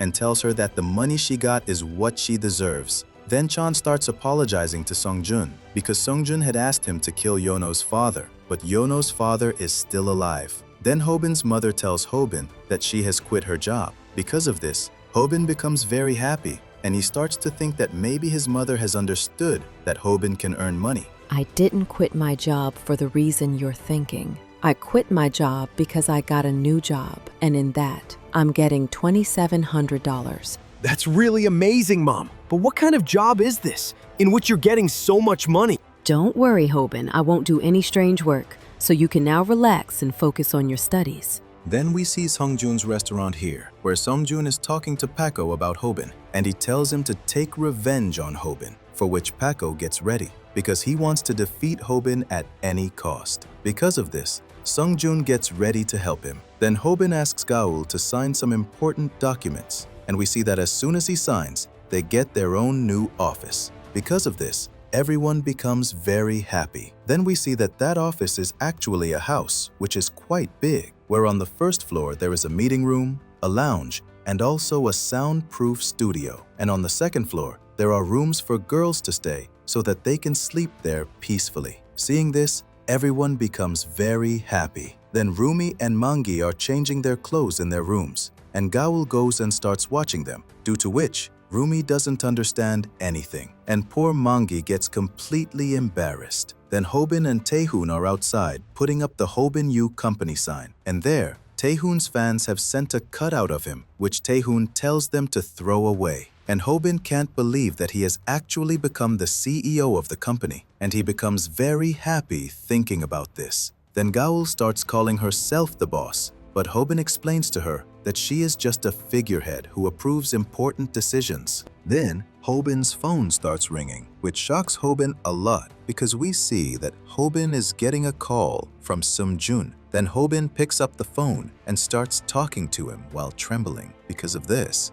no one understands why Hobin is acting like this. So, Hobin, how are you? Well, I called to ask you for a favor. You know that a new streamer has signed a deal with our company, and I want to see what you do with him after all. And yes, he is streaming at this time, because of which you can see him on Khan TV. Then Rumi opens Khan TV and starts showing that stream to Hobin, seeing which everyone gets shocked because that is Paco, and Snapper also can't believe that he is streaming there. But then Rumi sees that Hobin is getting very angry. So, what do you think, Hobin? Did you recognize who this is? When I saw them, I was very surprised. Seriously? Mothers are so amazing, right? Well, don't get me wrong. I didn't deceive your mom at all. She came to me herself because she found out that she was going to get $2,700 in this job. But you don't worry. I haven't told her that you are on YouTube. But do you know what the fun part is? Along with Paco in this video, your mom will have to shave her hair. And she already knew about this. That's why she said that she can do anything for her son, because she has to pay her son's college fees. Seeing your mom, I now understand how you became such a good streamer. And yes, don't worry, I won't fire her, because she is the top showgirl of XJ Company. By the way, Hobin, I am a little curious. What does your face look like at this time? Then we see here, seeing his mom's condition like this, Hobin and Snapper get very angry. Songjun! You shouldn't have brought my mom into this! So here, after streaming, Hobin's mom is going back home, and looking at her hair, she's worried about what she will tell Hobin about this. I hope my first stream went well. I'm getting $2,700 every month, and on top of that, he is also going to share the donations with me. Today we earned $2,700 from donations, and I got all this just by shaving my hair. So I don't care what people think about me, because if we don't collect the money, Hobin will be made fun of later anyway. That's why I'm not ashamed to do all this. Then Hobin's mom comes back home, where we see Hobin welcoming her with food, and he is acting completely normal, so that his mom doesn't even know that he knows her truth. Then Hobin's mom gives Hobin the donation money, which Hobin accepts while trembling, and starts apologizing to his mother that she has to work so hard because of him. Then we see Hobin's company office here, where Snapper is telling Hobin to bring out the truth about Songjun and Pago in front of everyone. But Hobin is not saying anything, and also asks Snapper to keep quiet, because Snapper had also said a lot about Hobin's mom in the beginning. Then Gao also asks Hobin to take revenge for his mom, but Hobin shuts her up too, and Bomi also starts telling him for this matter. I am not going to bring their truth in front of everyone. What are you saying? I don't want to do this because I haven't told them until now that I run a YouTube channel in which there is fighting. And on top of that, Mom also didn't tell me that she does streaming. So if I bring out her truth, then my mom will also realize that I know about her live stream. And she will also come to know that I get beaten up for money, which will break her heart. So I don't want to hurt her. So will you let me down now, Manji? If you don't want to bring out their truth, then let me deal with all of them. And don't worry, this time I will kill them. So Hobin forbids Mangi from doing anything like that too, which makes Mangi very disappointed. Then Snapper starts explaining to Hobin that he will have to take revenge on his mom because he cannot sit quietly like this. And on top of that, when Snapper had said bad things about Hobin's mom, Hobin had started a fight with him too. That's why Snapper is not able to understand why Hobin is so quiet this time. Then Gaul asks Snapper to stay calm and explains that Hobin is the one who is suffering the most in all this. Then Mangi hangs Hobin with a hanger, and here Paco has gone to meet Songjun, where he has done another live stream with Hobin's mom today, and he asked them if they would like to see their son burning or drowning. Hobin's mom is not able to answer this question, due to which the subscribers start getting bored. And to make the live stream interesting, Paco asks Hobin's mom to do a handstand, and he asks her to apologize to everyone, for which Hobin's mom gets ready, and all the subscribers are also enjoying it a lot. Then Songjun also starts laughing seeing this, and Paco starts asking Songjun if Hobin is not going to come after them for this. He won't come after us, because if he brings out our truth in front of everyone, then his truth will also come out in front of his mom. And his mom will also come to know that Hobin has seen their live stream. And Hobin would never want that. That's why he can never come after us. Then Snapper starts going to Hobin's house the next day because he was not able to contact Hobin for a long time. Then inside Hobin's house, Snapper finds Hobin's mom, who tells him that Hobin has gone out to meet someone at this time, due to which we see Snapper starts going to Hobin's room, and Hobin's mom starts explaining to him that Hobin has forbidden anyone from entering that room. But Snapper does not listen to Hobin's mom, and as soon as he enters that room, he sees that the condition of that room is very bad, and blood is spread all over that place, due to which Snapper is also not able to understand what Hobin used to do in that room. Then Snapper goes to meet Taehoon and starts telling him about Hobin, but we see that Taehoon is not affected by this. He is busy converting the front yard into a gym, due to which Snapper gets angry at him and starts telling him about finding Hobin. Why are you shouting so much? Hobin had come here because he wanted me to teach him how to kill someone till they die. Then we see here Paco is preparing for his next content so that he can harass Hobin's mom even more. But just then, Hobin comes there, and here we see that Taehoon also knows that Hobin has come to meet Paco. Because of this, Snapper starts asking him why he didn't stop him. I couldn't stop him at any cost, because at this time, seeing him, I myself was scared. Then here Paco gets very happy seeing Hobin, and starts asking him if he has come there to bring out his truth. My plan was never to bring out your truth, because my plan is to kill you. Then we see here that Hobin had come to Taehoon for help. I know you said that Paco is an amateur fighter who hasn't learned any martial arts, but seeing him, it seems that he is much bigger than you. So what have you come here to do? Do you want me to teach you the 1080-degree kick? Are you kidding? Do you even know how good you have become in fighting? It doesn't matter how big and strong he is than you, because now no amateur fighter can defeat you. If you want, you can kill them. Due to Hobin's punch, Paco's nose was broken, but he is pretending as if he is not hurt at all, because of which Hobin hits him with a calf kick and breaks his leg bone, because of which Paco is in a lot of pain, but he still pretends as if nothing has happened to him. But in reality, he doesn't understand how Hobin has become so powerful. Then Paco attacks Hobin, and Hobin hits him with a strong uppercut and attacks him with a back kick, because of which Paco's ribs get cracked. Then Hobin knees him on his face, because of which his skull also gets cracked. Then Paco attacks Hobin again, because of which Hobin grabs him by the throat and attacks his face and chest with his knee, because of which Paco's rib bones break, and he joins his hands and starts apologizing to Hobin. But Hobin's anger has not subsided yet, because of which he shoves the trimmer that shaved his mother's hair into Paco's mouth, and he knees his face and breaks the trimmer. Then we see that Hobin has also seen Paco's next video, because of which he starts punching his face, and Paco starts begging him for his life, because of which he tells him to eat the eel lying in the room completely. Then, at night, Hobin's mother comes to Paco's apartment, where Hobin is already waiting for her, and he has cleaned himself completely so that his mother doesn't know anything. Then Hobin's mother is very shocked to see him, and they are afraid that he might have found out about their job. But Hobin refuses to do this and tells his mother that the place has been closed, because of which they should go home now. Mom, you have suffered a lot because of me, so I promise that from today onwards, you will not have to suffer like this again. Then, because of the place being closed, Hobin's mom starts talking about calling her boss, because of which Hobin starts asking who her boss is. His name is Sungjun, and I have signed the contract with him only. I had read that contract, and after seeing its pros and cons, I decided that I am ready for it. Isn't it amazing that he became the CEO of a company at such a young age? He was behaving very well with me. That's why I think he is a very good person. Then Sungjun's companion sees that Sungjun is smiling a lot, because of which he starts asking the reason for it. And Sungjun tells him that he is so happy because he can acquire Hobin's company in one go. And then we see Hobin comes there, and he is very angry because the only thing going on in his mind is that he should kill Sungjun. Sungjun, how dare you bring my family into this matter? Then Sungjun is very happy to see Hobin. So Hobin, did something happen? So what do you think of our new recruit? She's pretty amazing, isn't she? And on top of that, she has a lot of viewers. I'm sorry, but seeing you makes me laugh for some reason, because your face is just like your mother's. Hobin gets even angrier after hearing this, so he starts running towards Sungjun to attack him. But then, one of Sungjun's companions, Jisoo, comes and throws Hobin down, and he grabs his leg.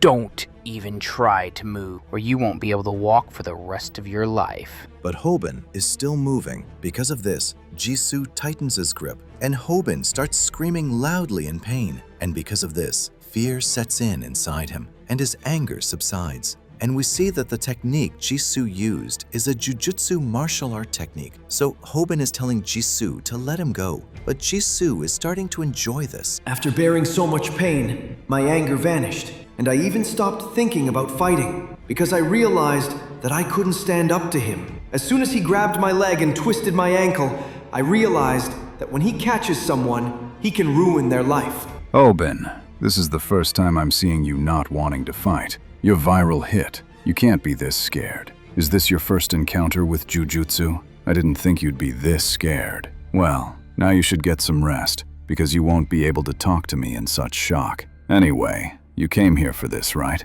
This is the contract your mom signed. Because of this, she will now take the XJ company to new heights. She's a golden goose for me, because she gathered 50,000 viewers in her first stream. I can't believe that because of this contract, I can work with this outstanding streamer for 5 years. And for that, I only have to pay $2,700 every month. Then we find out that if Hobin's mom breaks the contract, she will have to pay Sungjun $270,000. Because of this, we see that Hobin is very scared. So, Hobin, what do you want? Should I tear up this contract? Please do that! Well, there's another way to end this contract, but I don't think you'll be ready for it, because you're very greedy when it comes to money, so I don't think you'll be able to make this decision. I'm ready to do anything, so please end this contract. I'm begging you for this. Hobin, if you want to end this contract, you have to give my company everything that your company owns. And after that, I'll tear up this contract. It's a pretty good deal, isn't it? After a while, Hobin goes home and he starts banging his head against the wall because he couldn't do anything to the person who insulted his mother. And on top of that, he had bowed his head in front of him. Because of this, Hobin is completely broken and he doesn't understand what he should do. Then Hobin tells his team everything. What do you mean you don't know what to do? It's very simple. We have to do what Sungjun wants because we don't have any other option. So does that mean we have to work under the XJ company from now on? But I don't want to work under that jerk. So are you saying we shouldn't listen to Sungjun? Then you tell me. What should we do about Hobin's mom's contract? Don't you feel bad for her? Stop twisting my words. I meant that we should look for other options. Then Goal and Snapper start arguing with each other, but they can't find a solution. Because of this, Hobin starts apologizing to them for being weak, and he tells them that it's his fault that he couldn't handle anything. That's why he has decided that he will now quit NewTube. Hearing this, Snapper is shocked. Sungjun actually wants me to quit NewTube,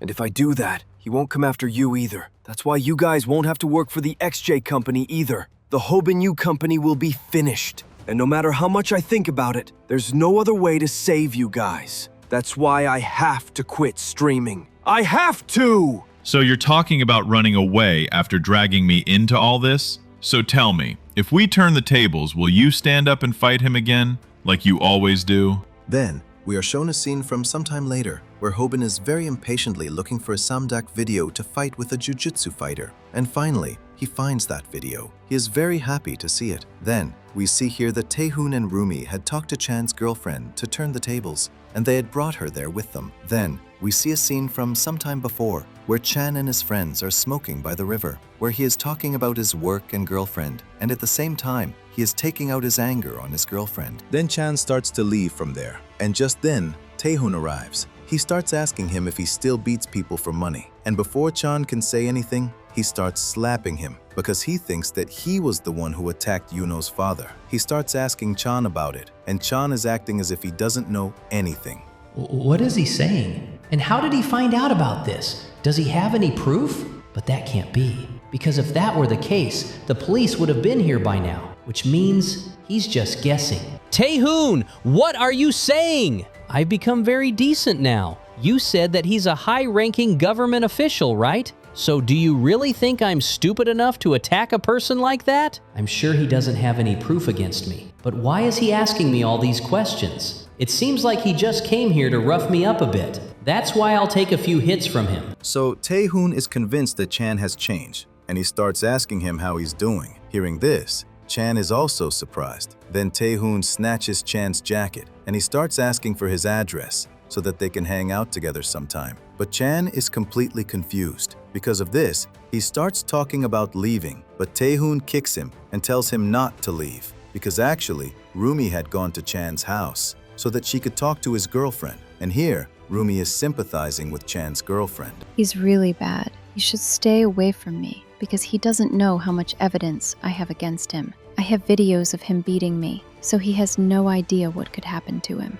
Then Rumi hugs Chan's girlfriend, and she starts bad-mouthing Chan with her. Because of this, Chan's girlfriend gets very emotional, and she starts telling Rumi about the injustice done to her. But Rumi has no interest in this. She just wanted to know on whose orders Chan attacked Yuno's father. That's why she starts asking Chan's girlfriend about it. But Chan's girlfriend refuses to say anything. Come on, Myung. If you want to talk about it and get away from it, this is the right time. The news of this attack is in the news because Chan attacked a high-ranking government official. So do you really think the police won't be able to catch you guys? That's why I'm saying this for your own good. And besides, do you want to ruin your life for that bad person? Because of Rumi's emotional blackmail, Chong's girlfriend tells her that Chong did all this on Sungjun's orders. Rumi records this, and Hobin plays that recording for Yuno. In this recording, one of the culprit's accomplices told us everything, and we took her permission to record it. And on top of that, she has also said that she will support us as a witness. That's why we came here to meet you, because it's very important for you to know this. So now it depends on you what you want to do with it. So Yuno decides to tell the police about it. That's why he starts to leave from there. But just then, his father stops him and he tells him that he can't tell the police about this. Because if he wants to do that, he will have to erase his past records. From which Yuno realizes that Sungjun had already guessed that Yuno's father would never file a police report against Sungjun. That's why Yuno has no choice, and he doesn't understand what he should do. Don't worry, Yuno. I will fight Sungjun in your place. So will you let me handle this? Then we see Hobin reaches Sungjun's restaurant, where Sungjun is with his companions. And he starts asking Hobin the reason for coming there. Then Hobin smiles in a very strange way. Because of this, Sungjun doesn't understand what Hobin is trying to do. And as soon as Hobin tells him that Hobin has found out that Yuno's father was attacked on Sungjun's orders, he is very surprised. But he acts as if he doesn't know anything, and he starts reminding Hobin about his mom's contract.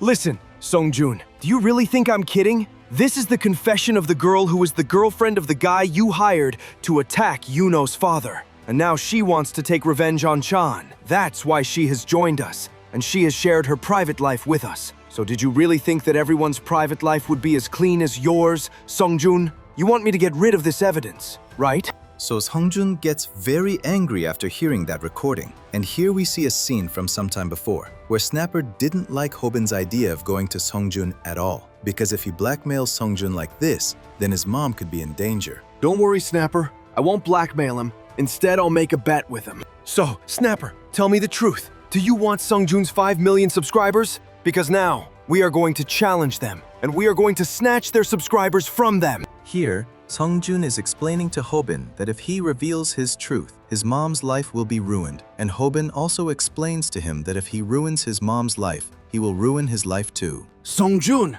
let's make a bet. And if you win this, I'll give you this evidence. But if I win, you'll give me my mom's contract back. Let's settle the scores now, and let's see which one of your company and my company wins. Just then, Sungjun is surprised to see that Hobin has challenged him. Don't worry, Sungjun. I won't start with you, because first, I'll catch those YouTubers who work for you. And don't worry, I'll be coming for you very soon too. So just wait for me. Then, we see Jisoo, who has beaten Chan badly and has crippled him. I've taken care of him. I found him at home, but it seems his girlfriend has run away.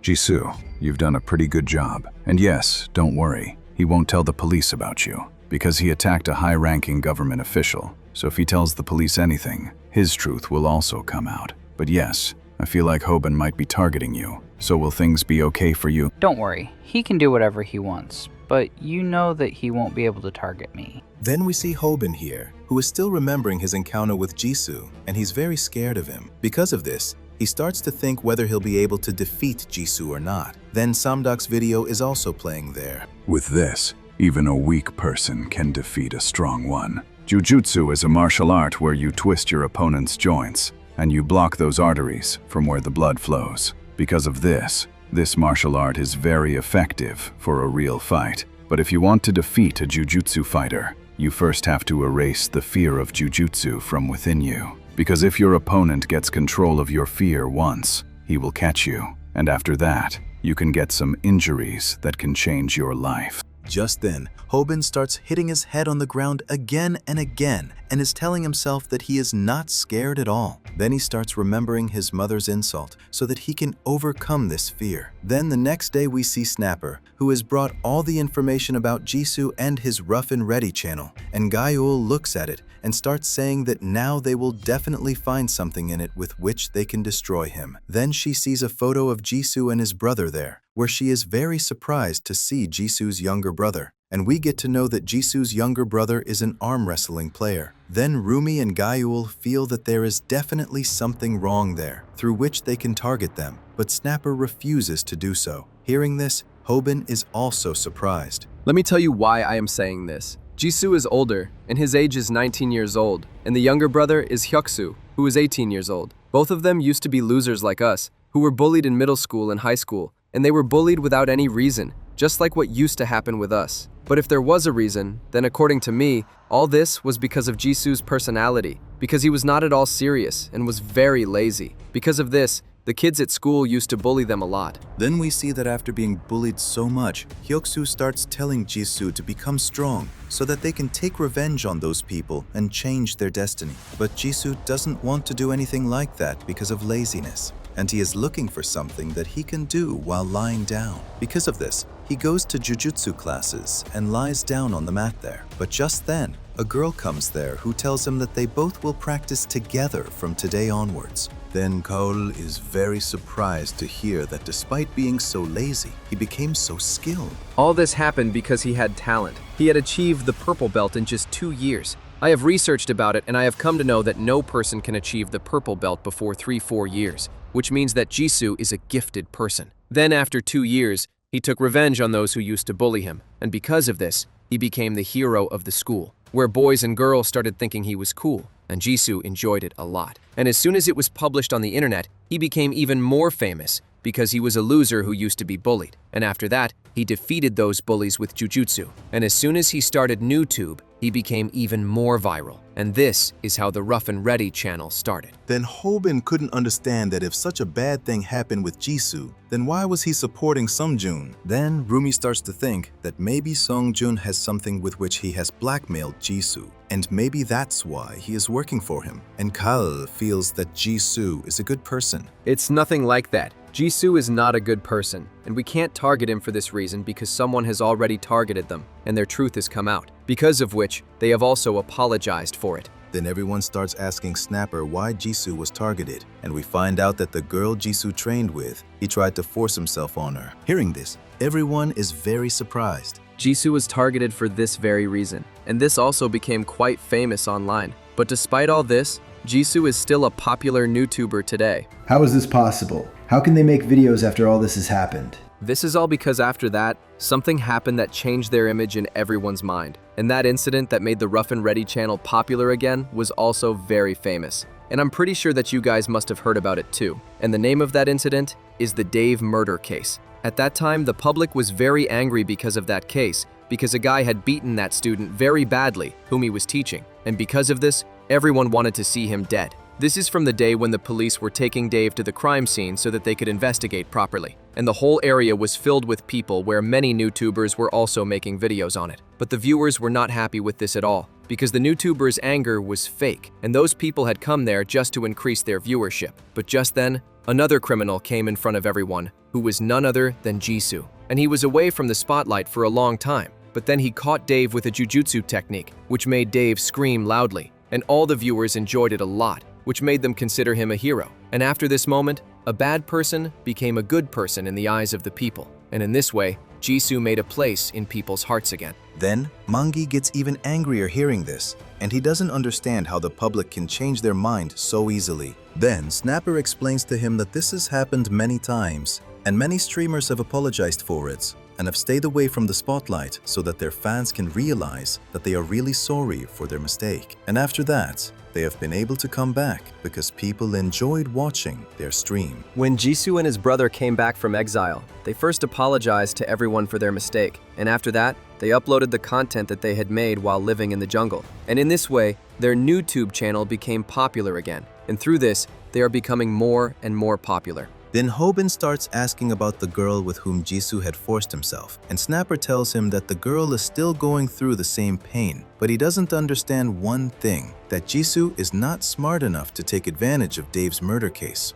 And he starts thinking that whose idea was it after all? Then here we see Sungjun and Jisoo. Sungjun, I didn't understand one thing. Why did you tell me that I should target Dave? Because at that time, we weren't even that close. And on top of that, I wasn't even a part of your company. I didn't do all that to help you, but I wanted to know how easily we can manipulate people's minds. Anyway, let it be. Now it's time for war. Then we see Hobin here, practicing ballet dance to fight Jisoo, in which he is in a lot of pain, but remembering his mother, he is ready to do anything because he has to win this fight at any cost. And for this fight, he has also posted where he has written that he is going to fight with Jisoo. Then here we see Sungjun's companion, who tells all the viewers that there is going to be a fight between Viral Hit and the Rough and Ready channel, and whoever wins will get the managing rights of the other channel. Because of this, his subscribers start to think that Viral Hit will never be able to defeat Jujutsu. Then Sungjun is also talking about this here, and he also feels that it is going to be very difficult for Hobin to fight with a Jujutsu fighter. But Sungjun, to show himself as good, starts saying in front of everyone that he hopes that Hobin wins. But his subscribers don't believe this at all, and we see that this matter has become very big. Then Gaul also starts talking about this, and she asks all the subscribers to be ready for this fight. Then we see that before this fight, Hobin New Company has prepared a special match for the viewers, which is between bodybuilder Hyoksu and Sisrin champion Mangi. Seeing them, everyone gets very excited, and we see that the match is of arm wrestling. Then here Snapper is also watching the live stream, and Viral Hit's live stream has also started, where Snapper is asking Hobin if he can defeat Jisoo, for which Hobin says yes, because he is not scared of him at all anymore. And we see that Jisoo has also come in front of him. This will be amazing, Hobin. I thought you wouldn't even come here, but looking at you, it seems like you are fully prepared to— Then Snapper is very surprised to see Hobin here, and we see that this is because Hobin has tied his hands. And we find out that Hobin has done all this on Samdok's advice. Jiu-Jitsu is Brazil's national martial art. So if the opponent grabs your hands or feet, you will lose at that very moment. So if you want to defeat a Jiu-Jitsu fighter, you have to make sure that he can never grab your hands. What are you doing, Hobin? Have you gone crazy? Why have you tied your hands? Do you really think you can win with this? You know that if you lose, the managing rights of your channel will go to him. Then Hobin tells Snapper not to worry and tells him that everything will be over in 3 seconds. Hearing this, the subscribers also don't understand anything, and they start to think that maybe Hobin has gone crazy. Now I'm going to show you guys how we can defeat a Jiu-Jitsu fighter in 3 seconds. Then we see Hobin, who is watching another one of Samdok's videos. Jiu-Jitsu is a martial art in which you twist your opponent's joints and choke their artery. With the technique of Jiu-Jitsu, you can defeat anyone, which is why it is the most difficult for untrained amateurs to defeat in a real fight. Then Hobin starts remembering his first encounter with Jisoo, where Jisoo had grabbed his ankle, and Hobin understands that whatever Samdok is saying is true. Because of this, he starts pulling his hair. You should not fight with a grappler, because if a grappler catches you in a fight without a referee, you can get permanent injuries. But would you believe me if I told you that a Jiu-Jitsu fighter can be defeated in 3 seconds? Then we return to the place of the fight, where Hobin is standing in front of Jisoo with his hands tied, and everyone in the live chat is making fun of him. But Snapper is yelling at him. Hobin, what is this nonsense? After all, how will you defeat him in 3 seconds by tying your hands? What kind of secret weapon is this? Do you really think that this will work? I am sure that I will win, because I have full faith in every technique taught by Samdok. Here, on the other side, Kim and his companions are also watching this fight, where they can't believe at all that a Jiu-Jitsu fighter can be defeated in 3 seconds because they have trained a lot for it. Then, Kim also finds Hobin's words useless, but he hopes that Hobin will do something. So enough of this time pass, Hobin. Let's get serious now. You were talking about defeating me in 3 seconds, right? So let's see how you are going to do that. No matter how powerful Jiu-Jitsu is, your opponent will not be able to do anything in a situation where your hands are tied, because he cannot hold your hands. Because of this, he will directly attack your legs. Then Jisoo does exactly that, and he bends down to grab Hobin's legs. Because of this, Hobin attacks him with the knee strike taught by Samdok. But Jisoo, due to his brilliant reflexes, pulls his head back at the last moment, and Hobin's knee just touches his nose, which causes his nose to bleed. Then, Jisoo is very surprised to see this, that Hobin had actually defeated him in 3 seconds. But then Hobin opens his hands and hits Jisoo with a strong back kick, which puts Jisoo in a bad condition, and Hobin starts attacking Jisoo's nose. Don't be disappointed just because your knee strike has failed, because this is just the beginning of the fight. There is a pressure point in the body that no one trains, and you can stop your opponent by attacking it. And that pressure point is the nose. Whenever you attack someone's nose, for some time your opponent's body becomes paralyzed. And if you practice and attack your opponent's nasal cavity, you can make him feel a new pain. Now you are not an amateur, because you have already learned many techniques from me. So I am sure that you can do this. Then Hobin uses all his techniques to attack Jisoo, which puts Jisoo in a bad state, but he still doesn't give up and starts trying to catch Hobin, but Hobin again escapes from his clutches. Seeing this, Snapper starts shouting with joy. Are you all seeing this? Look, my boy has grown up! Then Kim is also impressed after seeing Hobin's techniques, and he understands that Hobin is no longer an amateur person. And his friends also start to think that Hobin also has a teacher like Logan, because all his strikes were touching Jisoo. This is not true. Hobin's combo moves are good, but he is still afraid that his opponent will catch him, which is why he was not able to attack his opponent with full force. Hobin, you are quite good at hitting, but I think you are scared. Are you afraid that I might catch you? And is that why your attacks had no power? So did you only prepare for a knee strike to avoid a double leg tackle? A double leg tackle is not the only takedown move in jiu-jitsu, but there is one more move where you roll towards your opponent before grabbing their legs, and this is called an Imanari roll. Then Jisoo uses the Imanari roll to grab Hobin's legs, and he throws him down and starts twisting his leg, which causes Hobin to feel pain, and Snapper is surprised to see this. This is a toe hold, which is a submission where the ankle is twisted. It is impossible for an amateur who has never practiced jiu-jitsu to escape from this hold. So now this fight is over, because Viral Hit would not have made any preparations for this. Don't worry, Hobin. After this, I will definitely buy a wheelchair for you. Then everyone is telling Hobin to give up, but then Jisoo notices something strange, because Hobin is not tapping out, and he is enduring the pain. It is impossible for an amateur to last in front of a jiu-jitsu fighter until the end of the fight. So that's why I made you practice something that causes a lot of pain, so that you can endure the submission move of jiu-jitsu. And I'm talking about ballet. Ballet may look elegant, but people don't know that it requires a lot of muscular power and flexibility. And because you have trained your feet and toes, you will be able to withstand the toe hold. Then Hobin starts to bear the pain through a ballet counter, and Kim doesn't understand what is the benefit of this, because with a ballet counter, he can only bear the pain for a short while. Absolutely, you can't defeat a jiu-jitsu fighter with just ballet, because it's a temporary solution to endure the toe hold. And as you know, our goal is something else. And this is the reason why you deliberately let your opponent perform a successful Imanari roll on you. Then we see Hobin, while enduring the pain, grabs Jisoo's leg with his hands and uses a double toe hold on him, which surprises everyone. And this match now becomes one of endurance, in which both fighters are ready to see which of them gives up first. Then on the other side, we see Mongi and Hyuksu's arm wrestling, where everyone is excited to see who will win between a system wrestler and a bodybuilder, and everyone is cheering for their favorites. Then Rumi starts the match, and we see Hyuksu defeats Mongi in the blink of an eye, seeing which everyone gets surprised. And then we come to know that Hyuksu had come first in the national arm wrestling competition, and we also come to know that although arm wrestling for non-professionals is just a way to check who is stronger, for professionals, it is a very serious game with 5 techniques.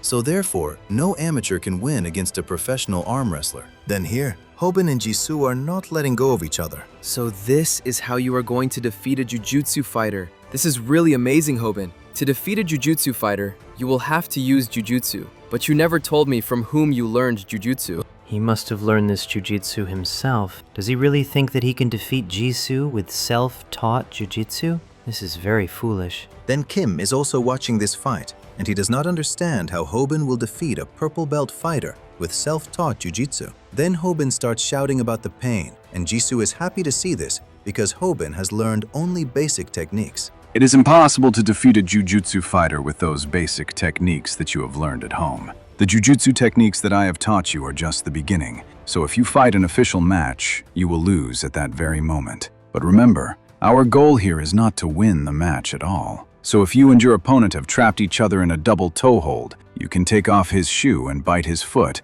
which will give you a chance to attack him, and then you can attack him with your kick. Because Hobin bites Jisoo's foot, Jisoo's grip loosens, due to which Hobin uses Taekwondo's downward kick to kick Jisoo hard in the face, which makes Taehoon very happy. Because of this, everyone starts to think that now Hobin is not an amateur, but has become a gangster. Then Hobin again starts moving towards Jisoo to punch him, but Jisoo wraps his legs around his waist. You have made this even easier for me, because now I can easily trap you. Then everyone starts to think that this match is about to end, and Snapper also tells Hobin to escape from Jisoo's clutches. And then he sees that Hobin has folded his hands and bent down. Brazilian Jiu-Jitsu is a martial art in which a person tries to catch their opponent, which is why this martial art is considered the best for fighting. But the most ironic thing is that if you cross your hands and lower your head, the Jiu-Jitsu fighter will not be able to do anything at that time. Then here, Jisoo also doesn't understand what to do now. He is wasting his time,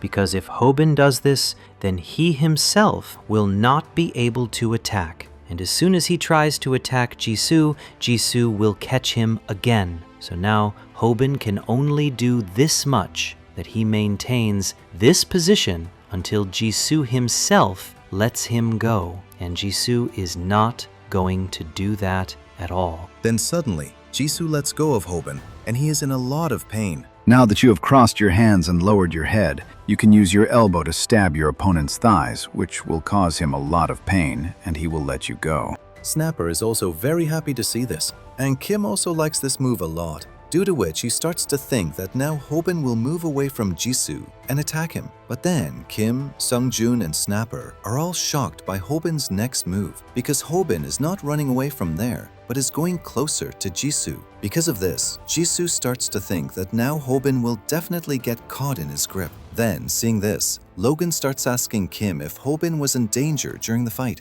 and Kim denies it, due to which Logan is completely sure that Hobin is now going to win this match. And here we see Hobin hits his head hard on Jisoo's chest. I'm sorry, I didn't want to teach you moves without explaining them, but now you have learned that move, and with its help, you are now going to defeat a Jiu-Jitsu fighter. Then Hobin repeatedly attacks Jisoo's chest with his head, which causes Jisoo's ribs to break. And as soon as Jisoo tries to protect his chest, Hobin also attacks Jisoo with the elbow strike used on Lee, which causes more blood to come out of Jisoo's mouth. And as soon as Jisoo tries to protect his mouth, Hobin again hits his head on his chest. So finally, there is someone who has seen my videos. Isn't it amazing? After all, who will now call this boy an amateur fighter? Then here, after getting beaten by Hobin, Jisoo's condition worsens, and he faints, due to which Hobin and Snapper start celebrating their victory. Hobin, you did an amazing job, and for this, you should get an A++. Now after this, the Rough and Ready channel is ours. Then suddenly Hyoksu comes and punches Hobin hard, which surprises everyone, and Hyoksu gets even angrier seeing Jisoo's condition.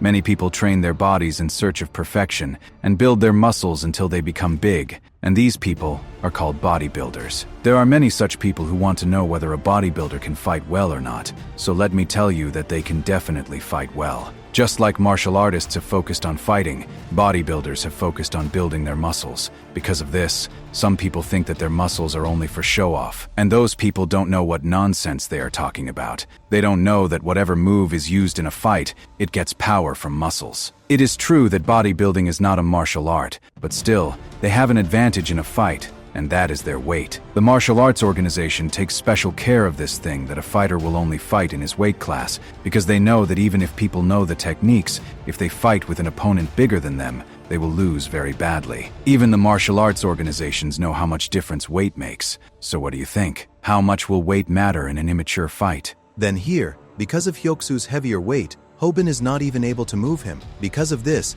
Hyoksu hangs Hobin upside down and starts trying to hit him on the ground. But then, in the blink of an eye, Manji saves Hobin, which surprises everyone. And after picking up Hobin, Manji can't believe how light Hobin is. I'm sorry, Hobin, for being late, but now that I'm here, I'll take care of this guy. Then Hyoksu says, "It seems you haven't learned your lesson yet." It's not like that. I was just worried about you. I may not be good at arm wrestling, but then things change when it comes to a fight. But then we see Hyoksu punches Mangi hard, and here, Sangjun's companion 244 is also watching this fight. People always show Sirium to be better and say that it is the Korean version of wrestling, but can we really call it wrestling? After all, how can we call it wrestling when there is no tackling in it? Nor do its players attack other people, because in it, the players only pin down their opponent. So, if your opponent doesn't even get in your hands, what will a Sirium fighter do? Then here, Hyoksu is not getting into Mangi's hands, and he is raining punches on him.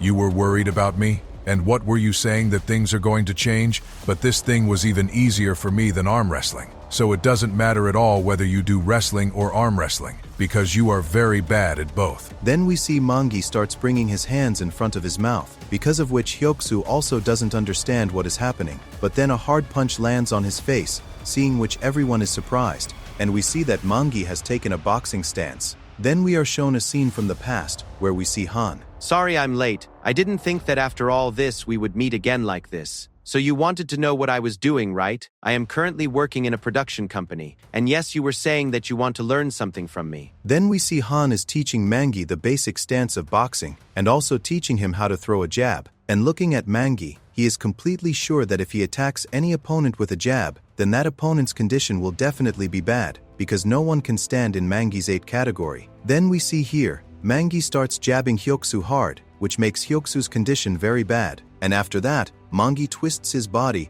and hits Hyoksu with a straight punch. I was very excited that I found an opponent who is in my weight category, but I had a feeling that you wouldn't be able to fight me for long because your muscles are just for show. Then Hyoksu also gets knocked out, which makes Snapper and Hobin celebrate their victory, and all the subscribers also enjoy watching this a lot. Then Snapper starts asking Mangi why he learned boxing, and we see that Han had also asked Mangi the same question. I want to learn boxing so that I can protect my nose. Because of this, Han realizes that the last time he broke Mangi's nose, he had to get surgery on his nose, because of which he starts apologizing to Mangi. You don't need to apologize, because I had already thought of getting nose surgery. Because of this, I went to a plastic surgeon in Gangnam who was very specialized in this job. I got the nose surgery done so that I could get a girlfriend. But I don't understand one thing. Why didn't anyone notice me? Then Mangi gets emotional, and Gale here is thinking that Mangi should have gotten hair transplants instead of a nose job. Then with this, the fight ends, and Hobin's channel gets 700,000 subscribers. Then after going to the office, Hobin is taking a shower. We finally defeated the Rough and Ready channel, which gave us their managing rights. At first, they were not agreeing to it, but their subscribers repeatedly told them to do so. So if I keep winning like this, one day I will definitely get my mom out of that contract. So now only Sungjun and that 244 guy are left. But who is this 244 anyway? Then Rumi comes outside Hobin's bathroom and tells him to come out quickly so that she can take a shower. Because of this, Hobin asks her why she didn't go to the washroom on her floor. Then Rumi tells him that Gyul is using that washroom. Because of this, Hobin tells Rumi to go home. But Rumi is not agreeing to go home because of the water bill. And as soon as Hobin mentions the water bill there, Rumi offers him to take a shower together, hearing which Hobin is very shocked, and he can't believe that Rumi is saying this. Because of this, he starts asking Rumi about it again, because he doesn't understand why Rumi is saying this, because they are not even that close yet. Then Hobin starts hearing a sound, and Rumi tells him that she is taking off her clothes. Because of this, Hobin also gets ready for this, and opening the bathroom door, he starts telling Rumi that thousands of years ago, boys and girls used to take a shower together like this. But then he sees that Rumi is standing there with a camera and is shooting a prank video. Because of this, we see that all the subscribers also start scolding Hobin, and poor Hobin doesn't understand what to do now. Then he tells Rumi and everyone else to come to the first floor, and we see that after a while, everyone except Taehoon gathers there, where Hobin is trying to talk seriously, but Rumi is still teasing him about the bathroom incident. I don't want to talk about this. I just want to talk about what we should do with the Rough and Ready channel now. So all this is going live, and we see Snapper and Gyul start asking for that channel for themselves, and the subscribers also tell Hobin to give that channel to his team. I have decided that I am going to delete this channel. I can earn a lot of money from this channel, but I also have to think about that victim who was very troubled because of the Rough and Ready channel. I am sure that the victim is still suffering a lot after seeing the Rough and Ready channel. Because of this, I don't want to earn any money from a channel that belongs to a criminal, so please forgive me that I can't give you this. Then Hobin deletes that channel in front of everyone, which makes everyone impressed with Hobin, and they start praising him. And Snapper also can't believe that Hobin has changed so much, and he has really deleted that channel. Then he starts going after Hobin, but he sees that Hobin is sitting in the bathroom and crying because he had not earned anything from that channel. Then here Gyul is also very busy, but then a call comes on the company's phone, which Gyul picks up, and then we see that the girl thanks her, with whom Jisoo had misbehaved, and she is very happy that Hobin has deleted his channel. Then we see Songjun's restaurant here. They first targeted Viral Hook, then One Punch TV, and now they have finished off the Rough and Ready channel as well. How did all this happen, Songjun? And how did you let this happen? Then Songjun says, I am thinking the same thing. Then 244 says, You look very irritated. So what are we going to do now? Then Songjun says, Now Hobin will have to face both of us. Then 244 says, It seems this thing is bothering you a lot, Songjun, whereas you never get angry so easily. But yes, remember that you are going to suffer the most in this. And yes, I am working on the idea that we talked about last time. I was just a little busy. Then Rumi gets a message from a company sponsorship, and here, Hyoksu and Jisoo come to Songjun's restaurant, and they had come to discuss something with 244. We also want to join that money-making scheme in which you are going to add Songjun. I have heard that you are earning a lot of money from it, so we also want to help you. You know us, so you know that we can do any work. Are you kidding me? After all, why would I trust a criminal? You really know how to make someone angry. And by the way, who are you calling a criminal? You are not different from us either. I know that YouTube is not your main source of income, and you are much worse than us. I am getting too many surprises today because everyone is making me angry today. So now that you know, it means now I will have to kill you.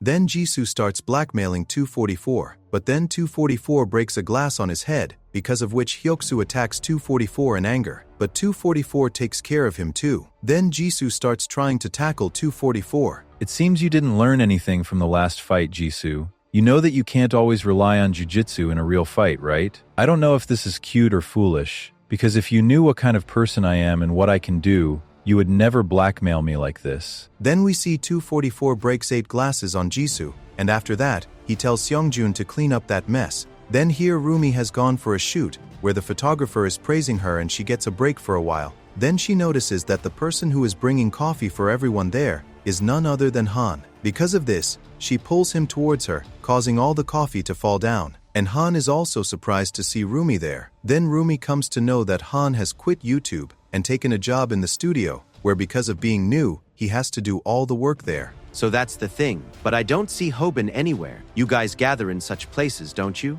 There's nothing like that. Why do you think so? Because you two are dating, right? Are you kidding me? There's nothing like that. I'm sorry, but I thought that the way Hobin took care of you, some feelings must have awakened inside you. There's nothing like that. You're just building castles in the air.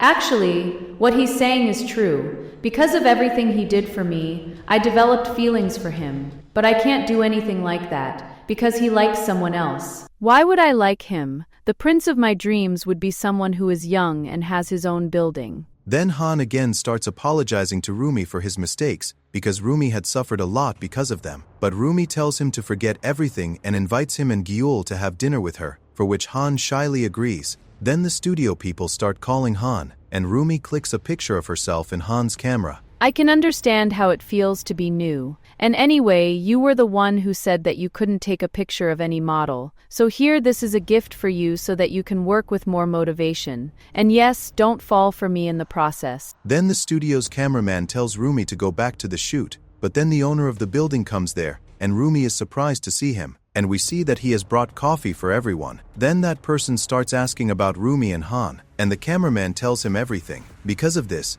the building's owner gives Rumi a special coffee and tells her that he loves to see people working there. Then Rumi likes that coffee a lot because it is very famous on Instagram these days. Because of this, Rumi and that owner start talking to each other, and Han hides the cans of coffee that he had specially brought to drink with Rumi. Then here Rumi tells Gyul all the things she talked about with the owner, and we also find out that the owner had also given Rumi his business card. Because of this, Gyul starts explaining to Rumi that the owner is very cunning and is after Rumi, which Rumi does not believe at all. Then Gale starts asking Hobin and Snapper about these things, but Hobin thinks that Rumi is getting married. Because of this, Rumi tells him everything, and Gyul is still telling her that the owner is interested in her. What do you think? I'm a fool? If that were the case, I would have known beforehand. He's just a little friendly. And anyway, I'm not interested in older guys at all. Then Rumi asks Hobin, So Hobin, what do you think? Should I think about it? In my opinion, you should agree, because age is just a number. Then Rumi throws a plate full of fruits at Hobin's face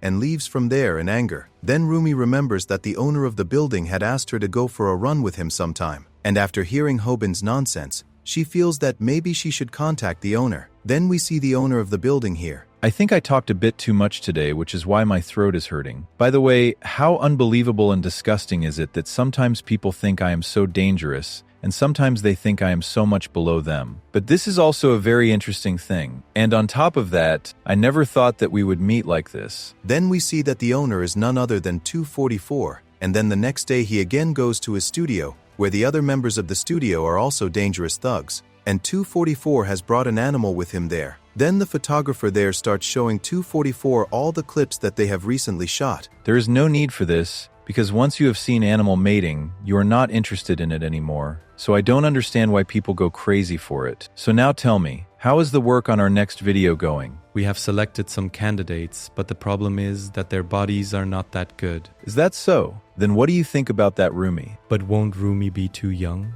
Animals are always animals, so it doesn't matter if she is young or old. You are absolutely right, boss. And besides, if she is young, we will get a larger audience. So this was the reason why you were talking to Rumi so nicely that day, so that you could make her the star of your next video. It's nothing like that. I was talking to Rumi nicely for the same reason that I am behaving nicely with this dog. Whether she was beautiful and this one is ugly, that they are both animals to me. Then we see here, in a restaurant, everyone is looking at Bomi and is smitten by her, and we see that Bomi has come to meet Hobin, where Hobin is looking like a fool trying to be cool, and Bomi just wants to beat him up after seeing him. Then Bomi asks him the reason for wearing sunglasses, because of which Hobin explains to her that his channel has become quite big now, due to which he can get unwanted attention. So for this reason, he does not want anyone to recognize him, but we see that people have recognized him, but they are more interested in Bomi than Hobin. Then Bomi very lovingly takes off Hobin's glasses and explains to him that she wants to drown in his eyes,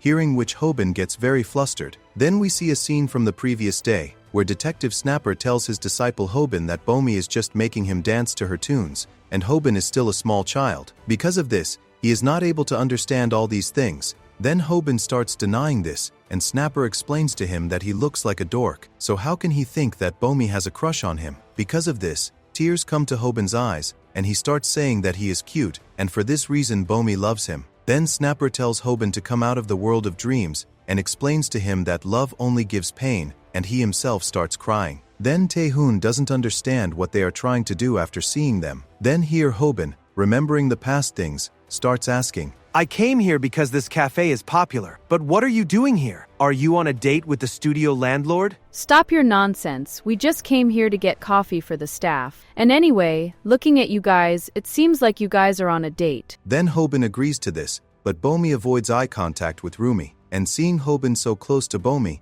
Rumi starts getting jealous. If he had to do this, then why did he come so close to me in the first place? Then Hobin starts asking 244 if he needs to work after becoming a landlord. Then 244 explains to him that he still does a lot of work, which includes a lot of things. And then he also offers Hobin a job, for which Hobin also agrees. Then they start leaving from there, because Rumi is getting late for the shoot. And as they are about to leave, Hobin shouts and explains to Rumi that age is just a number, which makes Rumi tell him to shut up. But Hobin finds the two of them quite cute together. Then in the evening, 244 is out for a run, where his companion tells him that Rumi's filming dates have been selected, and they will do everything with their old methods, to which 244 agrees. But then he sees Han there, who has come there for a run, and the way Han starts talking to him, 244 understands that Han has not recognized him. I found out from the studio that you were in Juvenile before. I'm sorry, because maybe you don't want to talk about it. Then Han says, No,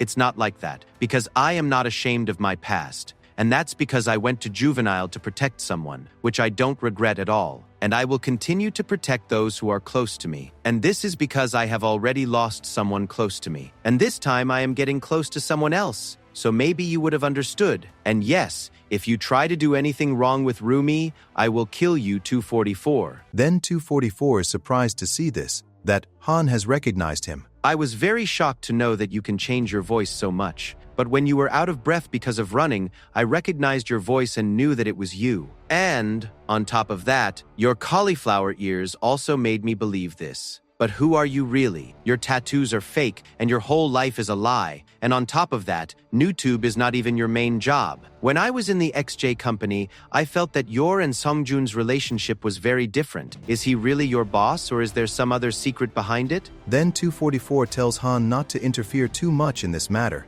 and explains to him that he is still a kid. Because of this, he should leave some things to the elders. Do you really think so? But what if I tell you that I know what kind of business you do? Then what will you do? When we were exposing people's truths, someone had messaged us to tell the truth about you too. But when we tried to meet them, they suddenly disappeared, and we were told that those people had gone abroad. 244, the studio where I work, is that also one of your businesses? By the way, I am not a good person, so I don't care what illegal things you do. But I want to remind you of one thing. If you do anything with Rumi, I will kill you. Then 244 pushes Han down by pressing on his shoulder, and Han can't believe that 244 is so strong. You think you're a hero, but you have no shame at all. Don't you remember how you ruined that girl's life, and now you want to save her? Don't you think that when Rumi finds out about this, she won't like it at all? By the way, I think you know about this, so maybe that's why you are trying to protect her without telling her. Put your feelings for her aside, Han.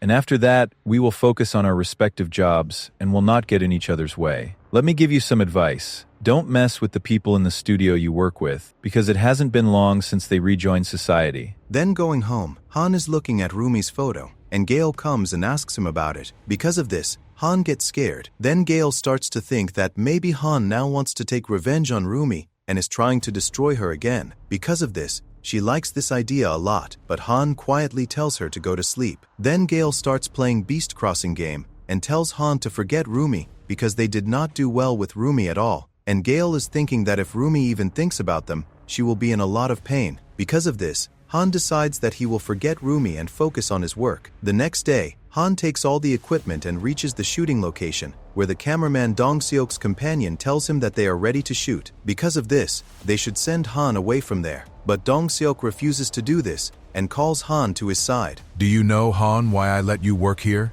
It's because it's very easy to work with people who have been to jail before. And on top of that, you also remind me of my past. Seeing you, I understand what you have been through. You have no other choice but to work here, because other places are not hiring you because of your criminal background. So this is destiny that we both met. So do you want to earn some money? By the way, I don't tell this secret to anyone so easily, but I have observed you very well. And you also know how bad this world is, and you also know that to earn money, you have to break some rules. That's why I'm going to tell you about a job where you can earn $9,000 from just one job. You need money for your sister, right? I am ready to do this work, but can you tell me what kind of work this is? Then Rumi comes there, and Dong-seok tells her to go to a changing room. Then, as soon as Rumi leaves, Dong-seok shows Han Rumi's outfit, which shocks Han because that outfit is very small, and Rumi also doesn't know anything about it. What is going on, and what kind of video are we making? Han, if I had told you this before, then who would call this video an illegal X-rated video? Han is completely shocked to hear this, and Dong-seok explains to him that he doesn't need to be so confused because such videos have existed before, and now he is going to shoot the same thing here. We trick the models and sign a contract with them in such a way that they think we are going to do a normal shoot with them. But after that, we force them to work on such videos. Now don't look at me like that, Han. I don't like this very much either.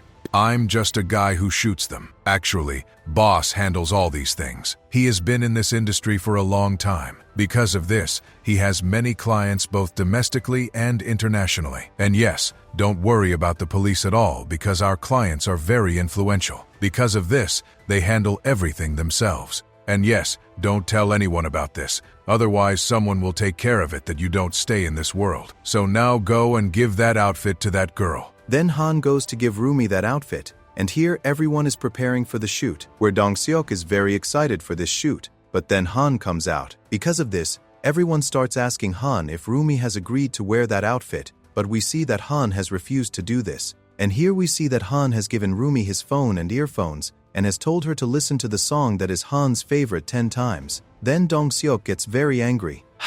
I tried to forget her. And I also tried to suppress my feelings, but I couldn't stop in front of her beautiful smile. What nonsense are you talking about? Do you even know who I am? Yes, I know. You are a gangster. Han, if you get in the boss's way, you will be gone from this world. And I'm saying this because I'm worried about you. So if you can't do this job, then get out of here, and I'll forget that you did something like this. Then we see Han refuses to leave because he wants to save the one he cares about. Then here, Rume is happily listening to the song, and Han starts beating those people one by one. Because of this, Dong-seok himself comes to fight with Han and punches him hard. What do you think? That people will thank you for doing this? You know how this world works, right? The people who live for their morals are the ones who die first. And by the way, I was happy to know that someone else is a member of the Chunwoi boxing team. Then we are shown the juvenile detention center where the coach there is calling Han a tough guy and is congratulating him on winning his first trophy because they had won a trophy after a long time. Because of this,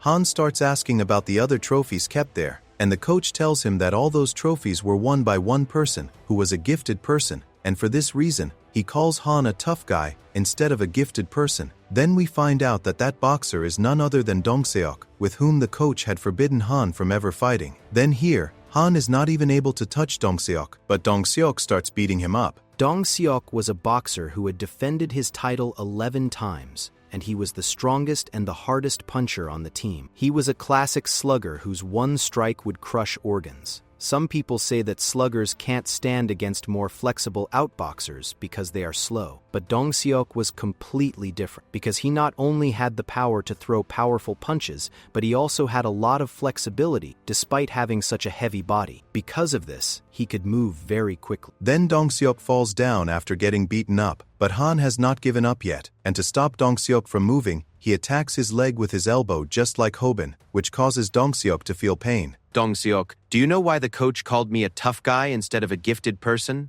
It was because no matter how many times you try to hit me, I will get up again. Because I learned boxing to survive. And I have no pride in this meaningless sport because my worthless father was also involved in it. Then Dong-seok starts attacking Han again, but then 244 comes there. I told you, Han, that we should focus on our own work. Why is everyone crossing their lines these days? Then Rumi has listened to that song 10 times, and she doesn't understand why she did that. Then she goes outside to find Han, and sees that there is no one there. Because of this, she doesn't understand anything. Then here we see Bomi and Hobin are roaming in the market, and after eating, they are looking for dessert. Because of this, they reach a place that they have heard a lot about, but they don't know what that place is like. Because of this, they go to see that place. Then Bomi is climbing the stairs in front of Hobin. Because of this, Hobin slaps himself, and he understands why the boy should be the first one to climb the stairs. Then going inside, a guy gives them a booth for 2 hours. And seeing that room, they start to think that they can sit there and talk comfortably, and for this reason,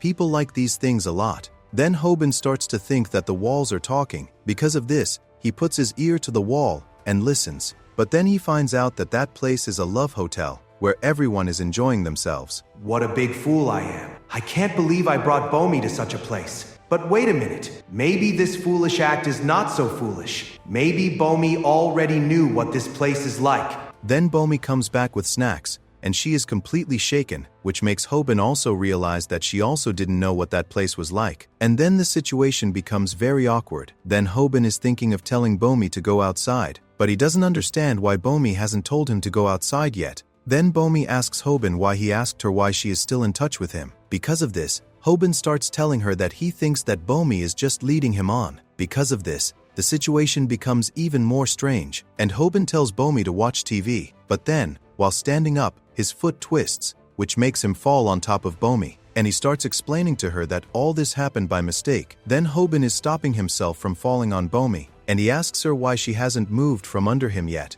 Because of this, Bomi tells him that she is not leaving for this reason, because she wants to convince Hobin that she is not leading him on. Hobin, after I came under you, you still don't remember where we met?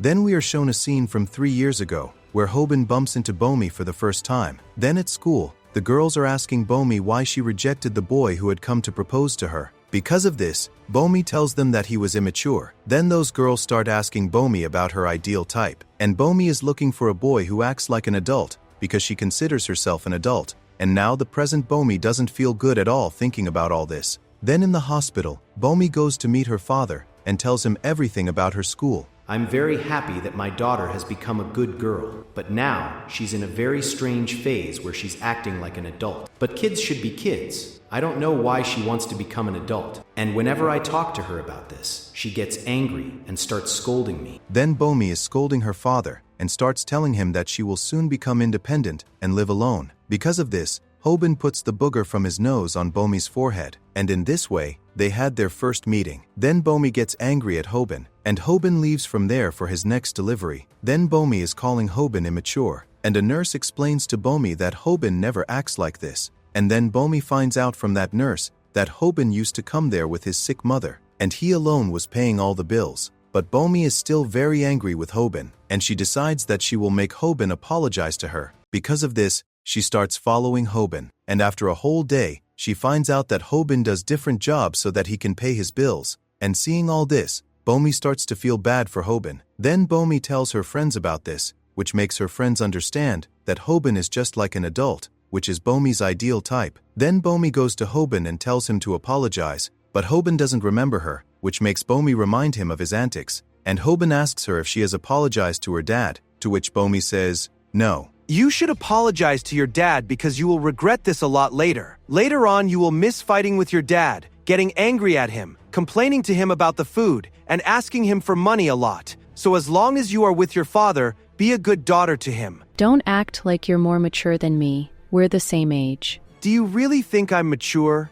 Do you really think I've become an adult now? By the way, I didn't want to grow up so fast, but now it has happened. So whether I like it or not, I have to be like this. Seriously, growing up is very difficult. That's why I think no one should grow up. Then Bomi sees Hobin in the hospital, where he is sharing happiness with the patients. And the nurse also tells Bomi that Hobin always spends time with these patients after getting his mother checked up. Because of this, her respect for him increases in her heart. That day, after seeing Hobin, I changed my ideal type. I didn't like those boys who acted like an adult because they made me feel like a child. Because if I see them working hard, I start to sympathize with them. So because of this, I don't like those boys who act like adults. So from now on, my ideal type will be a person who will still smile even when his life is hard. Then one day, Bomi finds out that Hobin will not come to the hospital anymore because his mom's condition has improved. Because of this, Bomi's heart breaks, and she realizes that she has fallen in love with Hobin. Then we see Bomi after 3 years, where she is thinking that now she has forgotten Hobin, but then she sees Hobin again one day, who has not changed at all. Because of this, she decides that she will do a part-time job with Hobin because her love has been reignited. Don't you really remember me, Hobin? I need an answer. Don't you really know who I am? Then here, Rume is making food for herself in the office, and there is no one there. But then someone knocks on the door, and as soon as Rume opens the door, she sees Gale standing there. Rumi, please help me. Han still hasn't come back home. Then here, Bomi is still on top of Hobin, and Hobin's phone starts ringing. Hobin, I think someone is calling you. Do you really think I'm going to pick up the phone at this time? But what if it's an important call? What will you do then? Right now, this is important for me. Then Hobin, annoyed by the phone, gets out from under Bomi and tries to silence the phone, but then he is shocked to see the phone. Bomi, if I tell you that I have to leave right now, will you start hating me? Then we see Hobin U Company's office here, where Gale is sleeping peacefully, and Hobin finds out that Gale has not been able to contact Han for a whole day, but he doesn't understand what she is doing there. She was crying so much she passed out. That's why I brought her here. You know how rude she used to be to me, right? But look, today she was so desperate that she said please to me, and she trusted us so much that she came to us instead of the police. Then Hobin asks Rumi about Han, from which he finds out that Rumi had seen Han at the studio, and when he gave her the song to listen to, Rumi thought that they were planning a surprise for her. But when she came out of the changing room, there was no one there. Because of this, Rumi had also kept Han's phone with her,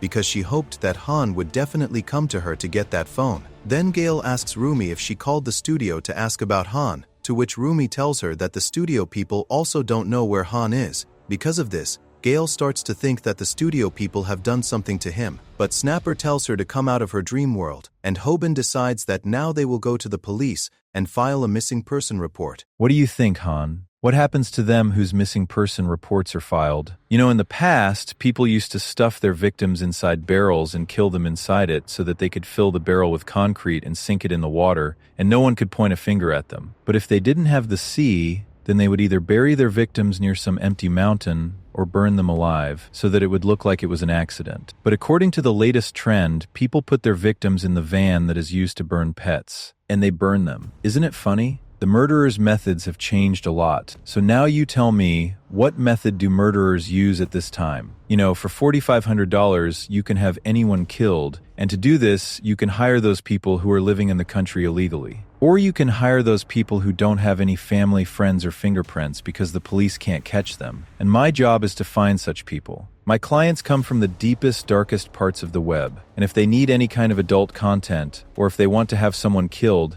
then I provide them with these services. And people call that part of the web the dark web. Then Han tells 244 to stop his nonsense. Because of this, 244 is very disappointed, because Han is still not scared at all, and we see that he comes out of the container and crushes that container. Then here, Hobin and his companions have gone to the police station to file a report, but the police officer refuses to file a missing person report for them. What do you mean? Why can't we file a missing person report? It's because 24 hours haven't been completed yet, and only after 24 hours we decide whether we should investigate or not. And on top of that, you guys also said that the boy's in perfect shape, so it means he must have gone out for a walk somewhere. Are you kidding me? He is not that kind of guy. If he had to go somewhere, he would have definitely told his family. Sometimes it becomes difficult to earn money. Because of this, sometimes some people go out of the house for a few days, and you people have said that he has neither any mental disorder nor any enemy, so it means he must have gone somewhere on his own will. Then Rumi starts getting angry. Because of this,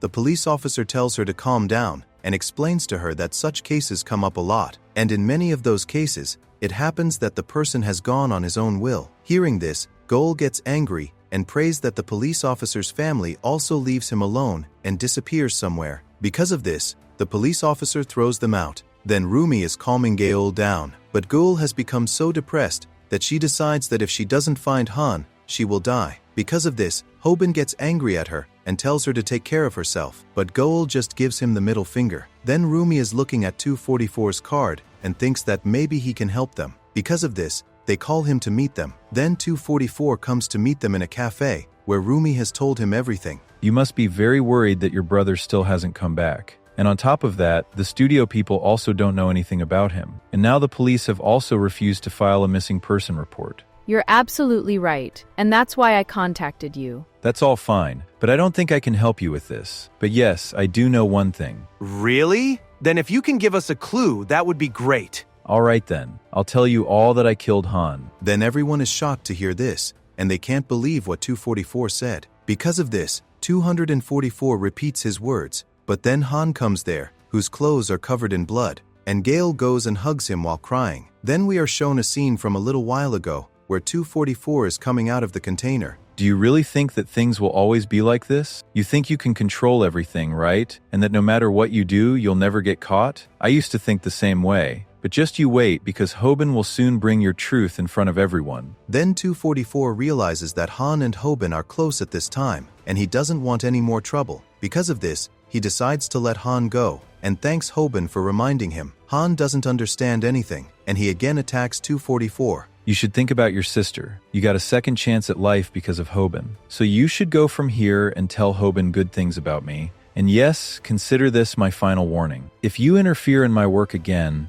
remember, I'll send a dead body to your house, and that dead body could be your sister's. Then Han leaves from there, and 244 crushes that container. And Han has realized how dangerous 244 is. Then Gale is asking Han questions, but Han is still thinking about 244. Because of this, he doesn't give Gale any answer, and Gale grabs him by the collar and starts questioning him. Then 244 tells Hobin that it was just a prank, and Han mentally apologizes to Hobin because he is not going to mess with 244 because of his sister. Then Han starts to go back with Gale, but Gale tells him to thank everyone, but Han is not even stopping. Because of this, Gale also takes Rumi's name, and then Rumi also tells Han to stop. I have to tell Rumi about 244 because maybe they will try something like this again. Rumi, I have to tell you something about the studio owner. Then we see that before Han can say anything, 244 himself tells Hobin what his true identity is. Hearing this, Han is shocked, and Hobin also doesn't understand anything. Because of this,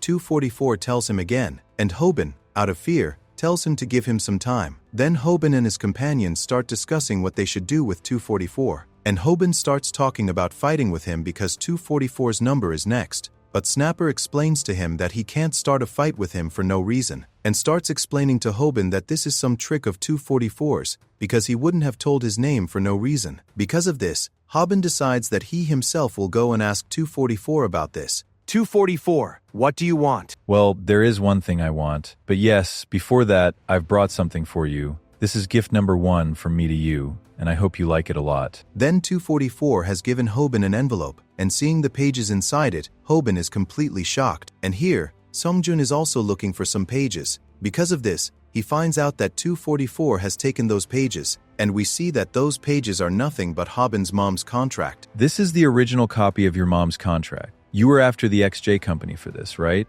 But now there's no need for that, because as long as you have this original contract, that contract is of no use. So, congrats, Hobin, because now Songjun has nothing that he can use against you. Wait a minute. Why is he doing this? What does he want?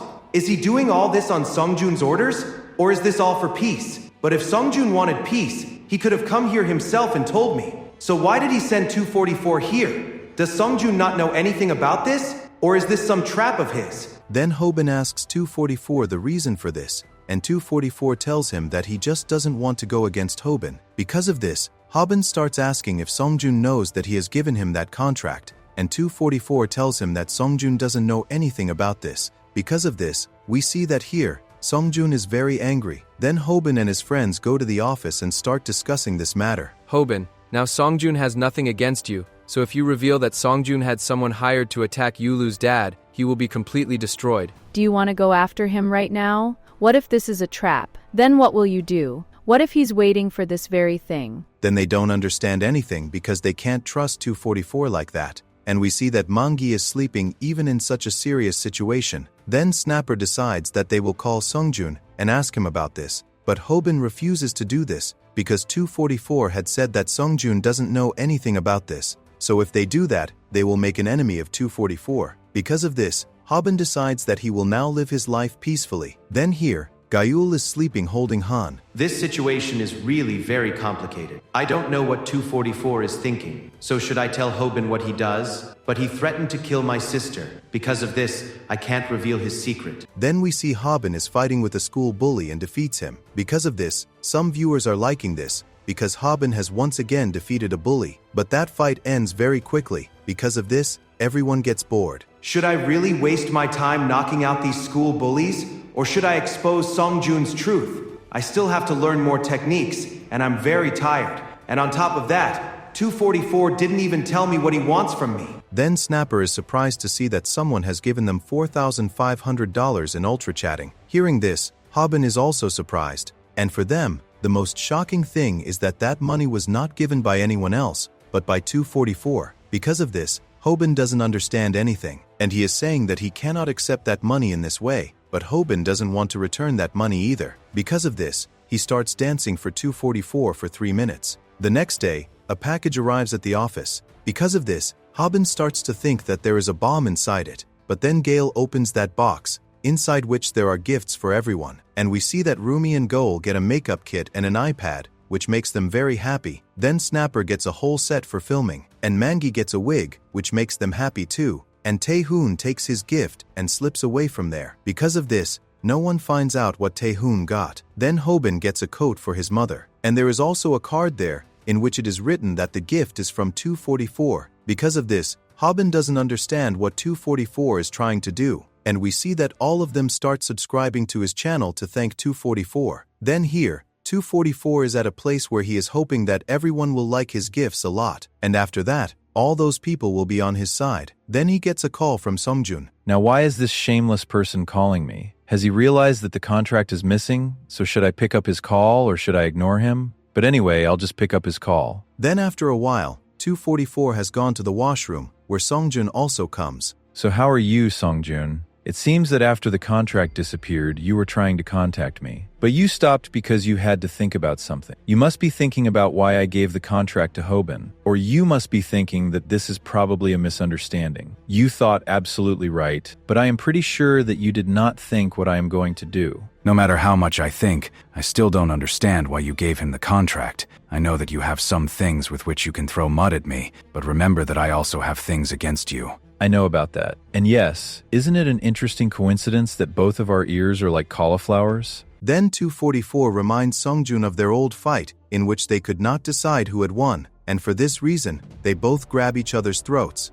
But then a voice comes from outside the bathroom. Hearing this, Songjun is surprised, and that person comes inside and tells them both to sit outside. Then we see that all those people are sitting at the dining table, and that person is none other than Assemblyman Tae Son-ju. I heard that 244 gave a contract to someone without your permission, but you don't worry. He was just following my orders. By the way, the idea was his, but I liked this idea because I didn't want you to drag this thing on any longer. So Songjun, how long will you keep making videos on YouTube? I know that your YouTube is doing quite well, but in my opinion, it's time for you to enter politics. You came to Korea after becoming a Yakuza, and you also gained people's forgiveness by making a YouTube channel. Because of this, you have now become an honest and hardworking man who has 5 million YouTube subscribers, so it means the time has come for you to fulfill your dreams. Then Songjun is very shocked to hear this,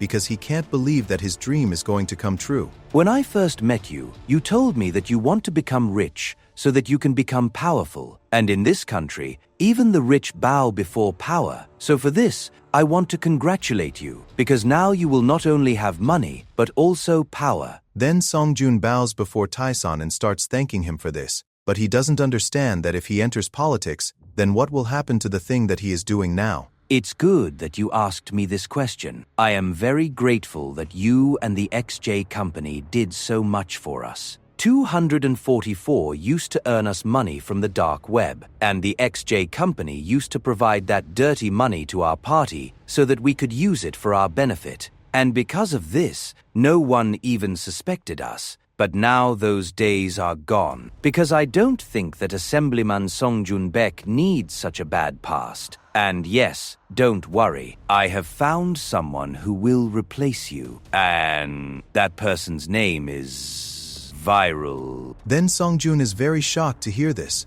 and 244 apologizes to him because he had not told Songjun anything about this before. And this is the reason why 244 had given Hobin that contract. Then Songjun also decides to forget his hatred for Hobin to fulfill his dream. Because of this, everyone becomes happy, and Songjun happily leaves from there. Then here, Hobin is on his phone and doesn't understand anything. Because of this, he asks everyone to go shopping with him because he needs advice on something. But Snapper refuses to do this because he has to go on a trip with his grandma. Then Hobin has also asked Taehoon and Mangi, but both of them have also refused to do this, and Rumi is also doing a live stream this weekend. Because of this, she also refuses. Then Hobin doesn't understand who he should take with him. But then he remembers Gayul, who is completely free and has no friends. Because of this, Hobin starts telling her to go shopping with him and tells her that only the two of them will go shopping, which makes Gayul shocked. And she goes home and starts blushing. What is Hobin thinking? A boy and a girl will meet on the weekend, which means this is a date. What does he want to do? I think it's time to read that book, because now in 3 days, I will fix my speech so that I don't sound like an old man when I speak. Then here, Hobin is sitting in a park on the weekend, waiting for Gayul, where everyone has recognized him, and they are thinking about what foolish thing he is going to do today. Then Gale comes there, and we see that she has dressed up a lot. Hobin doesn't even look at her, because he is thinking about what gift he will buy for Bomi today. So Hobin, what are we going to do today? Oh, yeah. I didn't even tell you what we're going to do today. It's happening a lot these days that I forget to tell important things. By the way, you're talking a little strangely today. But anyway, let me tell you that today I'm going to buy a present for Bomi. I've never given a present to any girl before, so I don't know what I should give her. And I'm sorry that I didn't tell you about this before, but you can't tell anyone about this because I'm going to surprise Bomi and propose to her. Hearing this, Goal's heart breaks, and she starts thinking about why she worked so hard to fix her speech. Then Hobin and Goal are walking around. Because of this,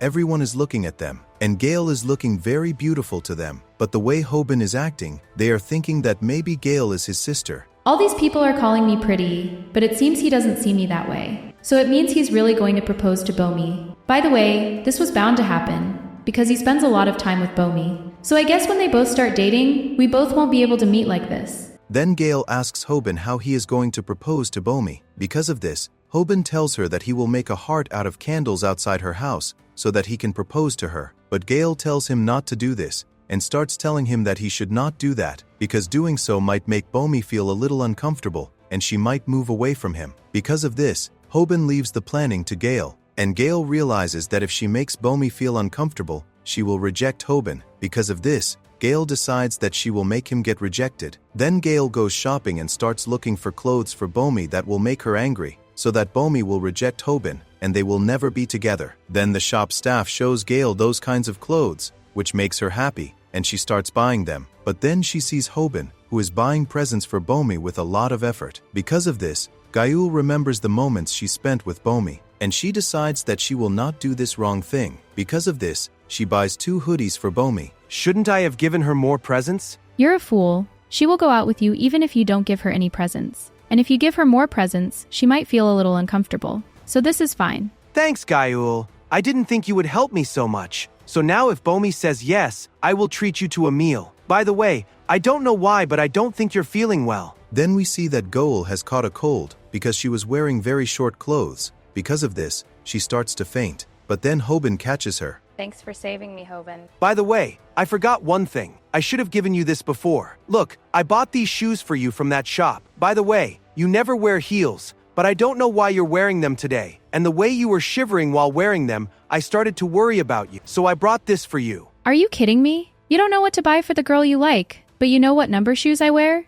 If I had known you were going to do this, I would have bought the clothes I was going to buy earlier. Then Hobin and Goyu are sitting in the park, and Hobin has given Goyu his shirt so that she doesn't feel cold. Then Gale starts telling Hobin that when he starts dating Bomi, they won't be able to go out like this because no girl likes her boyfriend to go out with another girl. Because of this, Hobin starts saying that all 3 of them will go out, to which Gale says no, because Bomi will not like this at all, and she puts her head on Hobin's shoulder, which makes Hobin startled. Why are you getting so startled? I put my head on you because I was feeling dizzy. But yes, be careful from next time. When you start dating Bomi, you won't hang out with any other girl. And when they feel cold, you won't give them your clothes either. You shouldn't even buy shoes for any other girl. Let alone shoes. You shouldn't even know their shoe size because all these things will definitely hurt her feelings. So you have to put all your attention on Bomi. Okay, Goal. I'll take care of all these things. Really? That's great. Then Hobin sees that Goal is crying. Because of this, he grabs her face and starts looking at her, and he realizes that Goal has gotten very hot.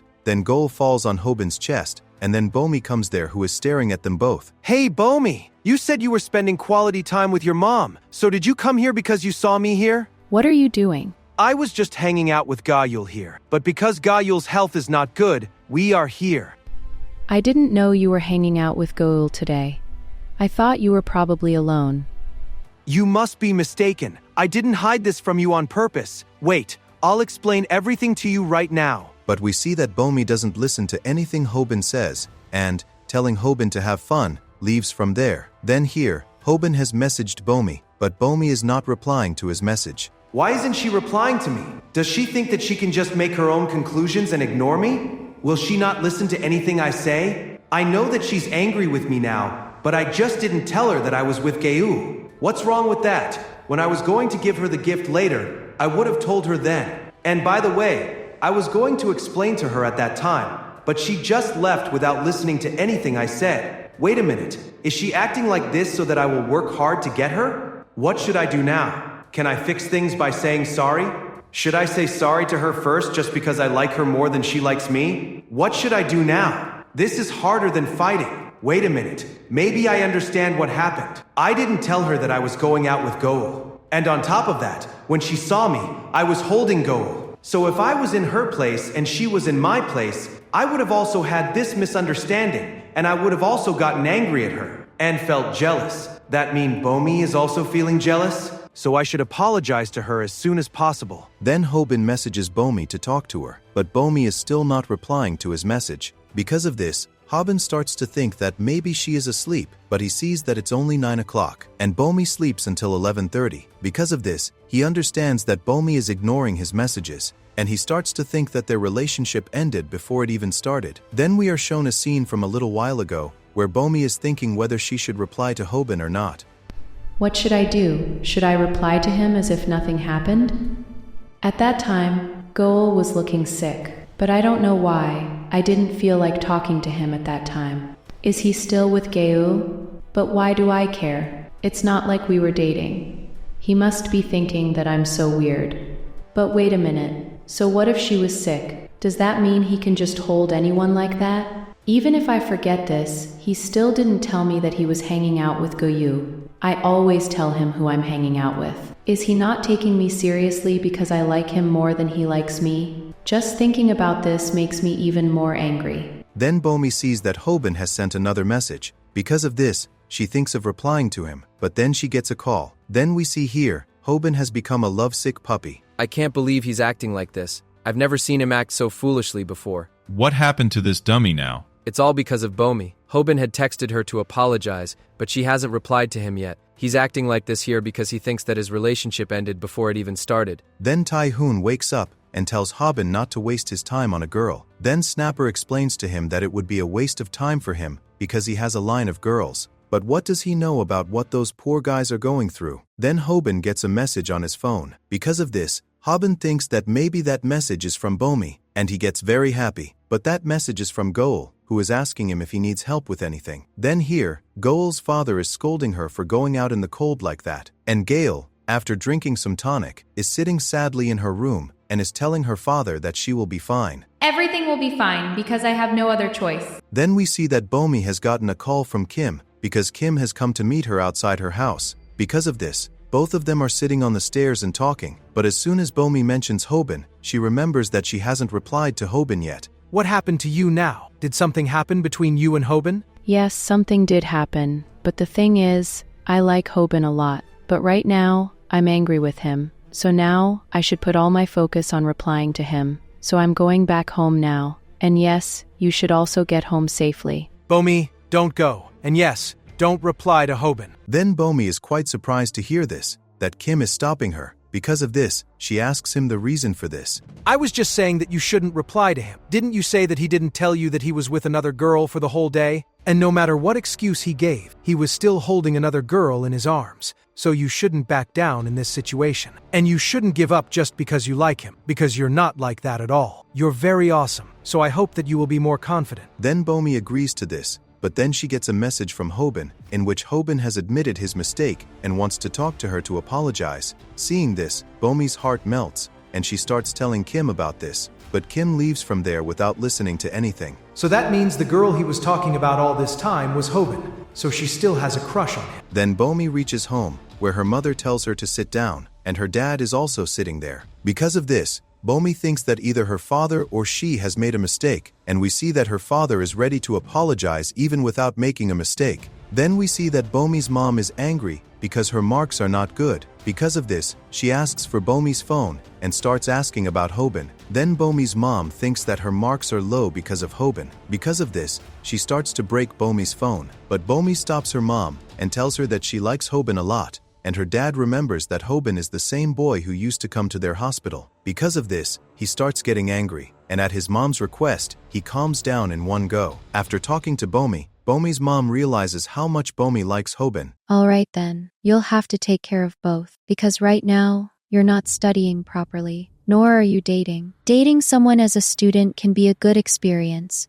but studying is just as important. But if you only focus on dating, your situation will be just like mine. Oh, next time I see your marks, they should be good, because if that doesn't happen, I will send you abroad. Then Bomi tells Hobin about all these things. Hearing this, Hobin starts crying. And here, Bomi has also become emotional, but she explains to him that now they will talk a little less because she also has to focus on her studies. Because if she doesn't do that, she will be sent abroad. Hobin also agrees to this with a heavy heart. I was going to tell her next time how I feel about her, and that's why I brought this gift for her, but it seems we have to wait a little longer. Then here, Goal is also standing sadly on the office balcony, and Snapper comes to call her. Because of this, Goal thinks that maybe Hobin has come, but she becomes sad seeing Snapper. I'm sorry. It seems you were expecting someone else. No, that's not it at all. By the way, why are you here? I saw that you were standing here sadly, so I thought maybe I should ask you if you are okay. I am older than you, so if something is bothering you, you can tell me. And by the way, giving advice is my specialty. Is that so? Then that's good. Thank you for worrying about me. So let's go back now. You know, sometimes I wonder if things would have been different if I had been in the spotlight instead of Hobin. What would have happened if I had been the star of the show instead of the cameraman? What are you saying? Nothing. I was just talking to myself. Then here, Rumi tells Hobin that 244 has sent him another package. Because of this, Hobin doesn't understand why 244 has done that. Then Hobin happily starts opening that package, and as he looks inside it, Rumi and Hobin are shocked to see that thing, and Hobin calls 244 from Rumi's phone. What are your intentions? What were you thinking when you sent me this? Your videos aren't very interesting these days. Your videos are about fighting, right? So you should be fighting in your videos. But these days, your videos are a bit too peaceful, so I thought I should change this. So now I'll be waiting for your next video. Then Snapper asks Hobin if he was talking to 244 right now, and what did he give him that made him so shocked. Then we see Hobin suddenly become serious and calls for an emergency meeting. Then we see Sungjun here, who is cooking for a news reporter and showing it to her, and his subscribers are also watching him do that and are praising him a lot. Then that news reporter also starts praising the food made by Sungjun. You are now a skilled chef and a successful YouTuber, and on top of that your life is also scandal-free. And people are also saying that if they don't know about Sungjun Bai, they must be from abroad. So what do you think? Why do people love you so much? It's because I worked very hard, because I wanted to correct my past mistakes. Then Sungjun's interview ends, and everyone starts thanking Sungjun for filming with them. And Sungjun also starts thanking them for this, and is showing as if he is very concerned about his subscribers. And as they leave, Sungjun tells everyone how nervous he was. And we see that people are liking Sungjun so much that they are telling him to stand for president. Because of this, Sungjun starts asking them if they would like to vote for him if he does that, to which everyone starts saying yes. Then we see a dentist's clinic here, where 244 comes in with his clothes covered in blood, and Assemblyman Tazon is also there, who has come to get his teeth checked. You delivered that package to Hobin? Yes. And on top of that, I just got a call from Hobin too. You told me that Hobin and Sungjun are exactly the same, but their lives are very different. And now I remember that you have never told me anything about Sungjun's life until today. It seems you are very curious about this. So let's do this. I'll tell you everything in front of this doctor. Actually, Sungjun is both Korean and Japanese. He was a promising judo athlete in Japan. People used to say that he was very talented. And after that, he found a coach who used to participate in judo for Japan. But after that, he killed that coach for money. Because of this, the police took him away. But Sungjun got out of there without any problem, and I also don't know how he did that, but he somehow suppressed that incident. And after that, I don't know if he got a taste for money or for blood, because after that, his real story began. He first defeated the motorcycle gang of the Kanto region and entered the underworld. Then, very soon, he became a member of a Yakuza gang, but he was not acting like a Yakuza, but like a mercenary who could kill anyone for money. And for this reason, he got a nickname which was Warai Oni, which means smiling goblin. And he got this nickname because he used to laugh like a devil after killing people. And this was his true face. And because of this nickname, no one could connect Sungjun to his past life. But it seems the smiling goblin loved money a little too much. Because of this, another incident happened. And that also happened in a dentist's clinic, where Sungjun killed the member of the Yakuza who had given him entry into the Yakuza. And this was the last thing he did as the smiling goblin. Because after that, he came to Korea and got into a problem, because of which he had to go to the juvenile detention center. Then he met a guy there who became an employee of the company that Sungjun now runs. And you also know about the incident because of which Sungjun went to the juvenile detention center. After coming out of juvenile, Sungjun started his YouTube channel according to his plan. But even though he was using a nickname in Japan, he still couldn't hide his past. Because of this, he decided to face his past. Because of this, he showed all his subscribers that he was a member of the Yakuza, because he knew that if people found out his truth later, he would be completely ruined. Because of this, he told the public a little bit of his truth, and the most interesting thing was that people wanted to know about his story. Then Sungjun told them that although he was a member of the Yakuza gang at one time, he feels a lot of regret about his past. Because of this, he wants to fix this thing. And the public also started getting interested in his story,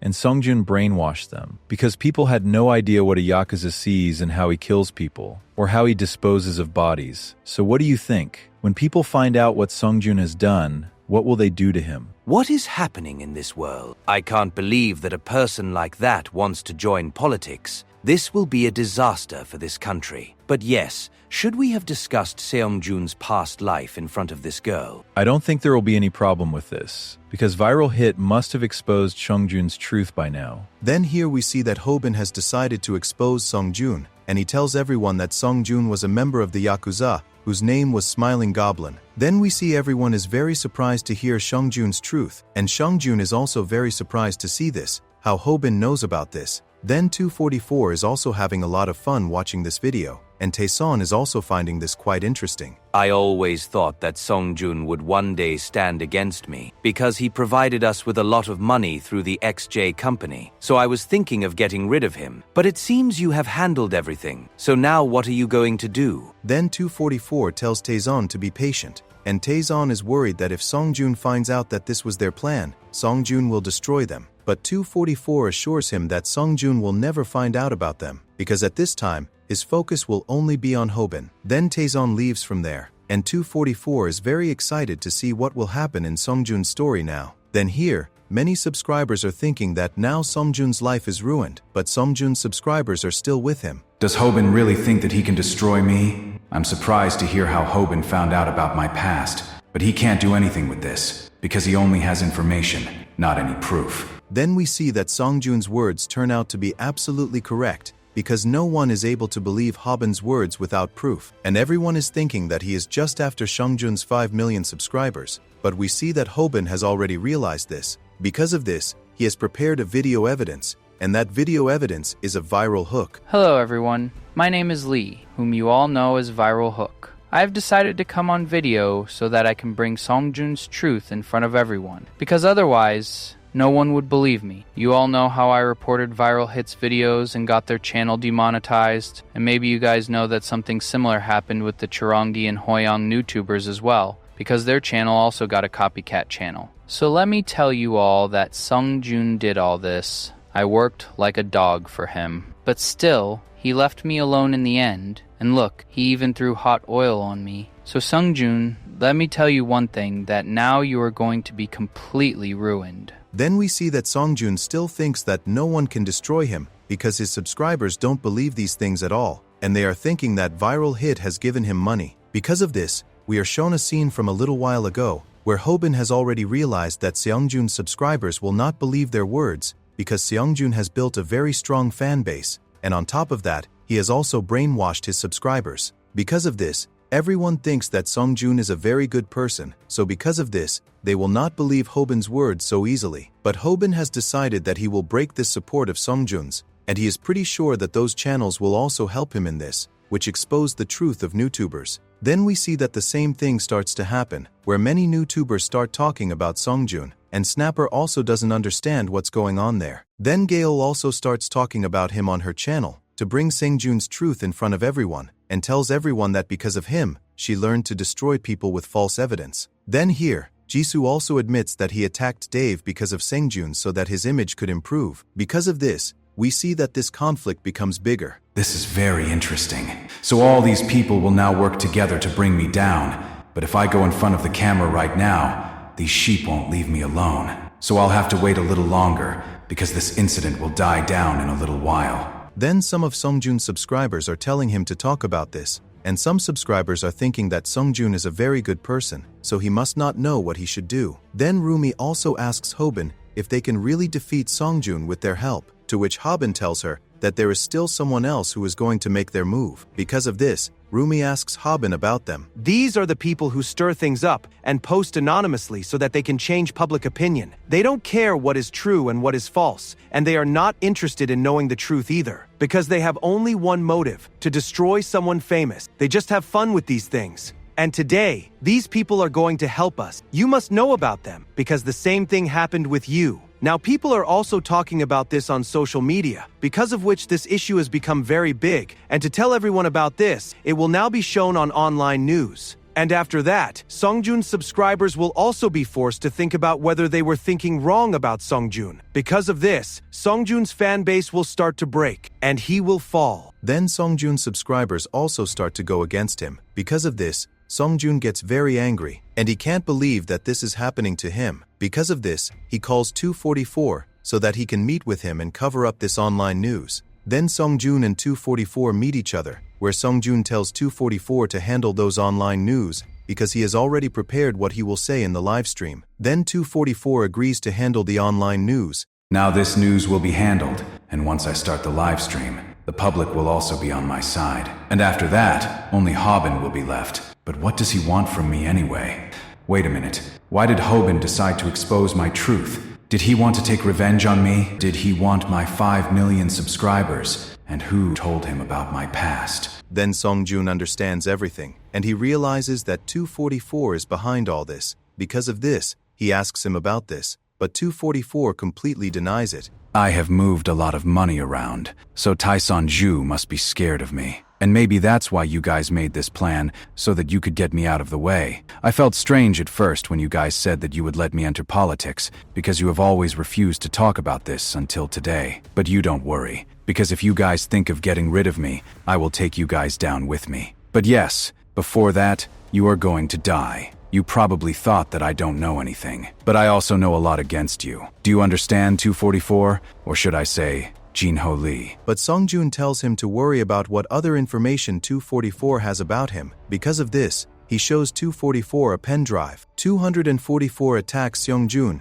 and tries to snatch that pen drive, but Seongjun slams him on the table. Because of this, 244 slams him down, and after that, Seongjun also slams him and attacks his eyes with chopsticks. Because of this, 244 gives up. We were wrong, Songjun. I didn't know that you had so much information against us, so I will tell Tyson that we will have to keep you on our side for now. So after this, will everything be okay between us? How can I trust you? I will shut down these online news, and I will also handle those YouTubers who have spoken against you. But I can't do anything about viral hit. 244, remember, I am not killing you for this reason, because you are still useful to me. We see that 244 has handled all the news, which makes Songjun very happy. Now that the news articles are gone and those YouTubers who were talking against me have also backed down, the time has come to get the public support back, because now everything is going according to my plan. Snapper tells everyone that Songjun is live streaming on YouTube, and we see that he is telling everyone that whatever was said about him is all a lie. And now he will take people to court for all this. The subscribers start to believe his words, and he, to make them believe even more, cuts his hair so that he can start everything over again. And we see that as soon as he does that, people believe that Songjun has not done anything wrong. And seeing this, Hobin also understands that Songjun's fan base is now fixed again. Then they see that the YouTubers who were speaking against Songjun before are all apologizing by doing a live stream. Because of this, Snapper starts asking Hobin what they should do now, because his subscribers are also asking him for an explanation of this matter. Tyson is also watching all this, and he realizes that Hobin is now in trouble. Tyson starts asking 244 why he supported Songjun because he wanted to get him out in the first place. Don't worry, we will get him out. But we will do all this slowly, because he has a lot of information against us than I thought. Right now, he wants to destroy us. So if we do anything at this time, he can hurt us. But as soon as he goes after viral hit, we will make our move. So he wants to destroy us. That's why I told you before that we shouldn't bring street dogs home. So let's see what happens next. But I don't understand one thing. If things continue like this, won't Hobin be ruined? And will he be okay without our help? Don't worry, Viral Hit still has an ace up his sleeve. We see that ace is none other than Yono, and Hobin is telling him not to do anything because his family can be in danger because of this. But Yono has already decided this, that he will do this. Because of this, he goes live again. So guys, I have come in front of you all today for this reason, so that I can tell you all what Sungjun has done. Do you all remember that the Deputy Chief of the Ministry of Land, Infrastructure and Transport was attacked? And that attack was not done by anyone else but Sungjun. Sungjun has given a lot of bribes to the deputy chief, because of which he has benefited a lot. But when the deputy chief refused one of his requests because of his child's issue, Sungjun had someone order an attack on him. The deputy chief knew that Sungjun was behind that attack, but he still remained silent so that no one would find out that he had taken a bribe. We have given the police the witness and evidence of this crime, and they have also started an investigation for this. But if you guys are thinking how a normal high school student like me knows about this, it is because I am the son of that corrupt government official. I'm sorry, Dad, but I had to do this. Yono's dad feels that he has done the right thing, and we see that news about this has also started to come out. Because of this, an arrest warrant is issued against Sungjun, and Tyson is also enjoying watching this.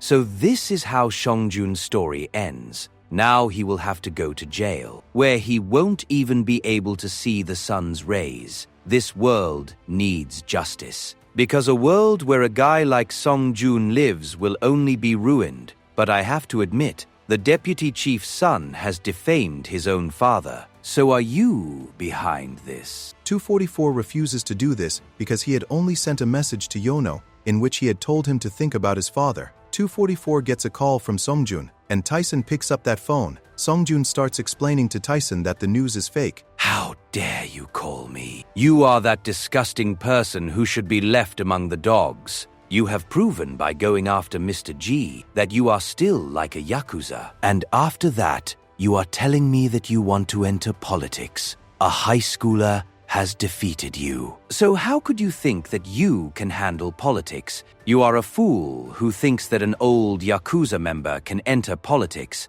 Sungjun understands that he is completely ruined, and we see that the police have come to his house to arrest him. But Sungjun has already disappeared from there. Here, Snapper goes out because of the knocking on the door, because he thinks that the food has arrived. But just then, a powerful punch lands on his face, and we see that Sungjun starts beating him hard. Then Mangi also, thinking about the food, happily comes out, but seeing the situation outside, he is very shocked.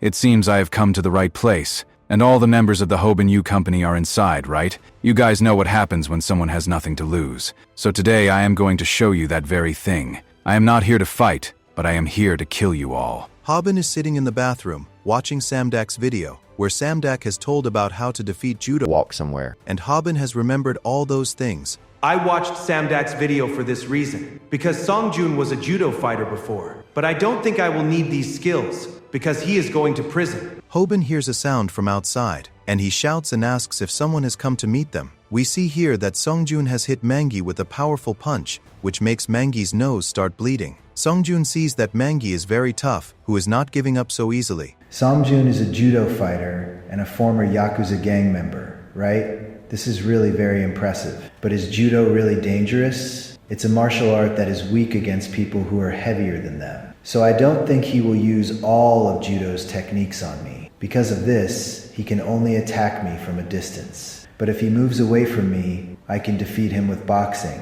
and I just have to attack him once. Mangi tries to punch Sungjun, but just then, he sees that Sungjun is suddenly getting closer to him. Because of this, Mangi doesn't understand what he is trying to do, but just as Mangi is about to grab Sungjun attacks Mangi's nuts. It seems this is the place where you feel a lot of pain, so I can say that you are not a champion. So let's see how strong your eyes are. Sungjun also attacks Mangi's eyes, but because this is a foul in sports, Mangi had not expected this. Everyone says that you can win a fight when you attack the opponent's pressure points, but I don't know why people don't do that, and this is because with this, people can kill someone. Sungjun throws Mangi down by swinging him around and starts dragging him inside. Do you know what a fight is? In a fight, you have to kill your opponent. This is not a sport in which you play by the rules. I have heard that in sports, there are a lot of limitations. Like you can't use weapons. And isn't it funny that people practice different techniques so that they can win the match? But still,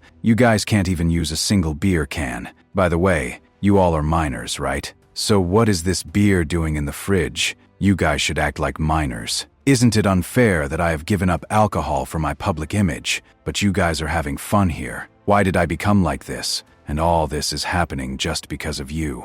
So now you should apologize to me, Yano. Yono is shocked to see all this and calls Seongjun a monster. Because of this, Seongjun hits him with a powerful punch and throws him in the air. But Yono endures the pain, and he, in anger, attacks Seongjun. Seongjun throws beer on Yono's face and throws him down. Because of this, Yono's back hits the corner of the table. Why did you do this, Yono? You could have let this go. You could have exposed me when I became a politician. Look at you.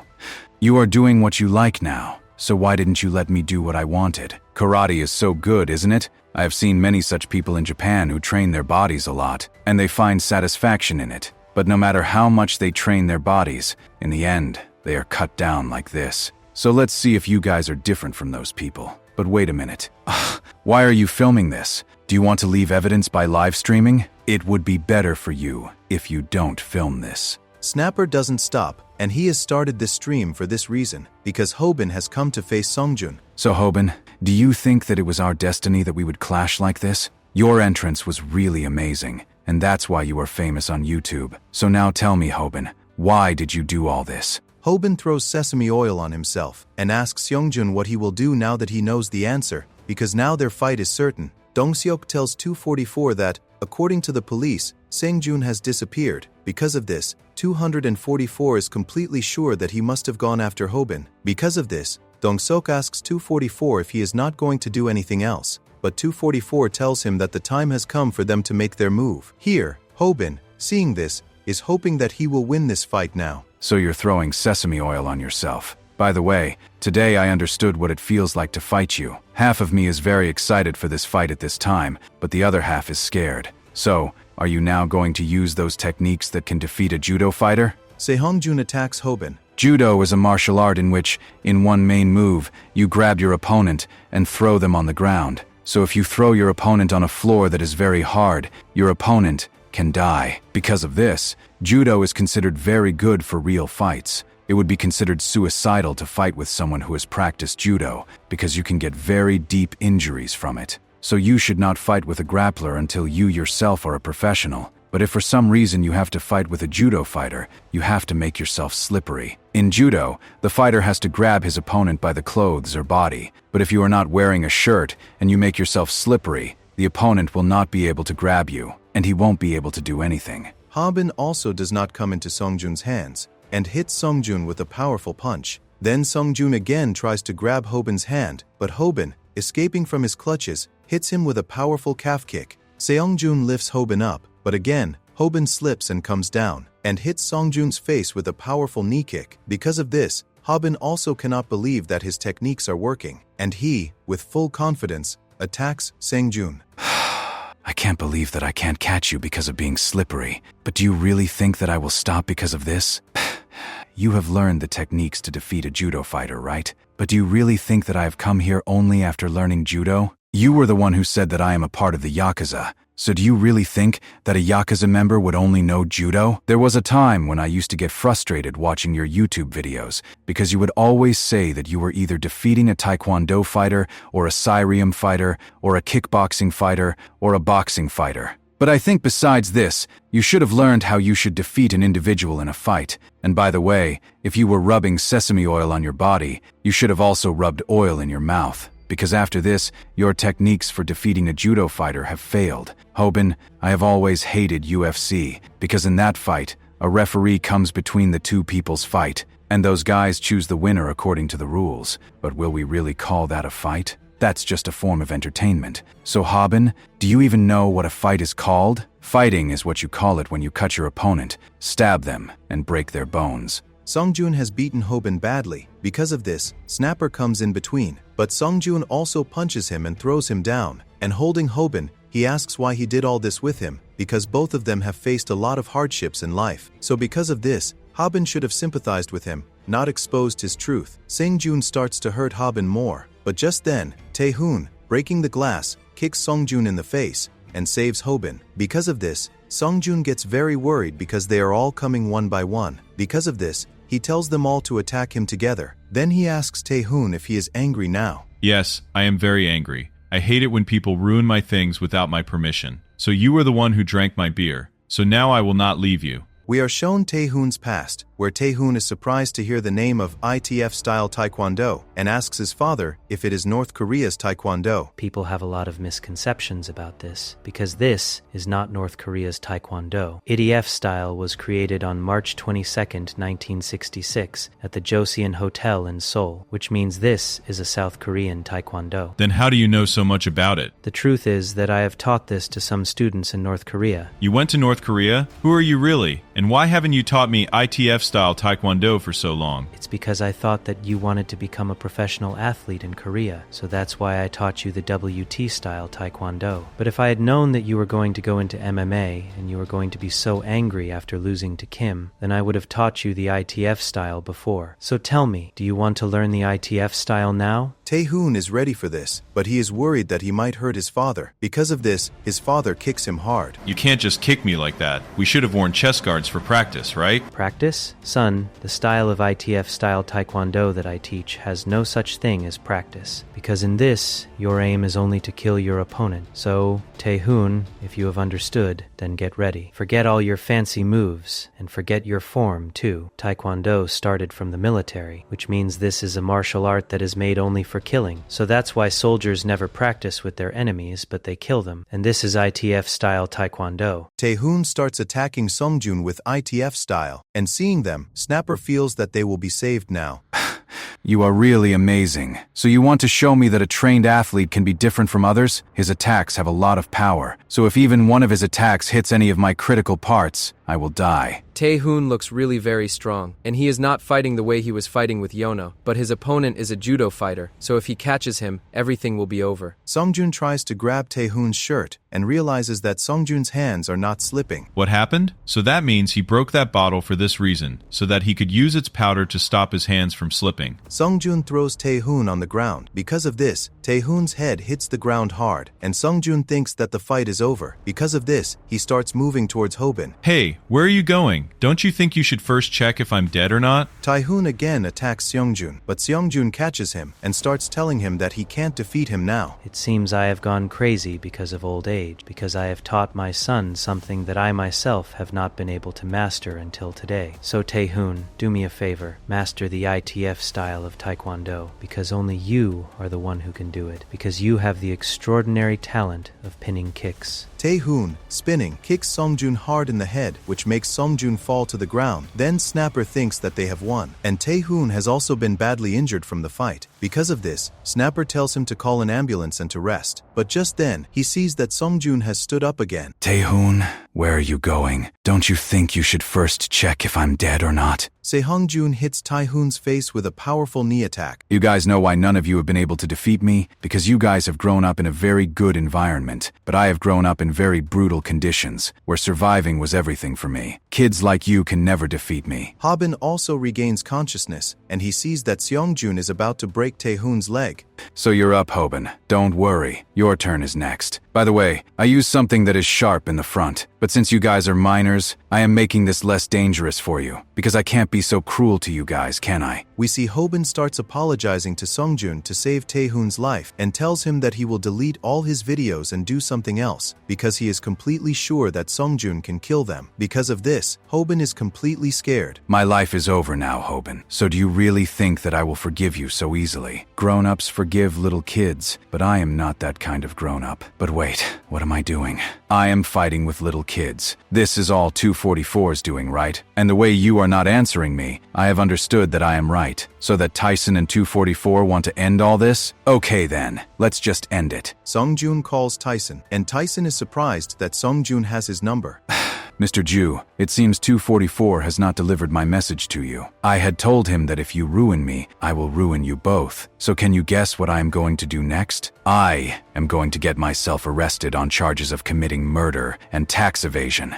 And what do you think will happen when people find out that I have done money laundering for you through the XJ company? I have detailed records of those illegal political funds that I had given you. So get ready, because now I am going to take you down with me. And this is one reason why you should never underestimate a Yakuza member. So, let's go, officers. And yes, Hobin. By the way, I don't know when we will meet next time, but it seems we have become friends now. Tyson goes to meet 244 and starts yelling at him because 244 had told him that he would handle Songjun. But now that Songjun is going to the police, his position is in danger. But 244 still tells him not to worry. Hobin starts apologizing to Snapper because all this is his fault. But Snapper tells him not to worry and is thankful that they have survived despite fighting with a former Yakuza member. Then Hobin starts praising Snapper that he had called the police while recording, but Snapper tells him that he had not called the police. Songjun is sitting in the police car. So, what's your dream? You know, I just wanted to earn a lot of money. But I don't know when this became my dream. Maybe it happened when I grew up a little.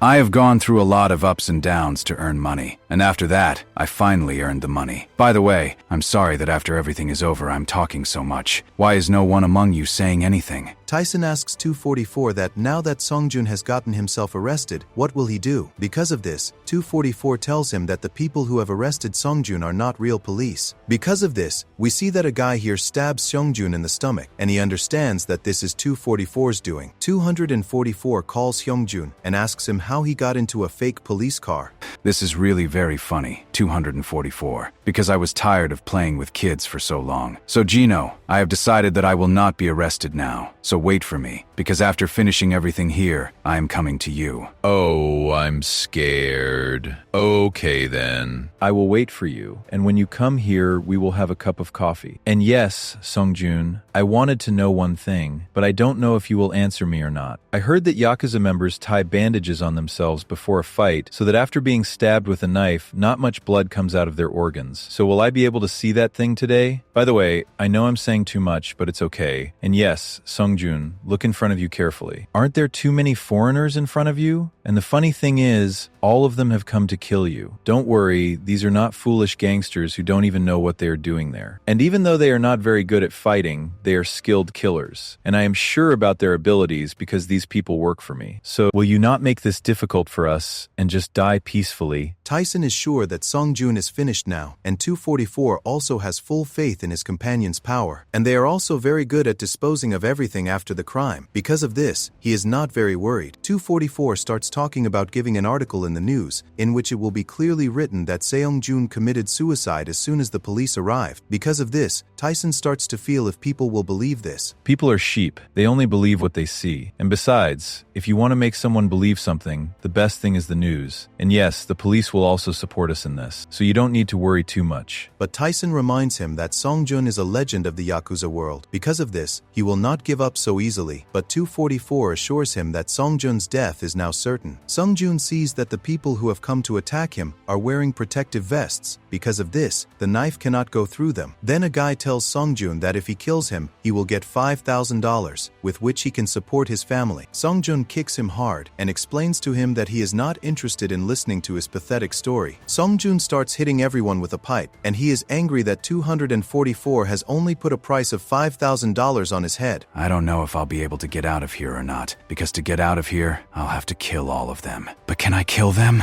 I don't want to die, because there are still so many things that I want to do. I want to become even more successful. And I had promised that I would do it, but I don't know if I'll be able to do it or not. A woman starts begging Songjun not to kill her, and as soon as Songjun's attention is diverted, she attacks him. But Songjun slams her down and puts her in a bad state and kills her with a knife. Then he starts moving forward to kill the rest of them. Because of this, all of them, out of fear, start running from there. We see here that another guy has come to kill Songjun, and he is impressed to see that Songjun has killed everyone standing there. Songjun asks that guy about 244. Mr. Baig, it's time for you to die now. And yes, the boss has said that we will have coffee some other time, so goodbye. We see Songjun's past. Hobin, do you know that the only thing I had was judo? In Japan, everyone used to call me a Zainichi Korean, which means those Korean people who have come to live in Japan, and that's why those people used to look down on me. I had neither money nor a father, and that's why people used to look down on me.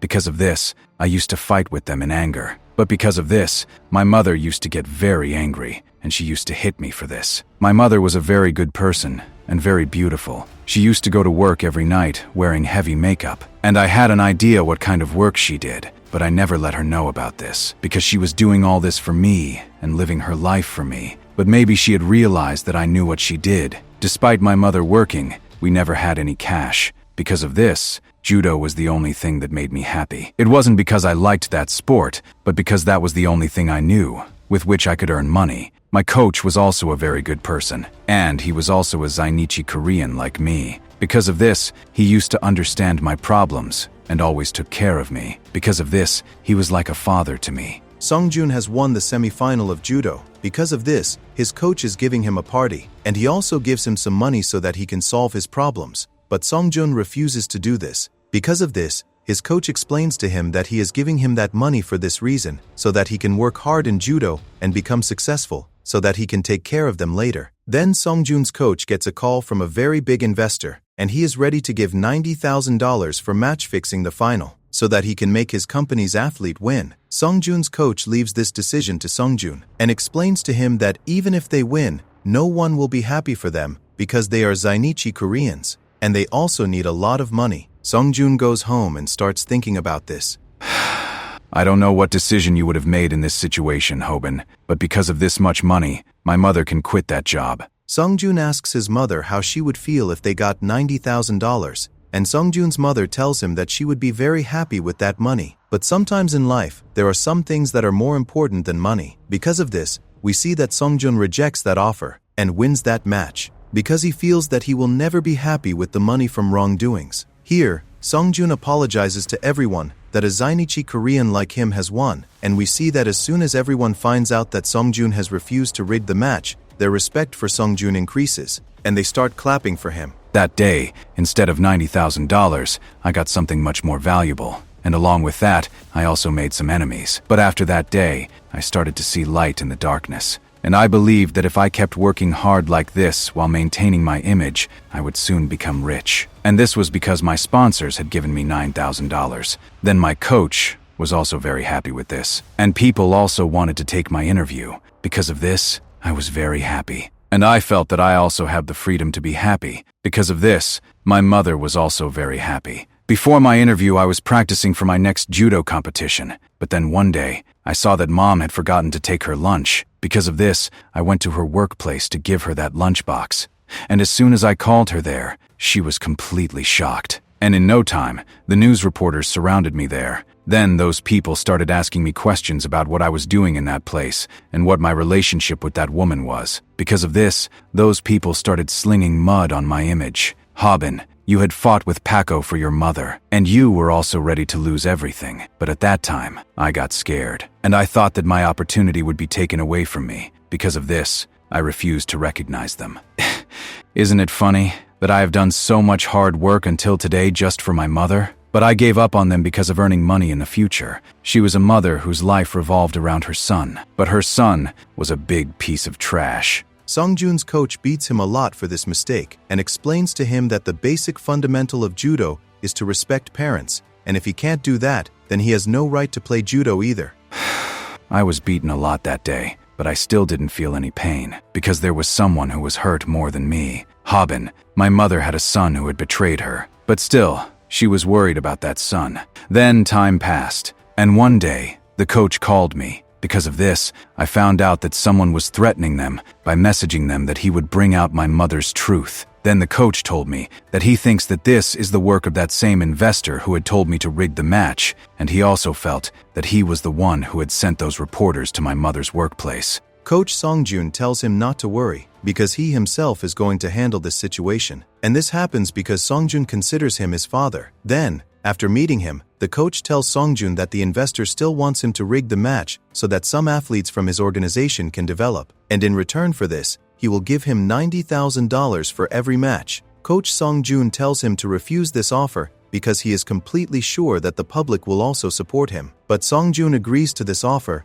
because if he doesn't do that, everyone will find out about his mother, and she will be hurt by this. Songjun deliberately loses the match. Because of this, the sponsors think about not giving him money. As long as my mother is happy, I am ready to do all this. My mother was very happy to see that money, and I lied to her that I had earned that money from judo, and this was so that my mother could be happy. The coach is apologizing to Songjun because he couldn't do anything for him, but Songjun explains to him that he has done a lot for him, so he doesn't need to apologize.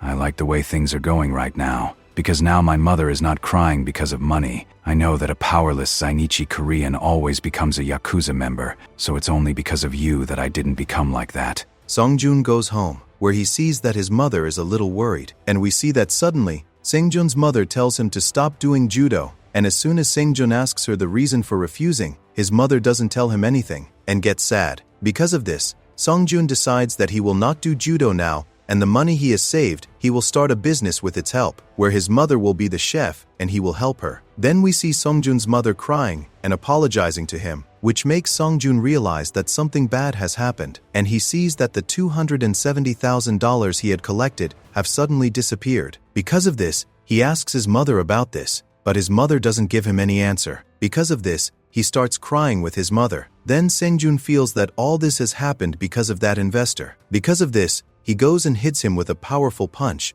It was you, wasn't it? You first gave me money, and after that, you blackmailed my mom so that you could take that fixing money back from me. Songjun, what are you talking about? Why would I blackmail your mom? But wait a minute, maybe I understand everything now. I thought that it would be difficult to separate you two, but people were right. We can't trust anyone in this world. We see that Songjun's coach has started to live a life of luxury, and he is the one who has taken all the money from Songjun's mother by blackmailing her, and he is asking her for more money. But Songjun's mother refuses to do that. Then that coach starts talking about sending Songjun to prison in the name of match fixing so that he can extort more money. Then we find out that the coach is going to Korea very soon, and then he starts misbehaving with Songjun's mother. But just then, Songjun comes there, who can't believe at all that he has been betrayed by the person who was like his father. Then the coach tells Sengjun to calm down, but Songjun loses his temper and starts beating him very badly. Then Songjun's mom stops him and explains to him that everything will be fine. Because of this, Sengjun also starts crying. But just then, that coach stabs Sengjun's mother with a knife. Because of this, Songjun completely loses his temper and murders that coach. This was the first time that I had murdered someone. I could hear my heartbeat, the police siren, and the knife entering my body. And I was attacked by the person who was a young Yakuza member, whom I had made fun of. Then the police arrested him and took him away. And then I found out later that the person who had gotten himself arrested in my place was none other than my father. My mother died. And after that, I was free. Because of this, I felt that I would just wander around without any goal. But then, while wandering like that, I reached a motorcycle gang named Azure Dragon, who tried to rob me. But I beat them all up, and since then, I became obsessed with money. Maybe this happened because I felt that things were ruined, because I didn't have money. And I started thinking that if I earned money, then maybe I could change time. Then that motorcycle gang chose me as their leader, for which I was ready. Because I wanted to know how much money I would have to earn to be happy, I did every work after that, from which I could get money. And I understood that money and happiness are really very closely connected. Songjun's boss comes to meet him, who tells him that someone has stolen money from them. Because of this, Songjun has to kill him and bring the money back. Then Songjun asks the reason for stealing those dollars. Because of this, his boss tells him that that guy had stolen the dollars for this reason, so that he could leave the Yakuza and go back to his family. But the boss didn't like this at all. Because of this, he tells Sengjun to kill him. We see that Songjun agrees to this, and he quietly enters his house and kills him. That work was like any other work for me, but as soon as I was about to pick up the bag of money, I saw that someone had written a letter in Korean and apologized to his son. And as soon as I saw that guy's face, I was shocked, because I had not killed anyone else but my own. Songjun is asking his mother about his father, and his mother tells him that, although his father was irresponsible, he is not like that, and she is completely sure that he will definitely come back to them one day. Because of this, Sengjun is hoping to meet his father, but now Songjun himself has killed his father. Because of this, the last person of his family has also died. Songjun takes the bag of money to his boss, and his boss is at the dentist's. Songjun asks his boss if he knew. What are you asking about? Are you trying to find out if I knew that that traitor was your father, or that you were going to kill him? And if I knew, what would have been different? I had sent the Smiling Goblin there, but it seems Songjun went there. So what are you going to do now? If you kill me, you will make the Japanese Yakuza your enemy. So stop being attached to this petty relationship, because you are so talented that we can't kill you right now. Sengjun attacks his boss with the dentist's tool, and also kills his bodyguards. I considered what I did as revenge, because I felt that if I didn't consider it revenge, then I would destroy myself. I realized after standing in front of my parents' grave that there is no God in this world. And after that, when I went back to my gang, I understood from their condition that the Yakuza has started taking its revenge. Seong-jun picks up the old leader of that gang in his arms. It seems, boss, that you have gotten into a very big trouble this time because you have killed the leader of the Kawaguchi gang. But you don't need to worry because you are the great smiling goblin. When those people killed us, none of us hated you at all. So, boss, make a promise to me that you will be very happy by becoming successful. Because I want to see the smiling goblin happy. I really enjoyed working. After all this, I wanted to die. Because of this, I went straight to the Yakuza and fought with them so that I could also go to my companions. But I still couldn't die, and I killed everyone there. Then after that, I started drowning myself in alcohol, and I thought that everything was over. But it wasn't like that yet. Then when I saw my house burning, I understood that revenge only begets revenge. Because of this fight will never end now, and the Yakuza will not stop following me. Because of this, I started running away from them. Then, after that, there was no place left for me in Japan where I could hide. The police were after me during the day, and the Yakuza were after me at night. And the funniest thing was that even though I had money, I still had no place to live. But then I heard that some guy is secretly taking criminals to Korea through a boat. Because of this, I also got ready to go to Korea. How pathetic I am, right? I had thought of dying. But I was still trying to escape. Then after that, I met that smuggling broker, who told me that he would take me to Korea with the help of a fishing boat. Because of this, I gave him a lot of money, and he agreed to help me. Because of this, I got on the smuggling boat. But I was not alone there, because with me was a company's president who was in debt, a housewife who was addicted to gambling, and a barmaid who had people after her. And all of them wanted to leave their past behind and move forward. Then we all obeyed every word of those boatmen, but they were treating us like garbage, because they were completely sure that even if we died there, no one in the whole sea would ask about us. Then they told me that only the person who is the strongest can survive on that boat. Because of this, I started killing them, because I was already used to such things. And because of this, I wanted to show them that I am not weak at all. Then after that, I saw the captain of that boat there, who was a Korean, and challenged him to a fight.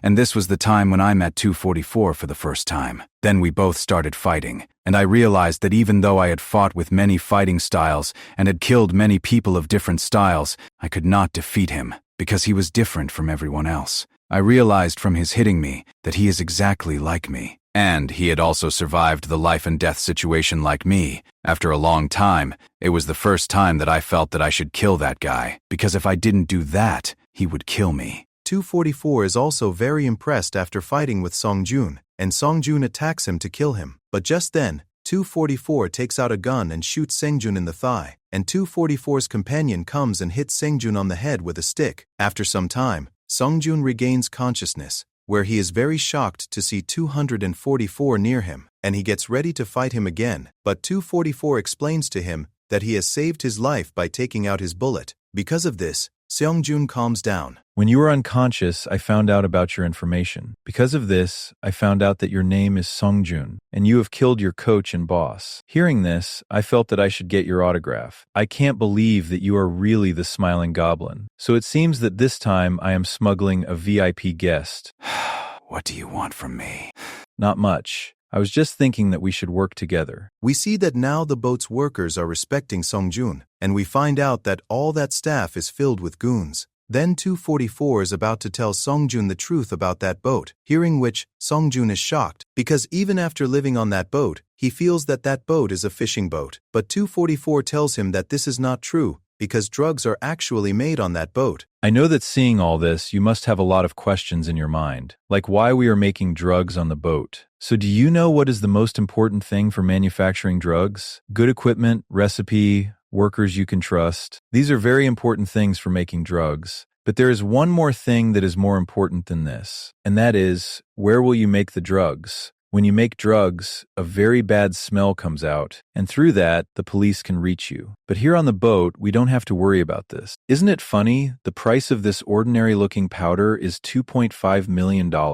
Why are you telling me all this? Don't you think that if I tell someone about this, you will get caught? I am telling you this because we are both on the same side, and I am also telling you this because we can dispose of anyone in the sea. And yes, we put these drugs in those bags that have legs, and those are these people whom we smuggle. If you are thinking why we only give them rice balls to eat, or why we tell them to eat it all at once, then just remember this, that you have to swap the rice balls with the drugs, from which you will understand everything. We fill them with drugs, and after that we distribute them to our clients in every country. These are the people who are sneaking away so that they can start their new lives. So for this, they will have to endure this for a few months. Songjun is very shocked to see this, because no matter how many people he had met until today, or how many people he had killed, he had never met a guy like this, about whom he could not understand anything. Then 244 and Songjun reach a place, and their drug delivery is also over. Because of this, 244 tells Seongjun to rest, and they go to a party, so that Seongjun can know more things about 244. Then Seongjun asks 244 how he gets happiness,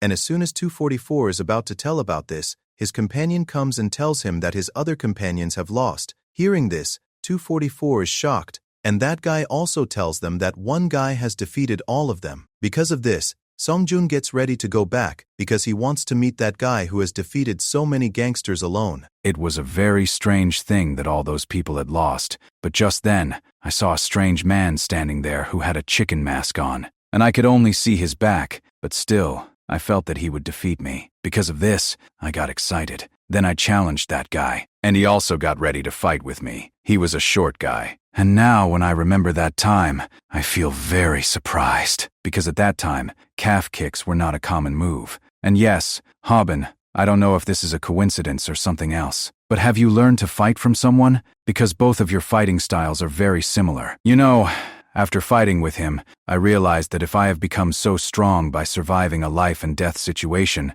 what must he have gone through to become so strong? Samduk is putting a lot of pressure on Songjun, and Songjun lifts him up and tries to throw him, but Samduk grabs Songjun by his waist so that he cannot use his strength, and just then he attacks Songjun. Because of this, Songjun faints. Then, when I regained consciousness, I realized that I had lost. But I was not angry about this at all. In fact, I was happy, because I couldn't believe this. 244 is sitting next to Songjun, and with the help of his crew, he has brought Songjun onto his boat, but he can't believe that Songjun has lost, because he thought that Songjun was the strongest. But Songjun tells him not to worry, and assures him that he will not lose to anyone next time. Because of this, 244 leaves from there, and Songjun feels that 244 doesn't care about him at all, because he is just. Then one of 244's companions comes to ask Songjun for food, and tells him that this is the first time that 244 has cared about someone, because if he didn't care about Songjun, he would have left him behind. Hearing this,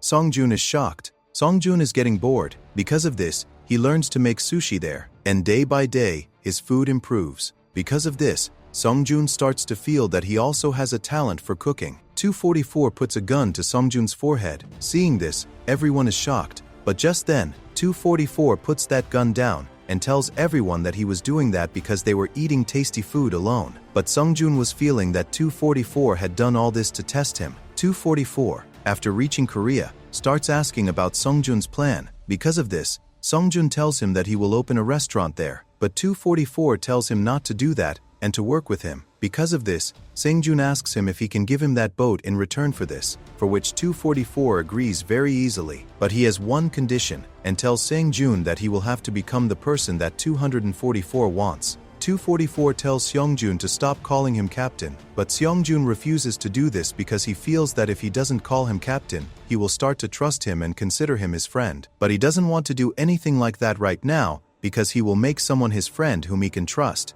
Then they enter the Korean boundary, where 244 tells everyone to get ready, and his staff also brings those people who are there as illegal immigrants. 244 tells everyone not to worry, and tells everyone that he has given money to the Coast Guard, so no one needs to worry. And we see that 244's men kill all those people, and putting them in sacks, they tie weights to them and throw them in the water. 244 also stabs Songjun, and asks him what he will do now, and what kind of person he will become. Songjun is ashamed to see him, and 244 asks him if he will be able to survive, but Songjun assures him that he will definitely get out of this situation alive. Because of this, we see that Songjun jumps into the water. The Coast Guard comes there, and one of 244's members asks him if they should just let Songjun go like that. Because of this, 244 tells him that he can't stop him even if he wants to. After that, I was arrested. And because of illegal entry into the country, I was put in a juvenile detention center. And the funny thing was that I was a minor who was caught in Korean territory. Because of this, I was sent to a Korean prison. I was very nervous because I was in an unfamiliar country, but things there were not different from Japan, because people there were also looking at me differently because of being a foreigner, and in the end, only strength was what mattered the most. Then I thought that I would start everything over again. Because of this, I started thinking about what I would do after going to Korea, because people have always just used me. And from this, I realized that I don't know anything about this world. Then I started reading so that I could know about everything, and I soon realized that I am living my life in the wrong way. And I also understood how this world works. Then one day, during vocational training, I found out about YouTube for the first time, where people used to upload their videos. And seeing that, I realized that YouTube is the future of this world. So I started preparing to live in the world so that no one could use me again. And then for the first time, I met Han there, where the people there were bullying him a lot. And seeing his lifeless eyes, I felt sorry for him. Because of this, I taught him how to survive there, but I had no idea that he would actually do it. Then I taught him that, if we want to live, we have to defeat other people and move forward. And I decided that I would use him to become successful. Then one day, I was released from prison, and before starting my plan, I started thinking if this is the right way to start things, because if I focus on money again, my situation will become the same as before, because money is just a piece of paper. And if there is something more powerful than that, then that is power. 244 is running, but just then, Songjun stabs him in the back and tells him that he can never forgive two kinds of people, the first of which are those who try to stab him, and the second are those who successfully stab him. 244 kicks Songjun, but just then, Songjun bows before 244 and tells him that he has learned about this world by reading a lot. Because of this, he now wants to learn from 244 how to become powerful. Songjun, you know, right? That we can't live together, and neither of us is going to change. So if we team up, one of us will definitely die in the end. So will you still work with me? Songjun says yes, and they both decide to use each other. Then here, 244 tells Tyson that he has chosen the successor of his money laundering business, who is Songjun, and he will now deliver money to Tyson through the XJ company. Because of this, Tyson becomes happy and asks him what Songjun wants. 244 tells Tyson that Songjun wants power, which Tyson agrees to give, and explains to Songjun that he will now have to do what they say. Because of this, Songjun also gets ready for this. After this, everything started, and in this way, I started my YouTube career. And you know everything that happened after this. And yes, remember? I had said that we have become friends now, so that means I can treat you like a friend, right? I said it right, didn't I, Hobin? It seems I am going to die. And by the way, how did you find me here? You should leave from here, because this is dangerous.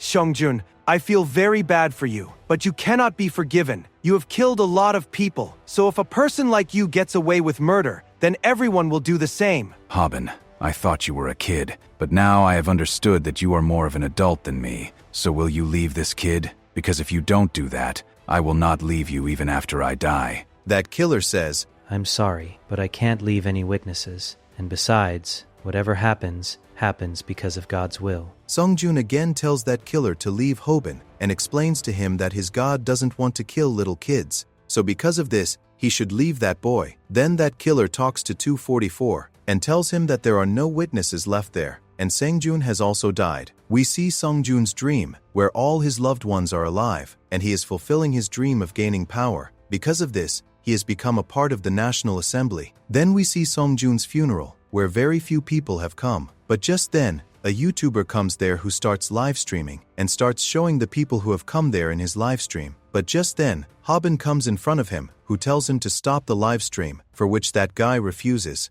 And everyone is shocked to see that Hobin is the one who has arranged that funeral. Hobin, in anger, tells that guy to stop the live stream. Because of this, he gets scared and leaves from there. Songjun's funeral was really very sad, which none of his family members attended. I was there, and I had seen who had killed Songjun. But still, it was being said in the news that he had committed suicide, and I couldn't do anything about this. Rumi comes to Hobin and tells him to rest. But Hobin, leaving this, starts asking about everyone else. Rumi tells him that Goal is coming there. Snapper has been discharged, and Taehoon and Mangi are still in the hospital. Then Hobin leaves from there, and here, 244 is talking to Tyson on the phone, where Tyson is asking 244 that now that Songjun is dead, who will take his place. Because of this, 244 tells him not to worry because he has already thought about a guy, and we see that that guy is none other than Hobin. Hobin goes to meet 244, and he is very happy to see 244, and he is fawning over him. Your attitude towards me has changed quite a bit. That's because I also want to earn a lot of money like Songjun. Songjun became rich because of you, so I also want to do the same. And I am sure that whatever work you give me, I will definitely complete it. Is that so? Then I have a job for you that you can do. But first tell me one thing. I heard that Songjun had come to your company's headquarters. So did Songjun talk to you like a friend? No, nothing like that happened. Really? Because I heard that you held Songjun's funeral. So why did you do that? I held it for this reason, because I thought that if I didn't do this, the subscribers would not leave me, because I was the one who had brought Songjun's truth in front of everyone. So, if I hadn't done all this, I would have been very embarrassed online. By the way, I don't understand why people are making such a big deal about the death of a Yakuza. You know that Songjun came to the headquarters and what he did? Because of him, Mangi and Taehoon had to be admitted. Okay then, Hobin. Let's work together. Hearing this, Hobin becomes happy and goes back to his office,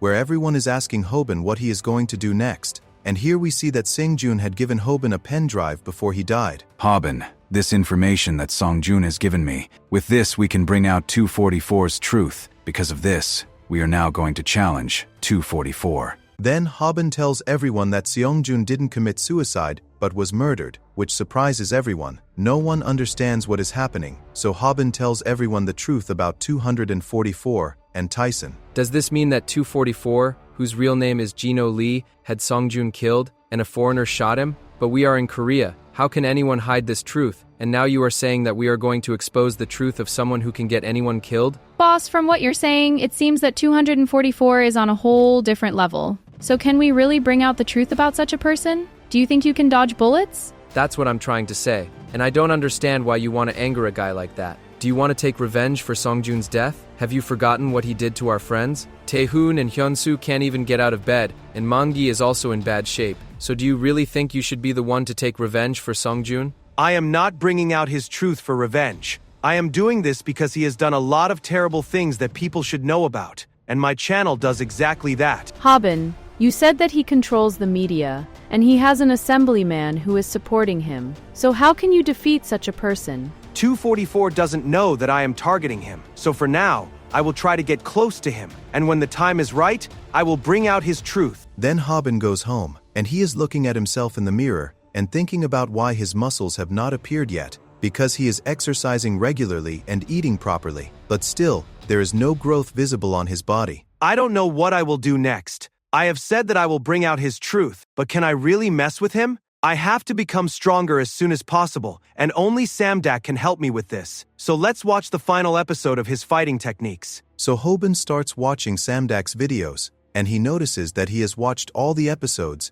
and Samdak has not uploaded the final episode. Because of this, Hobin gets very shocked because he does not have any information about Samdak. Due to this, he starts to feel that now he will not be able to become a better fighter. The next day, Hobin tells Snapper that he will not bring out the truth about 244 anymore, due to which Snapper starts asking him the reason for this, but Hobin has no answer. Then Kim Gunu comes in front of Hobin, seeing whom he becomes happy, and he starts asking him to go with him to eat snacks. But Kim is reminded of Bomi when he sees him, due to which he ignores Hobin and leaves from there. And Hobin does not understand what has happened. Then Hobin is reminded of MMA after seeing Kim, due to which he goes to the gym so that he can learn the lessons of fighting. And we see that the people there are fans of Hobin, and some people also know him because of Kim. Then their coach arrives there, who is a fan of Hobin. And as soon as Hobin tells him that he has come there to learn MMA, that coach becomes very happy, and asking Hobin about promoting his gym, he starts asking him what he wants to learn. But Hobin doesn't understand anything, due to which the coach hits a punching bag hard in front of him. When I was watching your videos,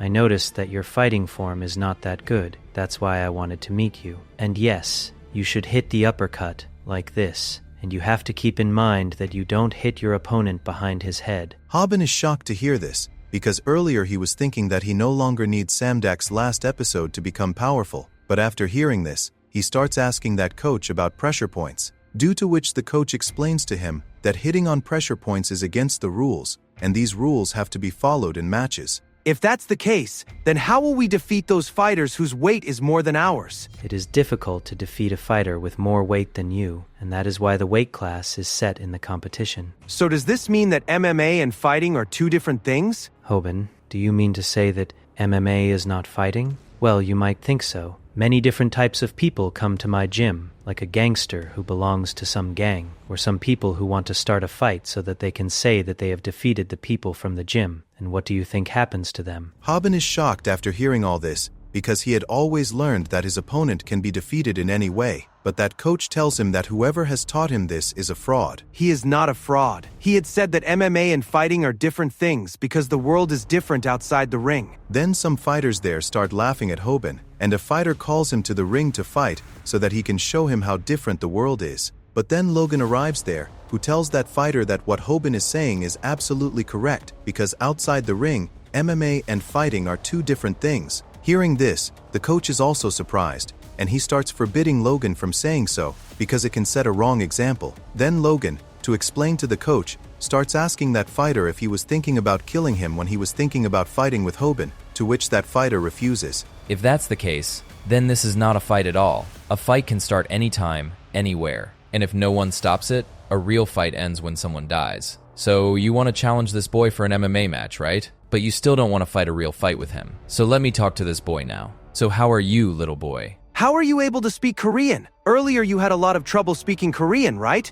I have learned Korean again. And yes, you don't need to tell me what you are looking for. I know that you are definitely looking for the final episode of the Fighting Techniques series. You want to become powerful, but there is no final episode there, which is why you decided to come to the gym. Who are you? We see that as soon as Logan starts to answer this, that fighter comes in between, because he still does not understand how MMA and fighting are different, because he was also a street fighter before, who had realized that there is a lot of difference between his and an MMA fighter's skill, due to which he is completely sure that a street fighter can never defeat an MMA fighter. Then that fighter decides that if Logan still believes in what he said, then he will fight with Hobin without any rules, due to which Logan starts asking Hobin if he is sure that he can defeat an MMA fighter, for which we see Hobin gets ready, because he himself wants to find this out and wants to prove that his teacher is not a fraud. Then those people get into the ring to fight. There are no rules here, and Logan has said that whatever happens here, he will take full responsibility for it. That's why you two can kill each other in any way. And yes, you both have agreed to this, so you can't call the police later. So start the fight.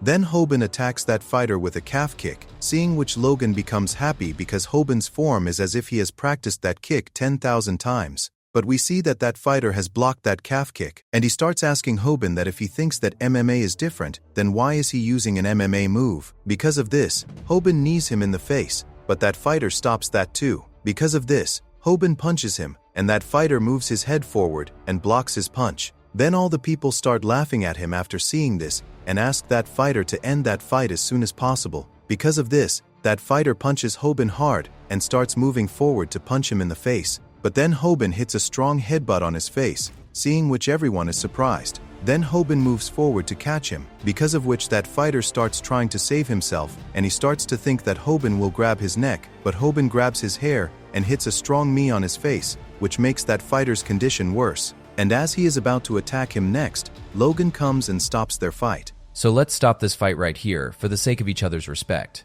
You both's moves were really amazing. And yes, little boy, seeing you fight reminded me of someone. So you want the final episode of the Fighting Techniques series, right? Okay, I can give it to you on one condition, and that is that you have to fight and win against a fighter I choose. And yes, like the last match, there will be no rules there either. So if you win that match, I will give you that final episode. Really? So who is my opponent going to be? He is my student, whose name is Kim. I can't fight him, because he is my friend, and we are very close. Hobin sits outside and thinks that Logan is definitely Samdak, and if he has to learn the next technique from him, then he will have to defeat Kim, and he is most afraid of the fact that whether he will be able to defeat Kim or not, because he thinks that if Kim hits him, he can be killed. Then Bomi comes there to meet Hobin, and they both are very happy to see each other. Then their hands collide with each other, which makes them both shy, and we see that Bomi gathers courage and holds Hobin's hand. But Hobin starts refusing to do so, but then Bomi explains to him that now the time has come for them to hold hands. Because of this, Hobin jokingly asks Bomi to go to that room cafe again, for which Bomi also agrees. Then Kim is watching them, and here we see Gail's house. What happened to you now? Why are you being a drama queen? Looking at you, it seems like you have fallen in love. Is this again because of that mutt, Hobin? What do you know about love, Pop? What do you think? If I didn't know, how would you have been born? And yes, if I ever see that mutt, I will beat him up and make his life miserable. Then we see Logan arrives at their house, and here, the next day, Hobin goes to meet Kim, where Hobin starts telling Kim about Logan's talk, but Kim already knows about it. Because of this, Hobin asks Kim to lie because he is completely sure that Kim also does not want to fight with him. Hobin, don't worry about me because I am ready to fight with you. Why are you saying that? Did I do something wrong? Hobin, it's because I like Bomi. Then we see the scene where Logan comes to Goal's house, where Goal is very happy to see Logan, and Goal's father calls him inside to eat food, where seeing their food, Logan understands why Goal's father is getting so thin day by day. Then Gail's father, leaving all this, starts asking about the reason for Logan's arrival there, and Logan tells them that he was reminded of his old days after seeing someone. Then Hobin also reaches home, and he is thinking about Kim's words, because Kim had told him that he has liked Bomi for longer than him, and likes her more. Because of this, he will get Bomi no matter what, and he has told Hobin all this because they are friends. Then Hobin asks Kim if he wants to fight him, but Kim does not give any answer to this. Because of this, Hobin does not understand anything. How did all this happen? So does this mean Kim was behaving so strangely with me for this reason? And I had no idea about this. So does this mean I have to fight with Kim now? Can I even defeat him? Will my techniques even work on a beast like him? I wanted Kim to do me a favor by lying so that Logan could teach me a new move. But now there is no use for it. So should I tell Logan that I can't fight him? But if I give up like this, then what will happen to 244? And what will happen to that evidence that Songjun gave me? If I don't become powerful, I will never be able to bring out the truth of 244. What should I do now? Then Kim tears a punching bag in anger, and the next day, Hobin tells Snapper that he needs a second-hand laptop. Because of this,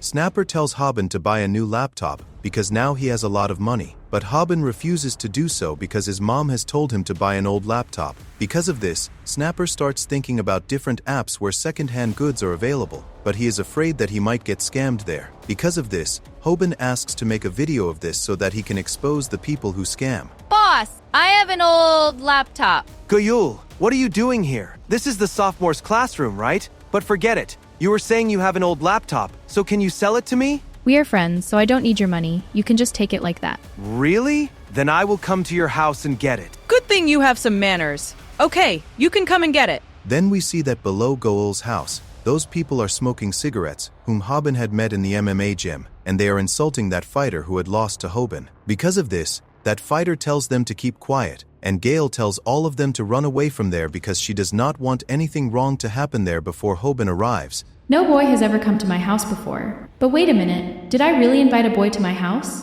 Then I should clean my house as soon as possible and brush and put on minimal makeup, and I should also spray freshener. Then Hobin arrives there, who is very happy to see Goal's house, but he smells a familiar scent there. Because of this, Goal sees that she has sprayed bug spray instead of room freshener. Because of this, she tells Hobin that a girl's house smells like this and asks him to ignore all this and sit down.